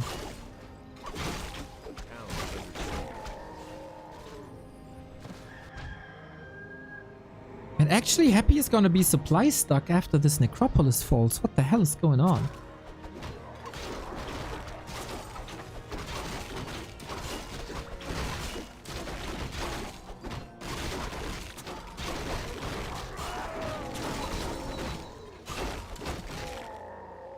A player's forces are under attack. Oh, might even save this. Flamethrower is very fragile.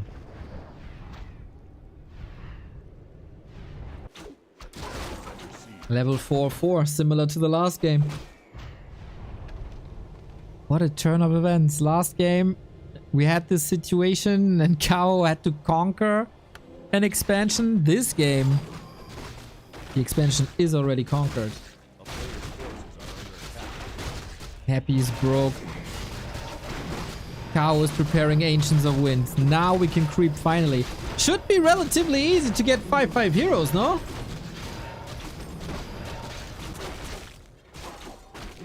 Mercenary Camp, Red Spot, Unholy Aura, perfect. Lady Luck is with him now as well.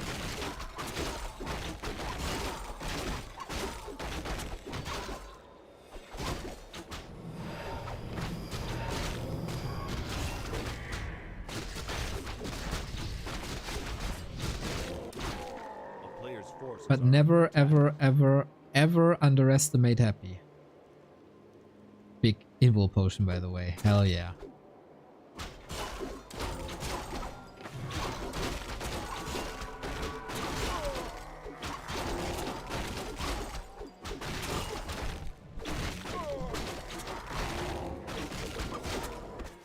This is scary for Happy. Everybody wanted to see Happy versus Lin. We might not get it yet. First talents are coming, but Happy could ruin it. We have no town portal on Kaho. He has to run all the way. He invested into the wind and into the adept upgrade. Yeah, Happy should cancel it. Nice. He got his 4-3, close to 3 heroes as well. This choke is none to engage into.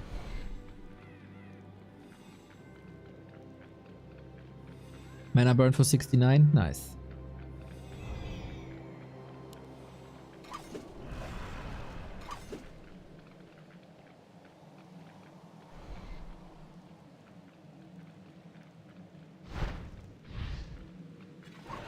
Is there enough anti-air? Can he deal with the destroyers? Naga in a bit of an odd situation. Once again, we start focusing the bears. Demon Hunter, burn, burn, burn, burn, burn. Ghouls should be easily picked off with a little bit of focus fire. And yep, it seems like they're gone in a second. Same for the destroyers. They're not... Oh, ho, ho! He wanted to save it with the town portal, but he couldn't. Ghouls picked off. Destroyer gone. Kaho supply lead 1,100 gold.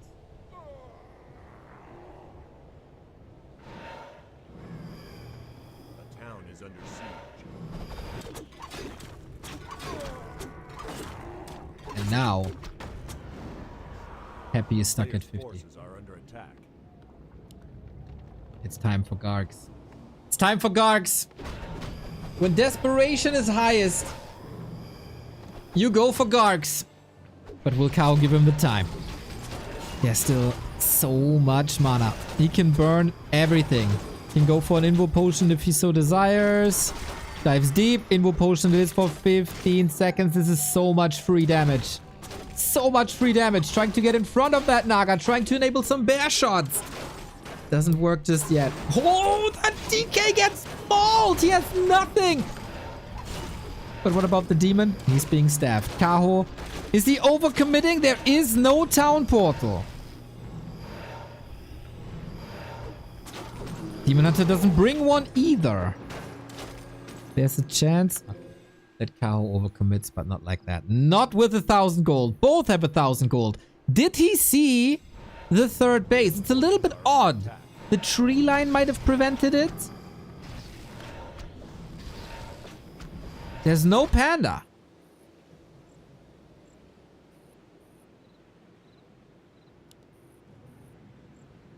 Ideally, you trade as long as you get 5-5.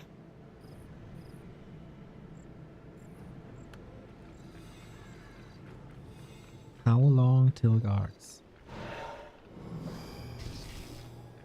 A player's forces are under attack.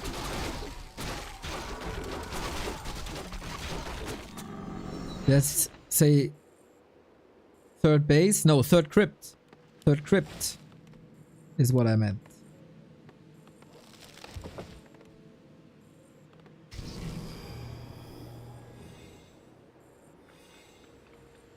Thank you, everybody who understood me regardless. You're the real ones.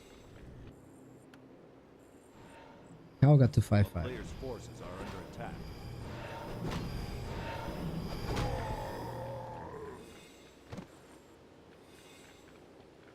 This is huge burns.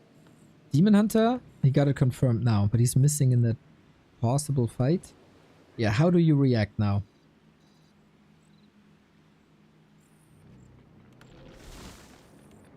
How do you react now? Oh, the mine is empty. A player's forces Demon Hunter is getting scouted by a shade, but there is no disable. There should never be enough mana and damage.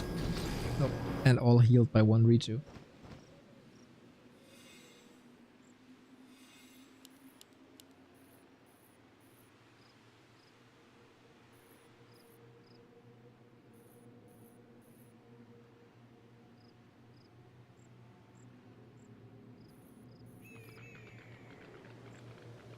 Happy has 1200 gold.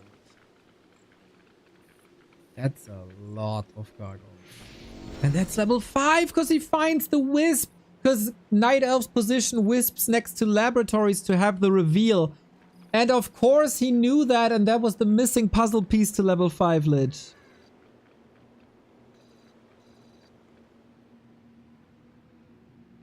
All of a sudden we got a crazy even game.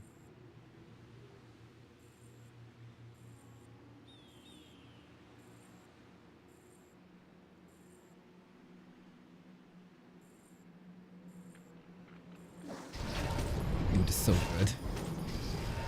Who else would have realized? 1-0 and Labby? Never.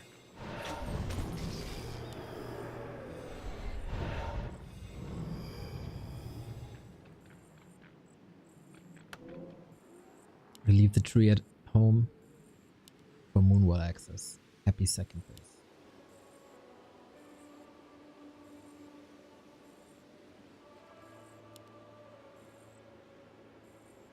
I think we can say that this game is played on a higher, like one higher tier than life was 1-0.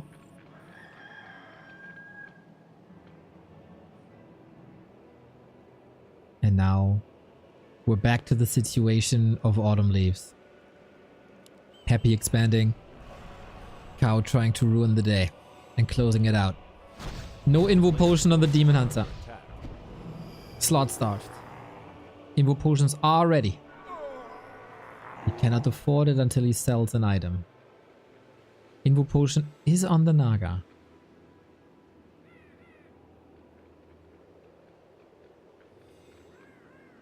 What a game. What a game. Crows far in the back. Detonates!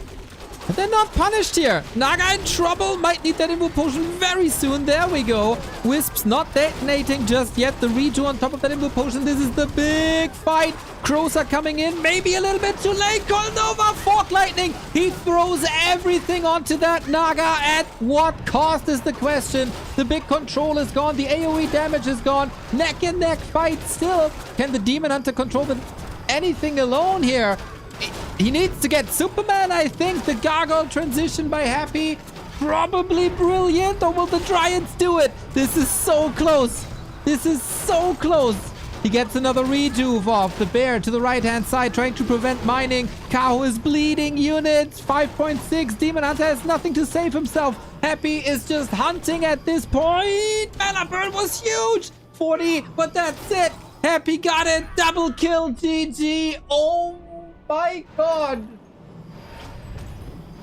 What a roller coaster of a Warcraft game. That Naga nuke, dude. That Naga nuke opened up everything.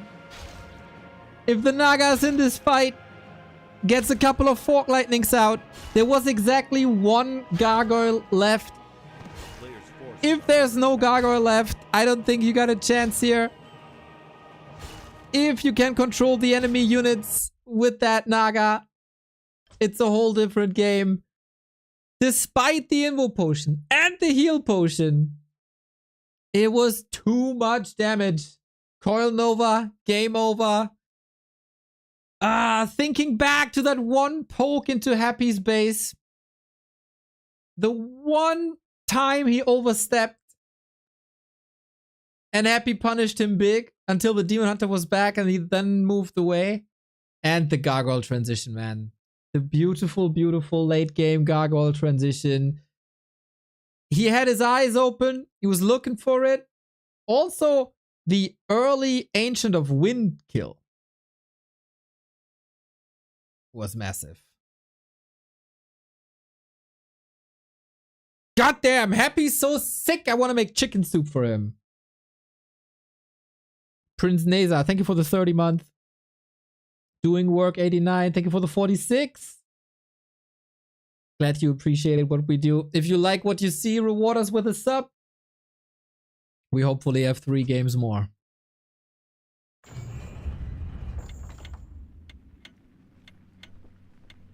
Echo Owls next. Kaho's first losers pick.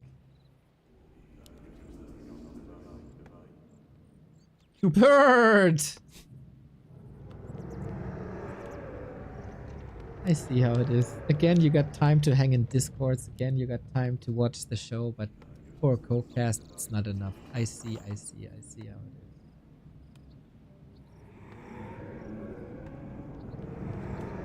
Man, Happy is switching things up. Lich first, fast expansion, and what you can do on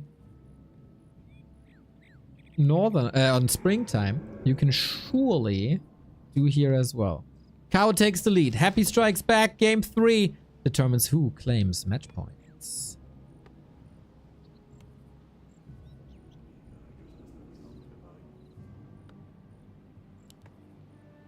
I think we all can conclude banger of a series already.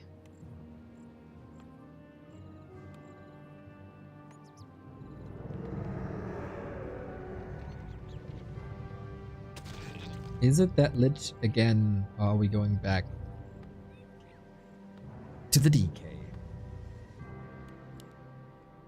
DK it is. Lich experiments shelved again for another day. Maybe there was a springtime exclusive. We'll continue to observe.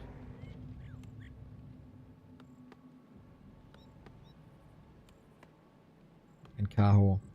While there's always a chance on this map to see a Warden, Kaho very, very much is a Demon Hunter. So now, what can Happy do against the Mercenary Cavalry? Yo, Potato! Holy shit, dude! 50 freaking bucks?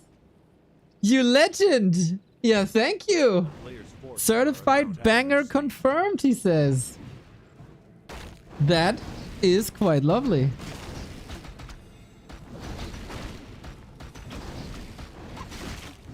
We were minutes away from a 1-1 when Happy established that expansion. Then it all turned around and we were moments away from a 2-0 for Kaho. And then eventually Happy pulls it all together and everything is tied. We got Happy with the Shadow Priest stolen.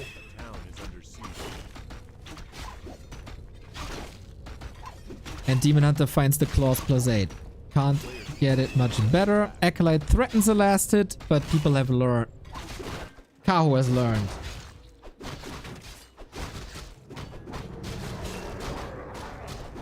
To expand again.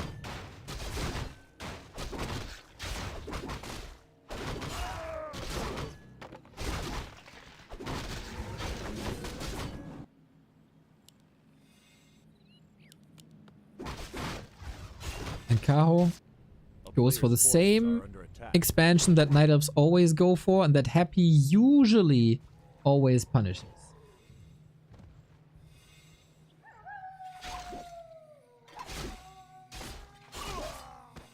Acolyte? The backup Acolyte down.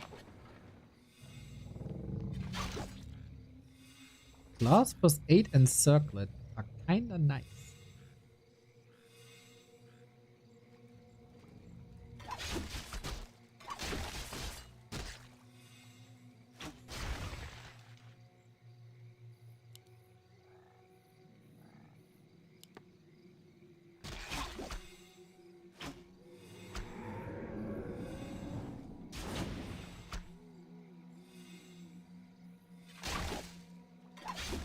We have a little bit of a stalemate, but as long as Happy is busy on the left-hand side, he can't get to the right-hand side.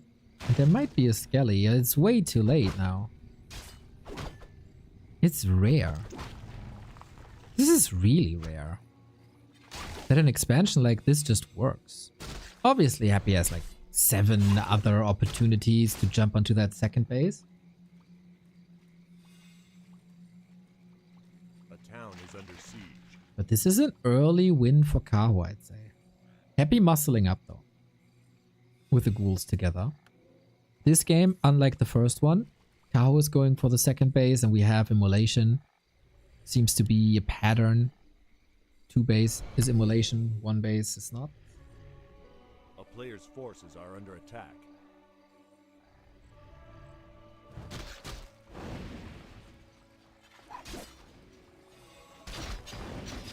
So we start creeping.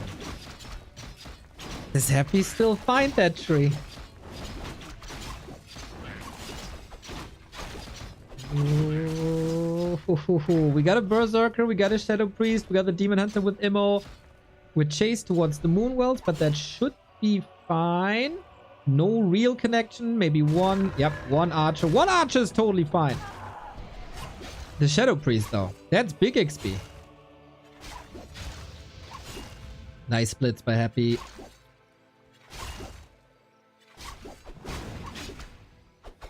Shadow Priest wasn't dispelling or healing too much until he knew it would survive. To save some moon juice. Like. So hopefully, yeah, tree is moving already. That was necessary. A player's forces are under attack. Kaho chooses stability over greed.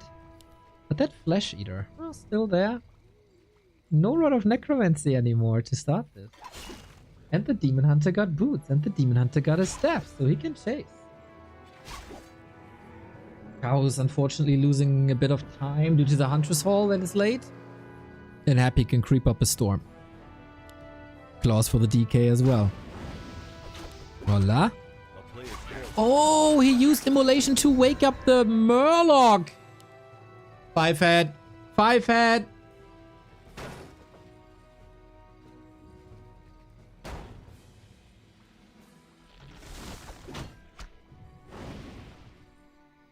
Now the creeps.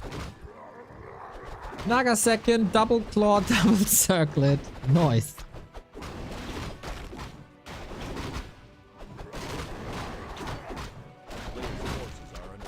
But yeah, DK will be level 3 in a bit. It stays a delayed but free exp.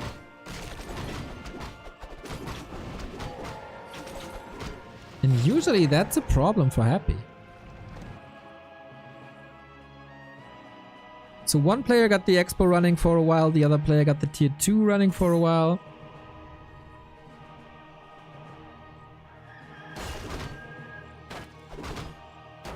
Third clause of attack. Okay. Kaho's figuring out where he can creep safely.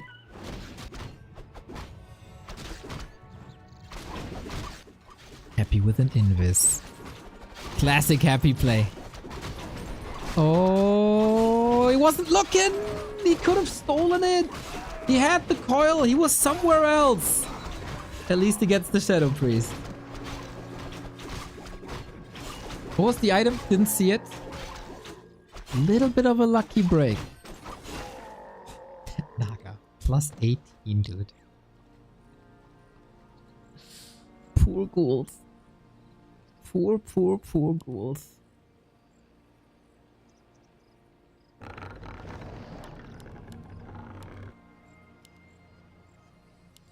A player's forces are under attack. Beast Scroll? Okay. The car got a lot of gold. Second, Ancient of Lore only now. Happy got Backpack.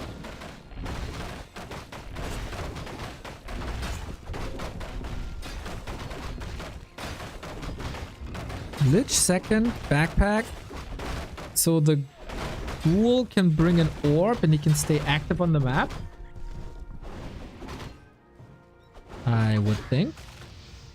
Will deny to the creeps. Oh, DK. Can he force him into an invuln? Immolation, good. Body blocks. Lich is here, but that kind of blocks the DK as well. Naga connects. Can he block him for 7 more seconds? That would be wild, but no. It forces another... One more Naga. One Fork Lightning that could have been the DK's end. He's just running into this base without a TP. The madman. He has no Staff of Preservation. And he's fighting on Blight. Confidence. That confidence. Oh, but Happy, dude. Count your prayers.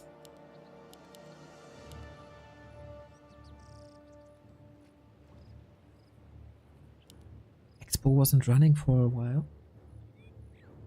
A player's forces are under attack.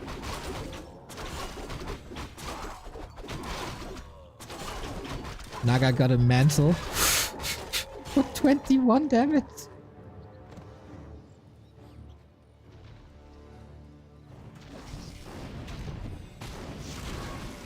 Oh, we go gargoyles instantly. Didn't even see that. Yeah, it's 3 crypts already. A player's forces are under attack.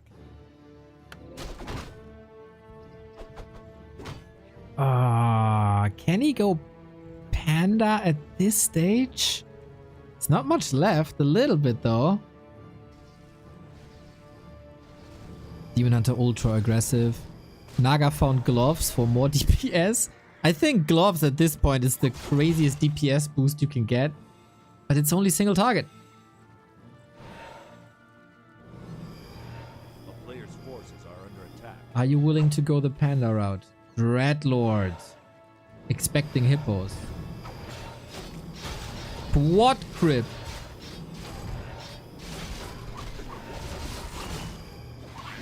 Oh, Lich got it.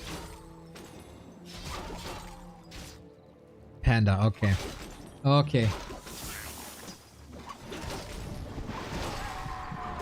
First Garg down. Sleep comes in onto that Naga. We again have no TP. We go Lich. Oh, Sleep again. This is crazy.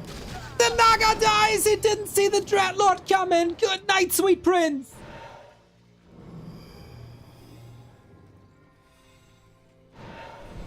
He got a bit too greedy and gets punished ultra hard.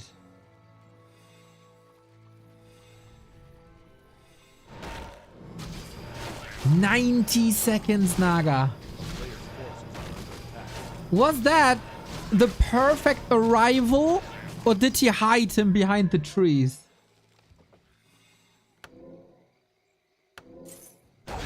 Double heal scroll against the Panda as well. Perfect shop control. Kaho had the same thought. And he had the money ready.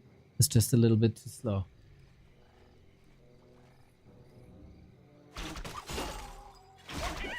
Demon creeping here.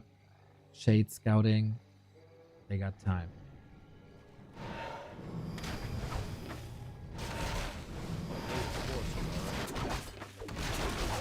So, if Kaho doesn't go hippos, and he's not doing that.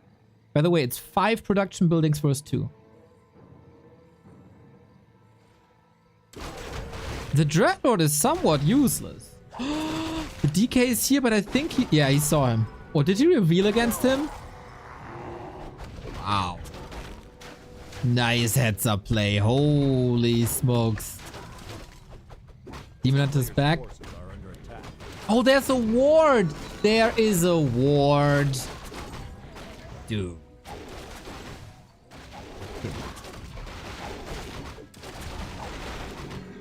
And Panda makes it to 3. That is the single most important level that you can have for Skarks. At Neo level 5. Yeah, you know what I mean. The invis play didn't work.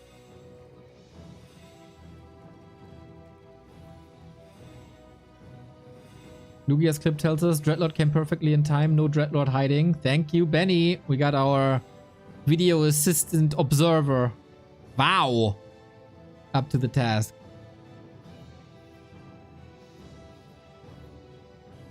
But how is what? Oh, Happy has no lumber. Ah, he's fixing that now. I see. This late game is gonna be crazy. By the way, if I had $1 for every time I say crazy, I'd be a millionaire. Gotta stop that. Send me a list of words that I could use instead.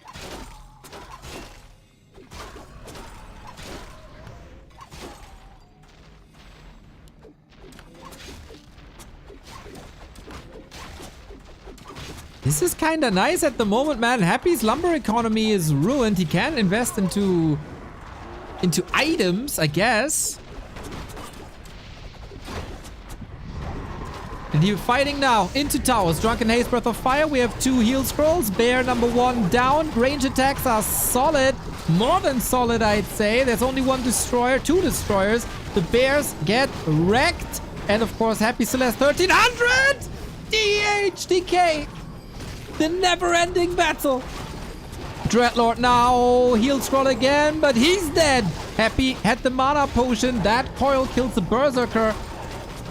Can he do something about the Death Knight? I don't think so. Item on the ground, Mantle of Intelligence, whatever that was.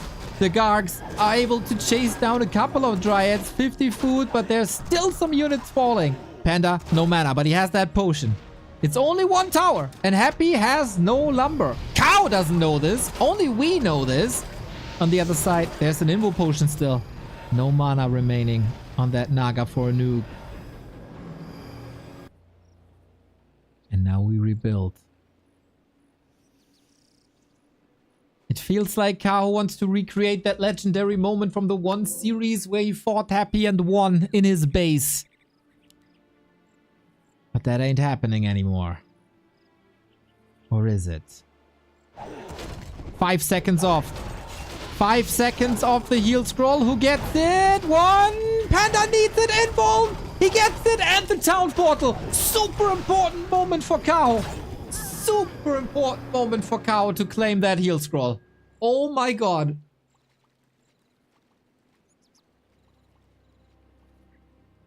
This is so close. Kaho still has a bank though.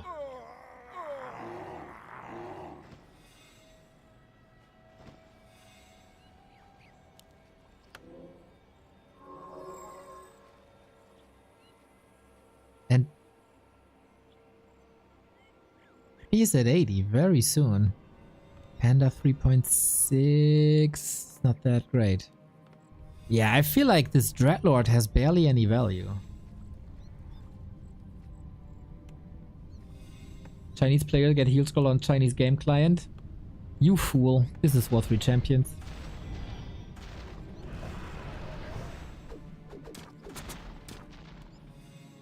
We get defense upgrades.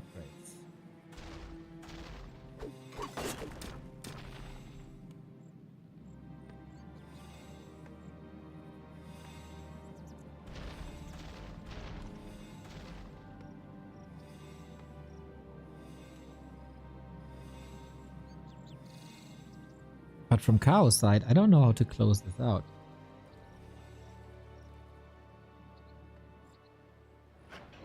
This third base will decide the game. A town is under siege. Next invul up. Kaho's shop control might decide the game. A player's forces are under attack. But he's slot starved.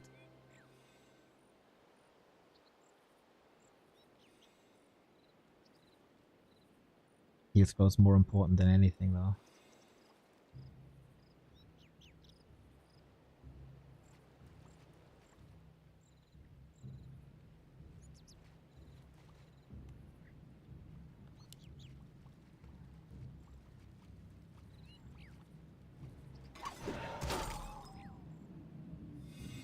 Been a long time since we've seen the last mana burn.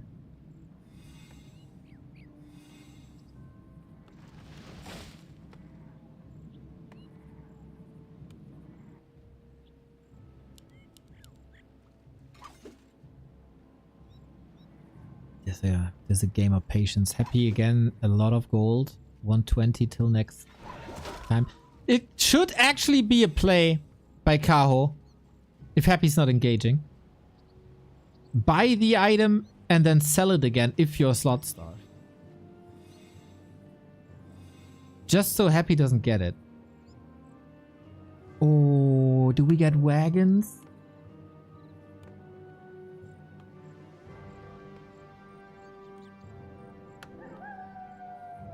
Player's forces are under attack. Wagons are mega good. You could also research backpack and put them in a unit, but they're so fragile.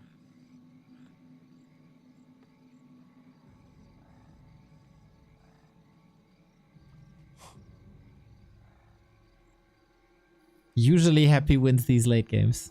But usually this was played when Undead still had heal scrolls in the shop.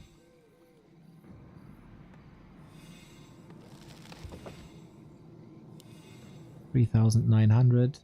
Kaho is mining longer here.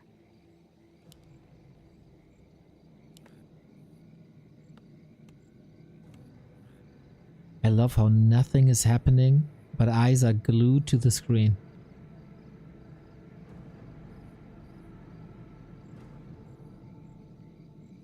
Full upgrades, and now we go north.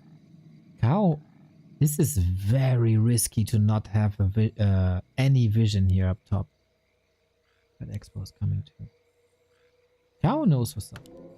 Happy knows what's up.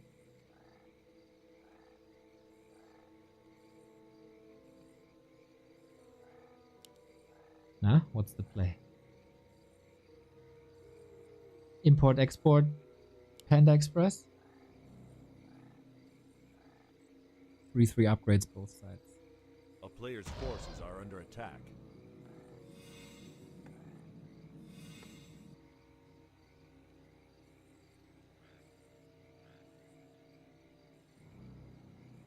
Happy is gonna break upkeep with Gargs. It's like 15, 18, and wagons. Kaho has nothing against the wagons, really. Happy is scouting for chimeras, doesn't find them. Any air units, can't fight them.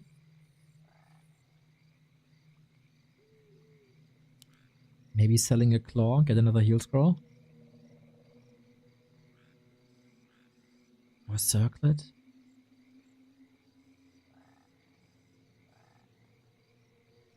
Oh, Happy just build an acolyte for another shade? Yeah.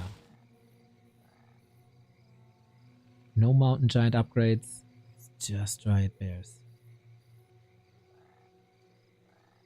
Can a shade carry items? No, that would be funny though.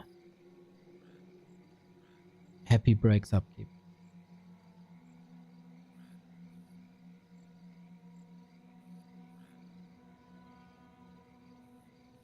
Oh my god. Kaho as well. Did he see? Oh, he saw production. But it's 6 production buildings versus 2.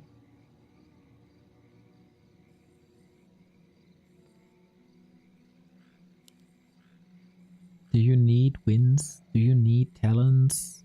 Against Hippos questionable, but Hippos maybe? Sir Samsa, thank you for the 43 month.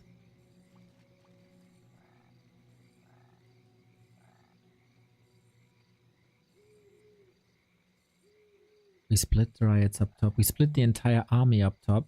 He did buy the next heal scroll.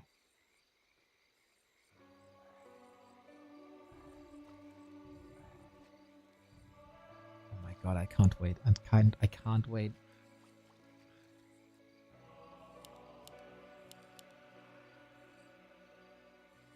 Dryads might have a tough time against this wagon and the A-bomb. Happy will pull everything.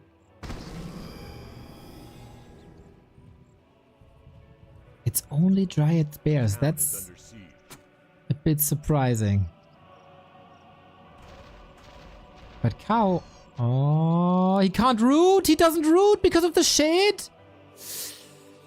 Oh, that's so much time. That's so much time wasted. Root. Oh my god. Is that really... That's what's happening here, right? He queued the root. Now, there we go. But Happy blocked it with the shade. There we go. Happy still has so much gold. No invo potion. It's an odd position between the two bases now. The town is under siege.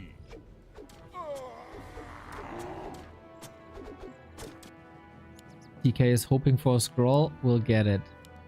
2 minutes of mining in the south. So many Dryads. I don't know if that's smart. He's preparing like a base race. There's an ad coming, by the way, that I can't stop. So if you don't want to get this late game stage interrupted, a sub prevents you. Sniping that wagon would be amazing.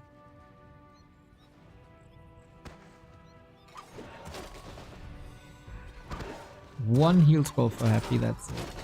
Oh, are we going into this? The bears are in a horrible spot. This choke in general is not good at all. Kaho, what are you doing? You don't have to do this. No, no, no, no, no, no, no, no, no. Oh, that's a wagon for free, though. Whoopsie. The rubber duck, man. Thank you for the prime. Expo's running. I mean, what do you want to spend your gold on at this point? Happy is trying to lure Kaho into an unfavorable position. Is this it? Oh, Kaho seems to have a bit of an issue to get the Dryads in position. There's so many of them. It's 15 Dryads. Can the Panda connect? All hell is breaking loose. We have 3 heal scrolls remaining. Dreadnought again in a bit of trouble. Lich level 4. This is insanity. Got the Demon Hunter saved into an invul potion. I have no clue who's winning this. The Gargs still look good. DK 50%. Now they're all burning. And there's no heal scroll anymore. Dreadnought level 3. Happy trying to get out. DH. DH. Oh my god. 4.7. He's alive. Happy in his main base though. How is he supposed to push? Everything's hurt. Panda needs mana. He has mana. He still has 2 heal scrolls. And now we rush towards the north and we hold and we win. Lol, there's no stone form. What an oversight. No stone form against the Panda.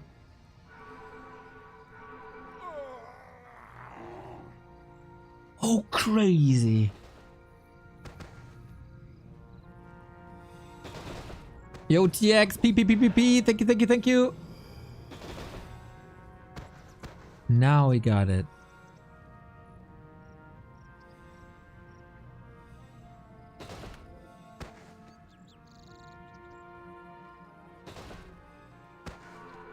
Happy has very little gold. Happy is mined out. Happy can't get income anymore.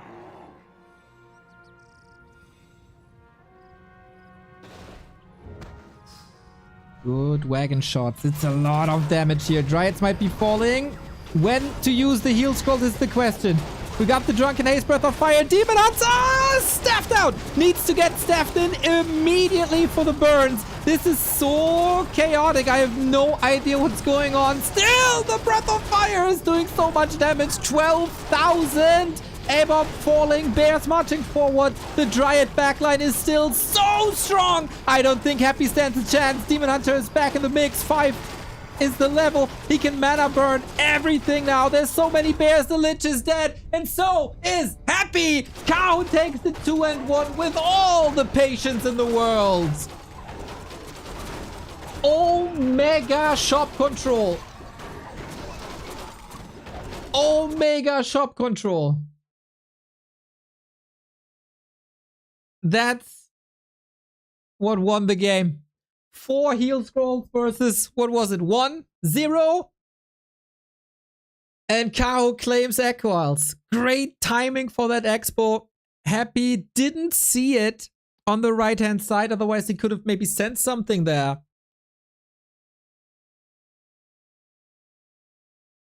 And goddamn, he did it on 2 production buildings.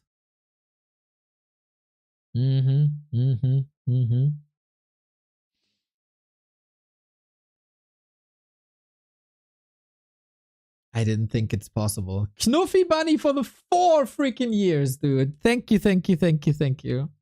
What a time for the 4-year celebration. Panda total damage. 12,000 something. 12,200. And I love that Night Elves are doing this now. You will get the levels. Panda is so good. Panda is so good. Good to see that none of these guys were losing patience.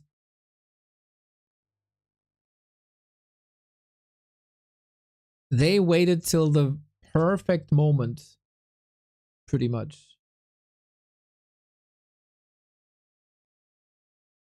to go for the fight.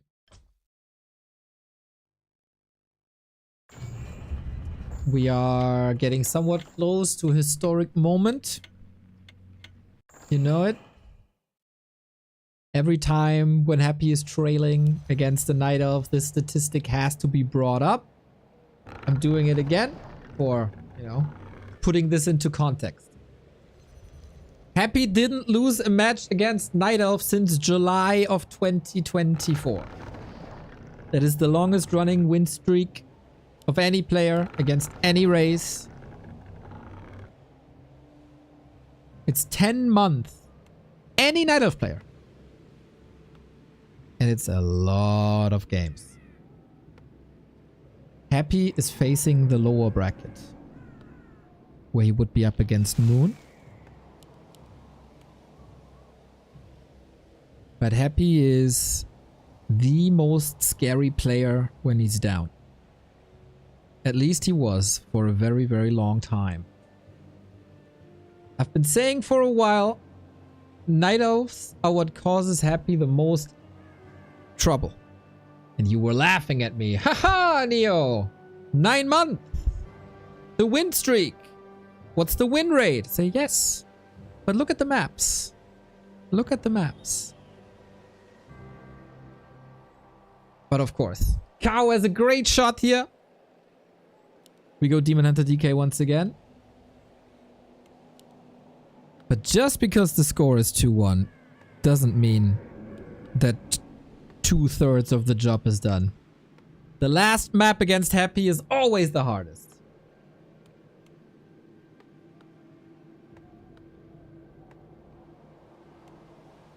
A player's forces are under attack.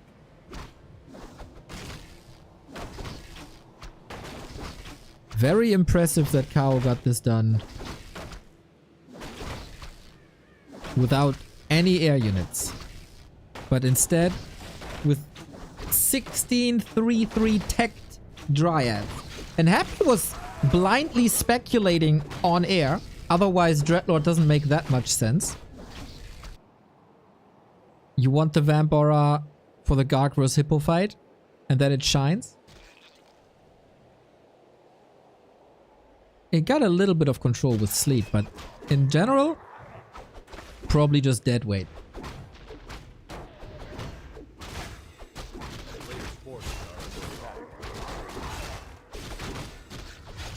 No ghoul pull. Demon is here. That's a lot of damage on Happy already. Gets the parry up. That is super good, actually. And Kaho very conservative with his mana. Okay, we just came from a lot of action, and here we got the action again. Kaho is pulling Wisp, has to detonate one. Happy is super low. And the Wisps are getting detonated, and the creeps are still there, and Kaho is 10 feet tall in this early game. Forces are under attack.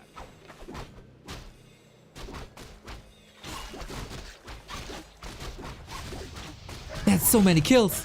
That's so much damage.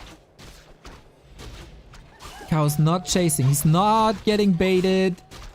Might have to invest the town portal. That makes it a bit harder to go for staff and boots. And Happy finally cleaned this up.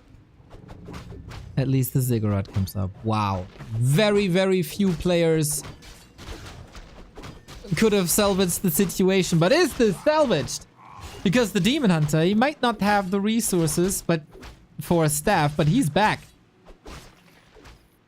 Oh, and he's running so fast. He got the boots. Is that enough? 100 HP. Didn't catch it. Double body block. And another ritual dagger, but that can be cancelled. Everything is hurt. Can you lay a trap, Happy? In the meantime, archers are still working on that expo. Level up. And now... Oh, there was a coil ready, wasn't there? Oh, yeah. Crazy saves. Crazy saves. I guess Kaho's fine with this, though. Expo delayed, tech running, counter expo set up. DK so hurt. Moon Juice is looking fantastic. This is not the last Demon Hunter harass that we've seen today.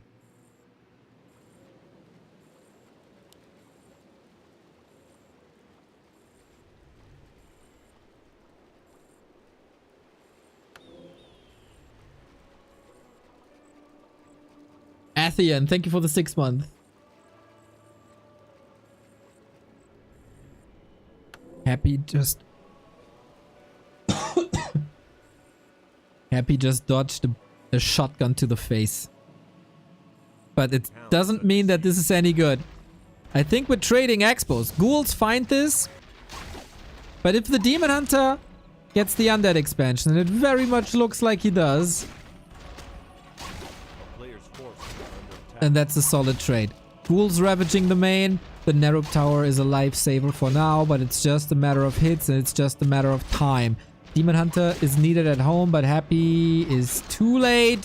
Expo cancelled. Now the staff. And the ghouls?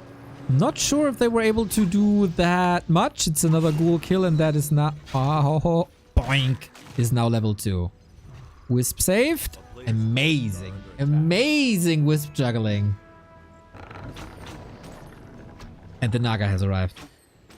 DK back to like 2/3. Stressful situation for both of them. You gotta operate on multiple screens. Ghouls still trying to do damage here. But the laws are coming up and the tech timing is immense. And the ghoul sacrifices also.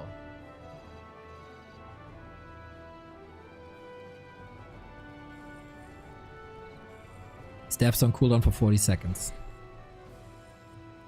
Happy's trying to buy the time and space with ghouls and lots of pressure, but I feel like this just excellently shut down.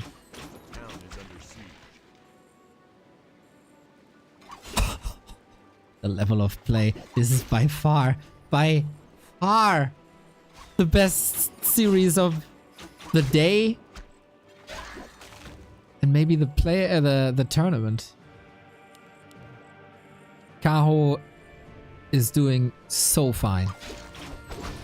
The expo was cancelled, but it can basically re-expand on the spot.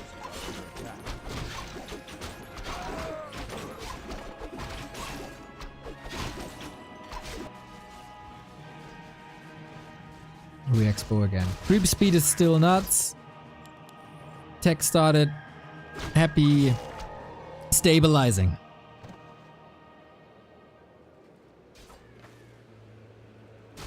Man, I'm getting nervous hiccups here. For real, for real.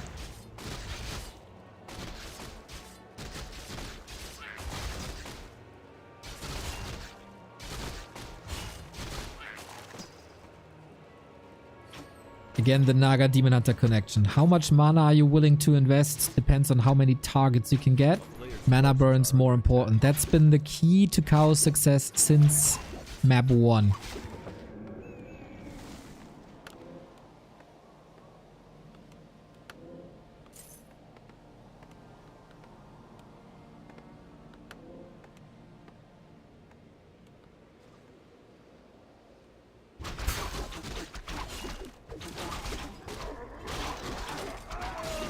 Every bracket prediction could be in shambles here in 15 minutes. Kaho steals the consumable and it's the big invul potion. What could possibly be better? Happy sniffed out the expansion on the other side. Is Kaho in position? Maybe. It's at least close. Dryads are coming. So is the Naga. But she's trailing behind, slowing down the ghouls. The Dryads catch the ghouls! Are you crazy? Oh my god. 5-head play. I was wondering, where's the Naga? Where's the rest? He kills them all!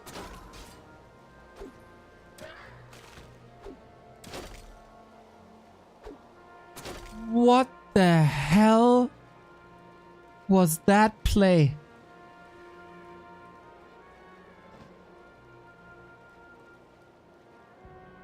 And that's an expo. And what can Happy do about it? He's down to 5 ghouls.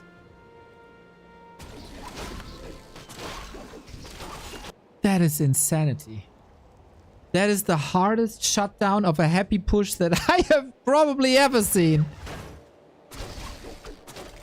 Naga and Dryad split to get the reinforcements. Brilliant.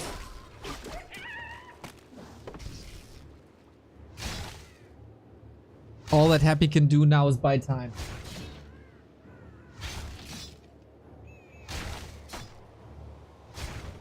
And then, of course, while creeping the middle and do anything, we single micro the Dryad to get both ghouls. Yes, of course, that's what we do. Happy has no TP, Happy has no staff, but the... Nah, can he connect again? Not enough. But look at the state of the game for both players. Kaho is level 3 and close to level 3. He's tier 3. Happy is 2.8 and 1. And he's still attacking. On the flip side, Kaho only got his expansion up now, but the Lich, this is usually like his signature creep spot. The bounty is gone.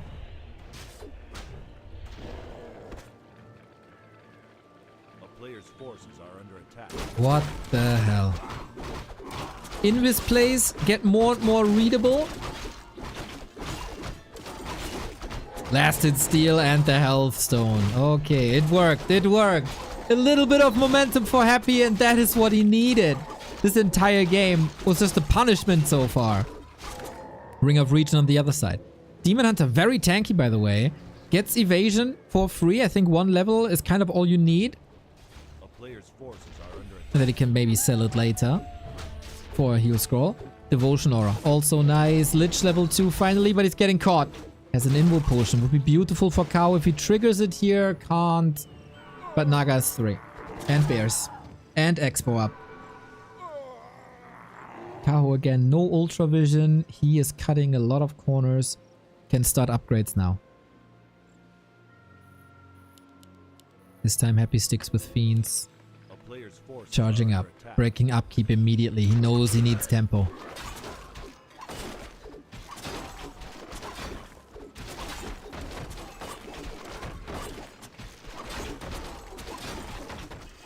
Watch award for the red spot, huh?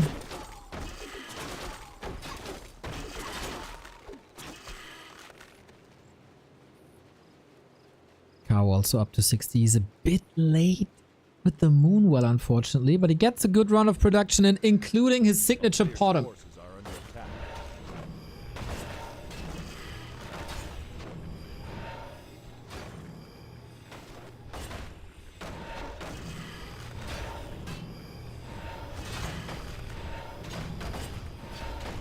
Oh, and by the way, what a statement it would be if Kaho wins, and if he becomes the chosen one, doing it with a 3 and 1.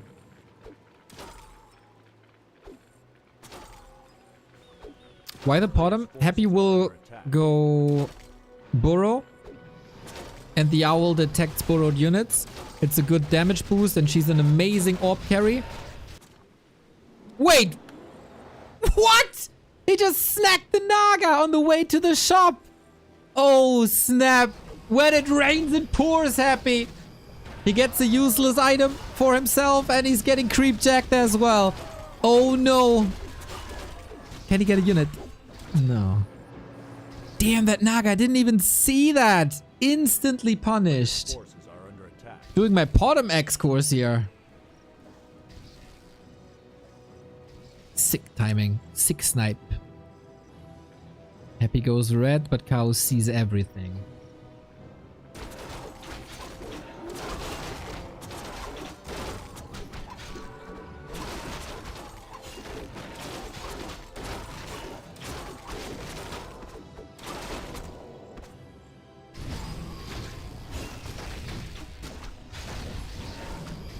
Lich gets to level 3 and DK gets close to 4. He gets Endurance Aura. Very, very, very nice. Kaho feels like he's not ready yet. His Expo is starting to pay off. He got the shop control in. He got the Naga kill. Getting important levels. Went of Mana Stealing also to double down on the burns.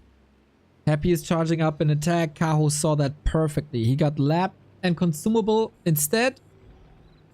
No Owl yet, but instead got the Dust. Happy's push in. Immolation level 2, very powerful, but very low mana as well. He couldn't prepare the fight as well as he wanted it to. I don't think there's a world where you can use that Immolation, but we'll see about that. Entangled Goldmine, probably gone. Got him. Okay, that's a lot of mining denied and didn't lose much. That feed though. You got dust. Bro. Odd. Shop control might be more important. And now we go wind. Unlike life, seems like Kaho is not the biggest fan of mountain giants. Yeah, maybe he was somewhere else. Oh, he remembers now.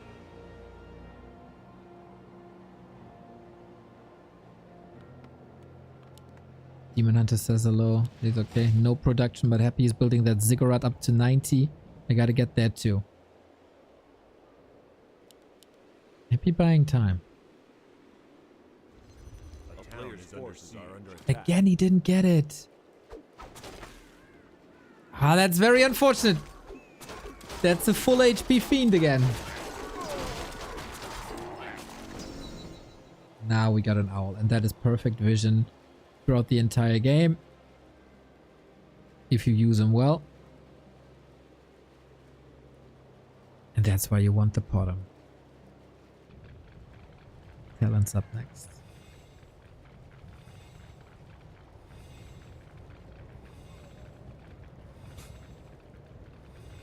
Oh, 50 seconds till invuln. Happy has 2 heal scrolls. A-bombs way earlier. And 100 supply. Kaho wasn't ready for that. At all. There's no talents. Kaho, why do you take this fight? You don't have to.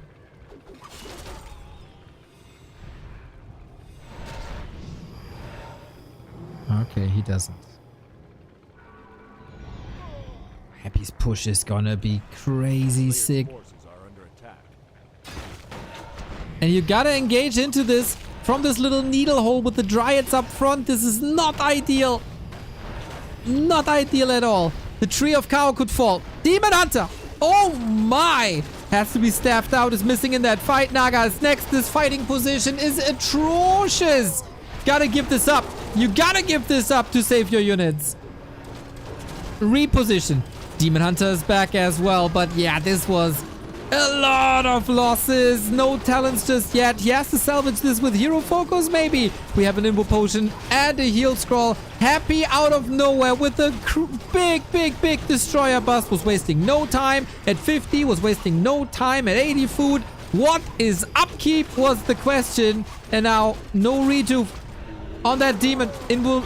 Oh, there it is, but a little bit too late. Got another mana burn in, so no more coil. But Happy is towering over Kaho. Leaves him no chance. Oh, Kaho, that will hurt.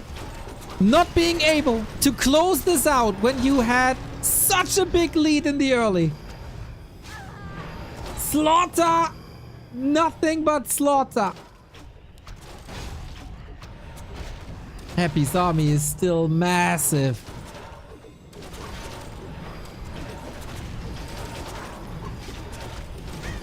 And the crows are easily sniped. There's no way. There can't be a way. Gotta reposition, but then you have to give up. The tree and the Demon Hunter falls as well on the left-hand side. Total disaster for Kaho. Maybe the Demon Hunter did not see the ziggurat. Thank you, Manske, for the sub.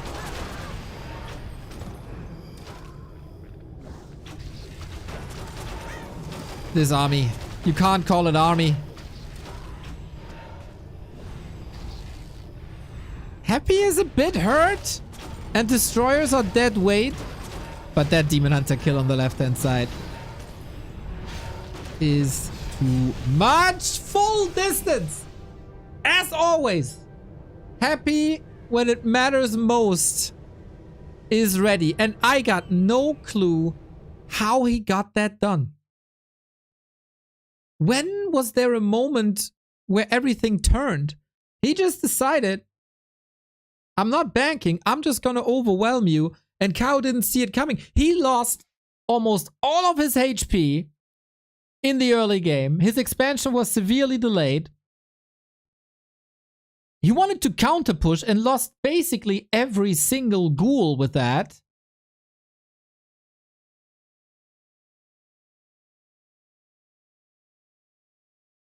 And then we go into a creeping game for some reason.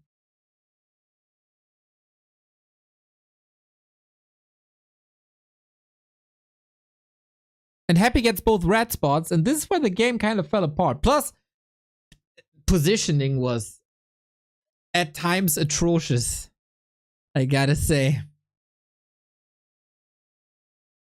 Happy strikes back. Oh, this is getting scary. One final map, guys. This was Happy's last loser's pick. The last map will be played on Kaho's loser's pick.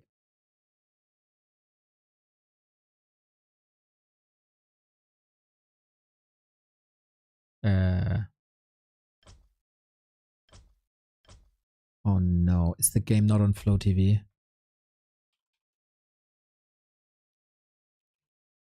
It is. It's a private game? What the? Bro. They set the game to private. Are you kidding me, man?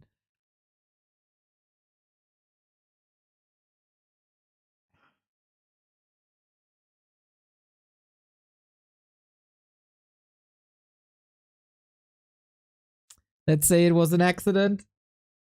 We have to go for a restream. So we missed the early game, unfortunately. This was not something that I foresaw. And that enrages me a little bit. But hey, this is what we can do now. It's game 5. It's Happy versus Kaho. We're restreaming from Fly's perspective. Here we go. So what? We won't have in-game sound, unfortunately, for this potentially historic game. We missed the early stages. Happy 2.5 with the DK. Kaho again. Demon Hunter Naga. And is on the way. With tier 2, we have no expansions. Not even crap. That's pretty atypical for Hammerfall. Interesting situation here. 120 picks this as his first loser's choice. And for Kaho, it's a winner's choice. So Demon Hunter Naga, once again. DK around the corner, also with the Naga. Haven't seen these counterplays in a bit. Happy skeleton block, trying to get things in. But I don't think he can do that much here. Happy is taking to tier 3 immediately. Now getting the slaughterhouse. And Kaho is far away from level 3. Going for the consumables in the middle of the map. But ghouls. Oh, 6 save. 6 save, at least for now. Creep still. Adamant. Fly. Move. The camera. God damn it. So this engagement. Still up. Happy gets no reinforcements here. Bro, what are you doing?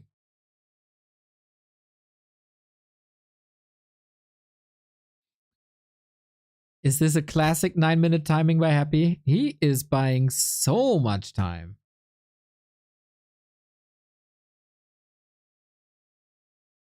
Making game 5 a private game. Unreal. Naga's being chased. We don't see much of it, unfortunately. Demon Hunter got no consumables. They don't want to risk any reinforcements to intercept you.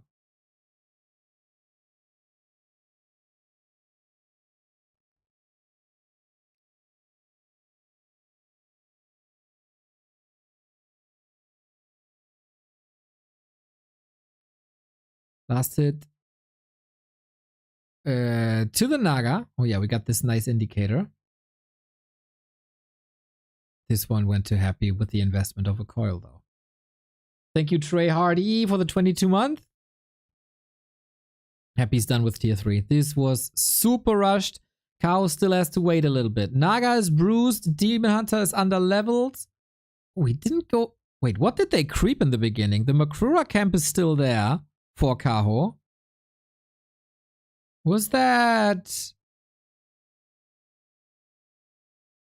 He didn't creep anything. Was it a ghoul pull? Because like, look at the map. The green in front of the base is still there. The expos are still there. The Makrura is still there. Kaho didn't creep anything for a super long time. I don't really get it. Oh, happy. Big mana potion, Boneyard. Mega tanky Demon Hunter. Instantly turtles in the middle? Not sure. Oh, it wasn't a ghoul pull because there is no second Necropolis. Ah, oh, Happy's Boneyard plays, guys. It's super exciting, of course, because it's a new flavor. But I haven't seen this being super successful, to be honest.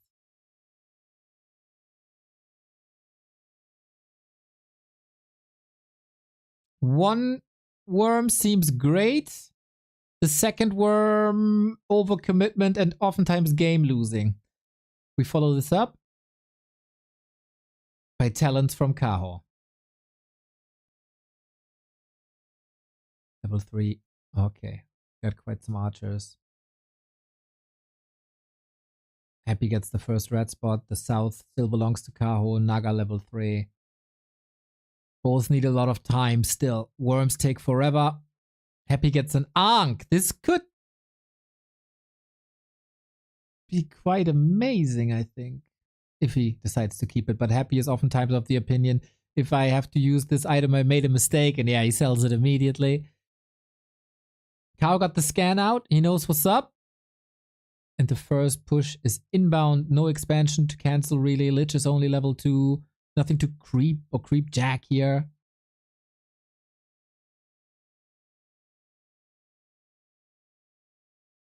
Oh, maybe there is.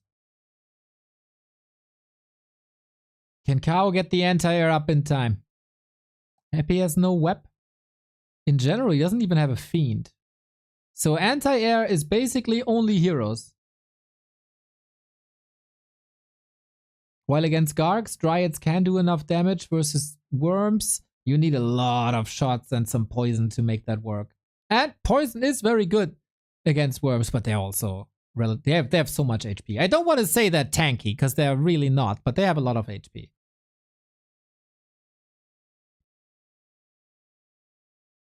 Big heal potion. Awesome for the DH. And again, Happy gets both red spots. Kaho is a little lucky that the outcome wasn't perfect. Like Book of the Dead, meh. Kaho usually has wisps. But yeah. Kaho saw that Happy is upper right and he just gave him this red spot. And we go, oh, Gargs as well, huh? Gargs and Worms. We drop the main base though. Happy as a TP. Is it enough? We go for Acolytes. Those are being killed. Bears, is there roar? There is a little bit of roar, but Happy jumps right on top of him and there's no way to get him out with the Zeppelin. He has no TP? What? What? What? What are you doing, Kaho? He might get the Naga, but he's not getting the base and he's losing absolutely everything. Why would you ever do this?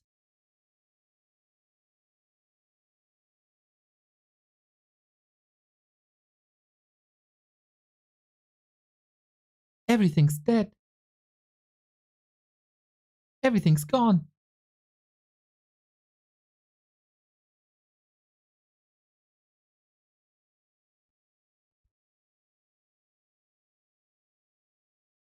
Happy has to replenish main. Naga is dead for 80 seconds.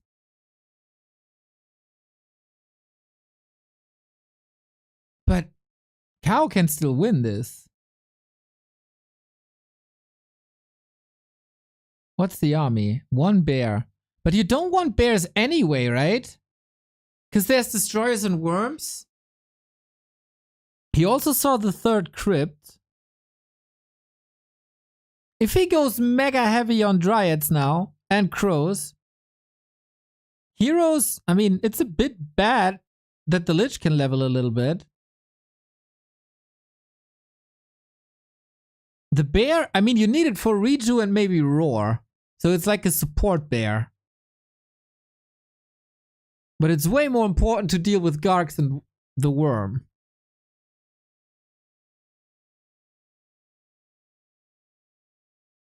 That was a lunatic approach. But he's sniping. One Gark down. Coil. Rip. Oh, can he reach? There's too much air. Crows are fast though. Fly. Fly! Fly! Oh man. These might be the talents wrecked. I got no clue what's going on in this game. Is it nerves? This is not your normal Night Elf Undead game. Not at all. Oh my god. Talents all gone for 0 damage. For 1 Gark. He got 1 Gark. For 4 talents.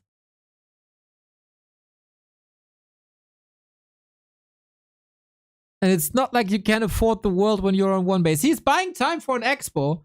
Okay. We pull it all.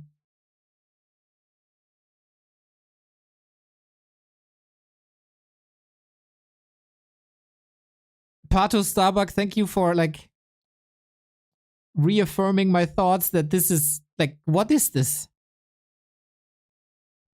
You know, there's oftentimes a moment where I don't understand what pro players are doing. Totally fine. But seeing you have the same reaction in the chat makes me feel better. Maybe, you know. Oh, that's a sick timing by Happy. Yeah, without crows, there's nothing to fear. Perfect cancel, perfect timing. And now you want to fight this straight up against the worm? Good luck. Naga is strong. Book of the Dead! Naga surrounded, has a potion, staffs on her, and she wiggles through. You can't fight this against the worm. You need to get rid of that worm. Basically at all cost. And he's trying to. Worm rather slow. If that falls, a bunch of XP of course as well. The worm is gone, but so is the Naga, I guess. I don't know. She's saved. Oh my god. Oh my god, the Lich on the other side. Kaho, Invo Potion, saved by Happy. There was no coil no more. Can he chase? Demon Hunter of course has boots. He can dive. He got a potion. But it feels like that Lich is saved. At least he gets a ghoul out of this. Oh, Happy's worm play. Trying to be flashy. He denied the worm. Yes, of course, of course.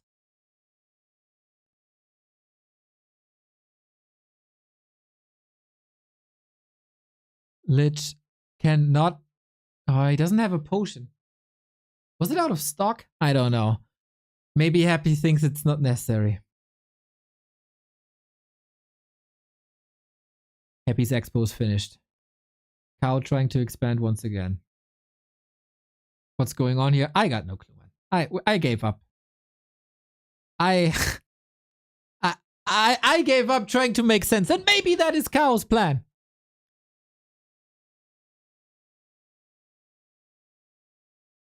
Demon 4.6. Lich got big levels.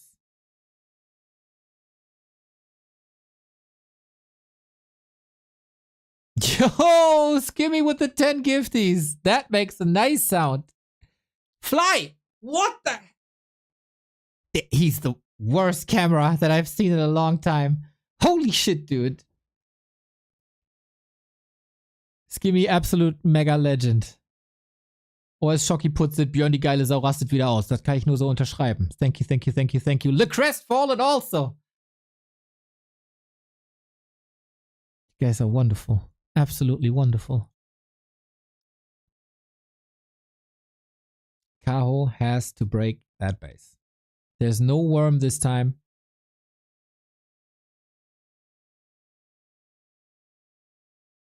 There's no big fortification.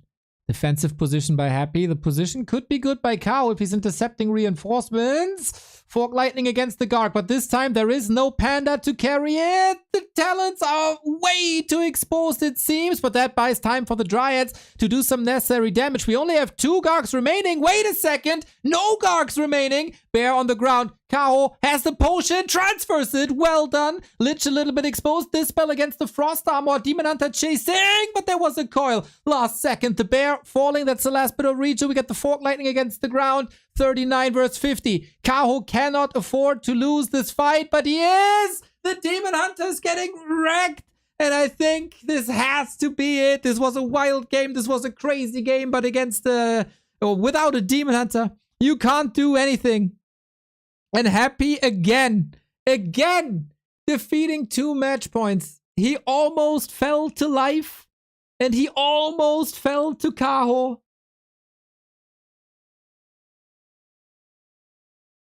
And in the crucial moments, Happy is the man with nerves of steel. There was a staff. He didn't use it. It is very similar to the first day of the group stage, where life got so close.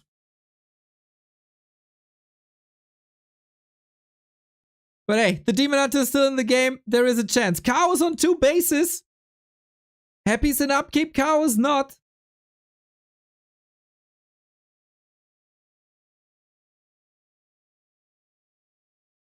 But the levels are freaking crazy. Just like Skimmy and the Crestfallen, they're also crazy.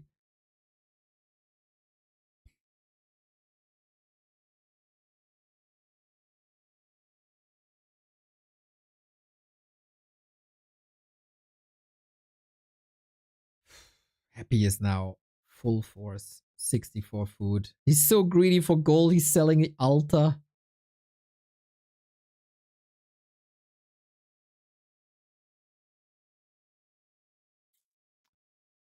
Second Ancient of Wind. Okay. Kaho still believes somehow. In any other game, I'd say one mistake and the game turns around. But you know, this is Happy. Thank you, Regent, for the sub.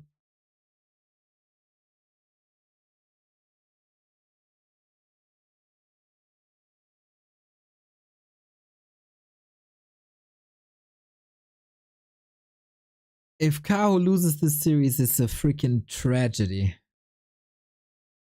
He was so far ahead on Northern Isles. He was also in a winning position on Springtime.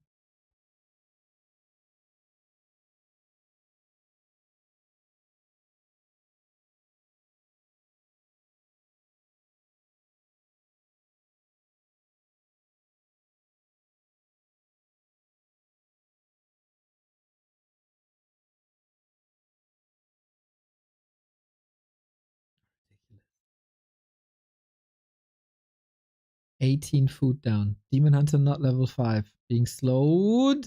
Yeah, you gotta be ready against that worm, man. That is so much crowd control. And Happy is pushing for the base again. That's the last sliver of hope. Waiting for the next round of production. Hippos are coming in. But Hippo versus Gargs is not an easy fight to take when you don't have a panda and when there's a worm involved as well. Look at the damage. Heal scroll immediately necessary. 5 Gargs still.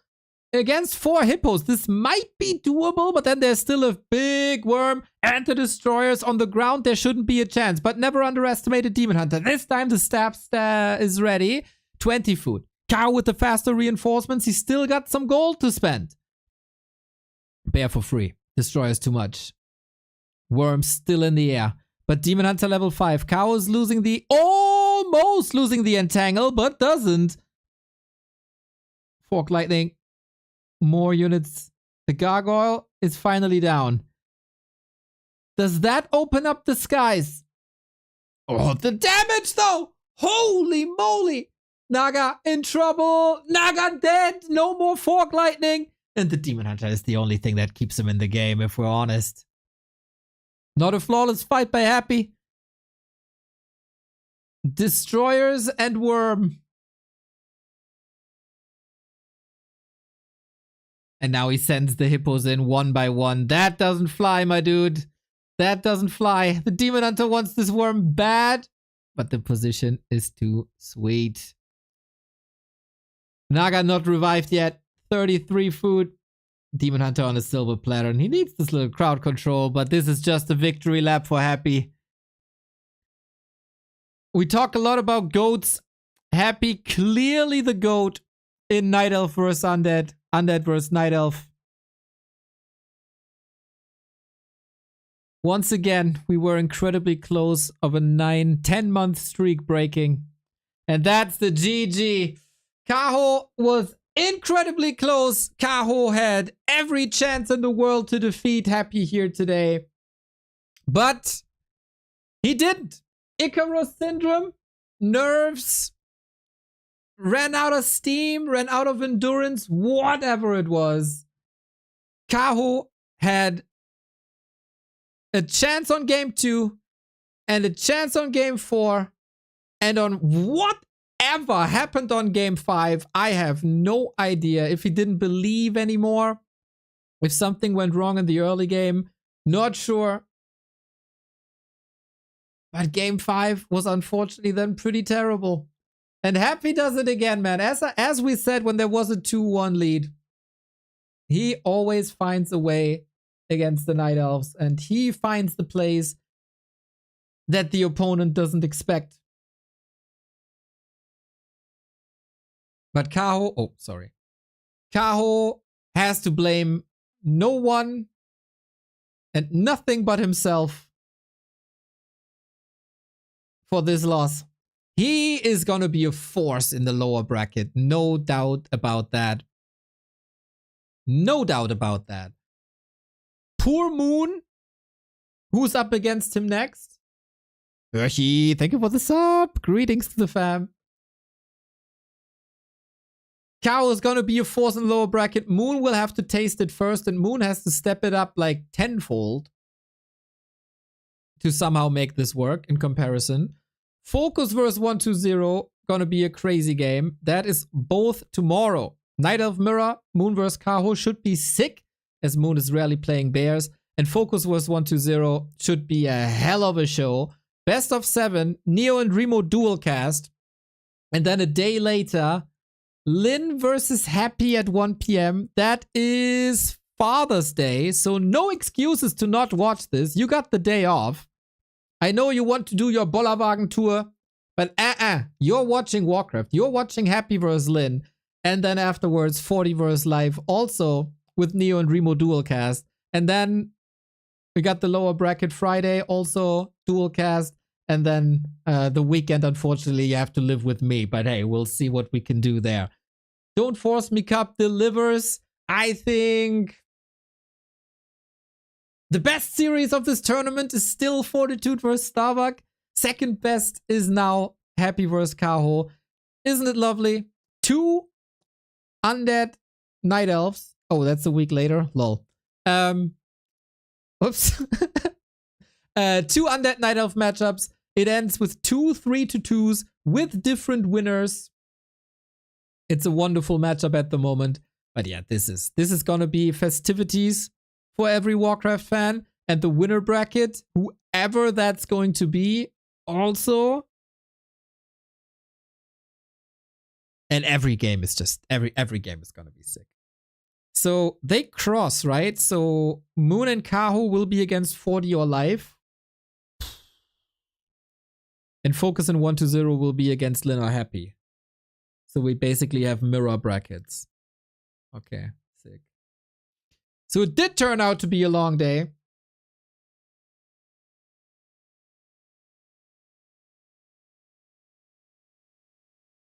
Is B Cup done? Yeah, right. Must be. Okay, let's check it out. What happened at B Cup? Don't even know which games were today. Oh, Starbuck Dice 3-0. Damn. And Moon eliminated Lawlight. Sad, man. Sad. And Kaho played B Cup before. Yeah, maybe then he was tired. Full out best of 5 against Infi. And then a full best of 5 against Happy. That's rough. But hey, that's what you get for playing 2 tournaments at the same time. That's what it is. So, at the beginning of the stream, I gave a little update on Rara in case you want to look that up. I'm gonna raid you to someone who's also streaming Warcraft. Who is that today?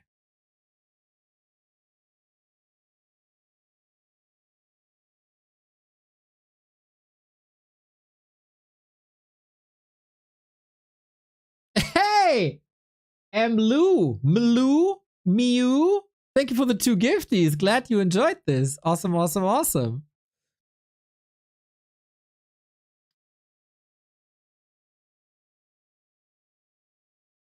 Do I get anime now? You are getting anime now. Yes, you are. Crunchyroll account for everybody with 2 gift subs. Thank you. All right. Let's see the Twitch category. What's going on?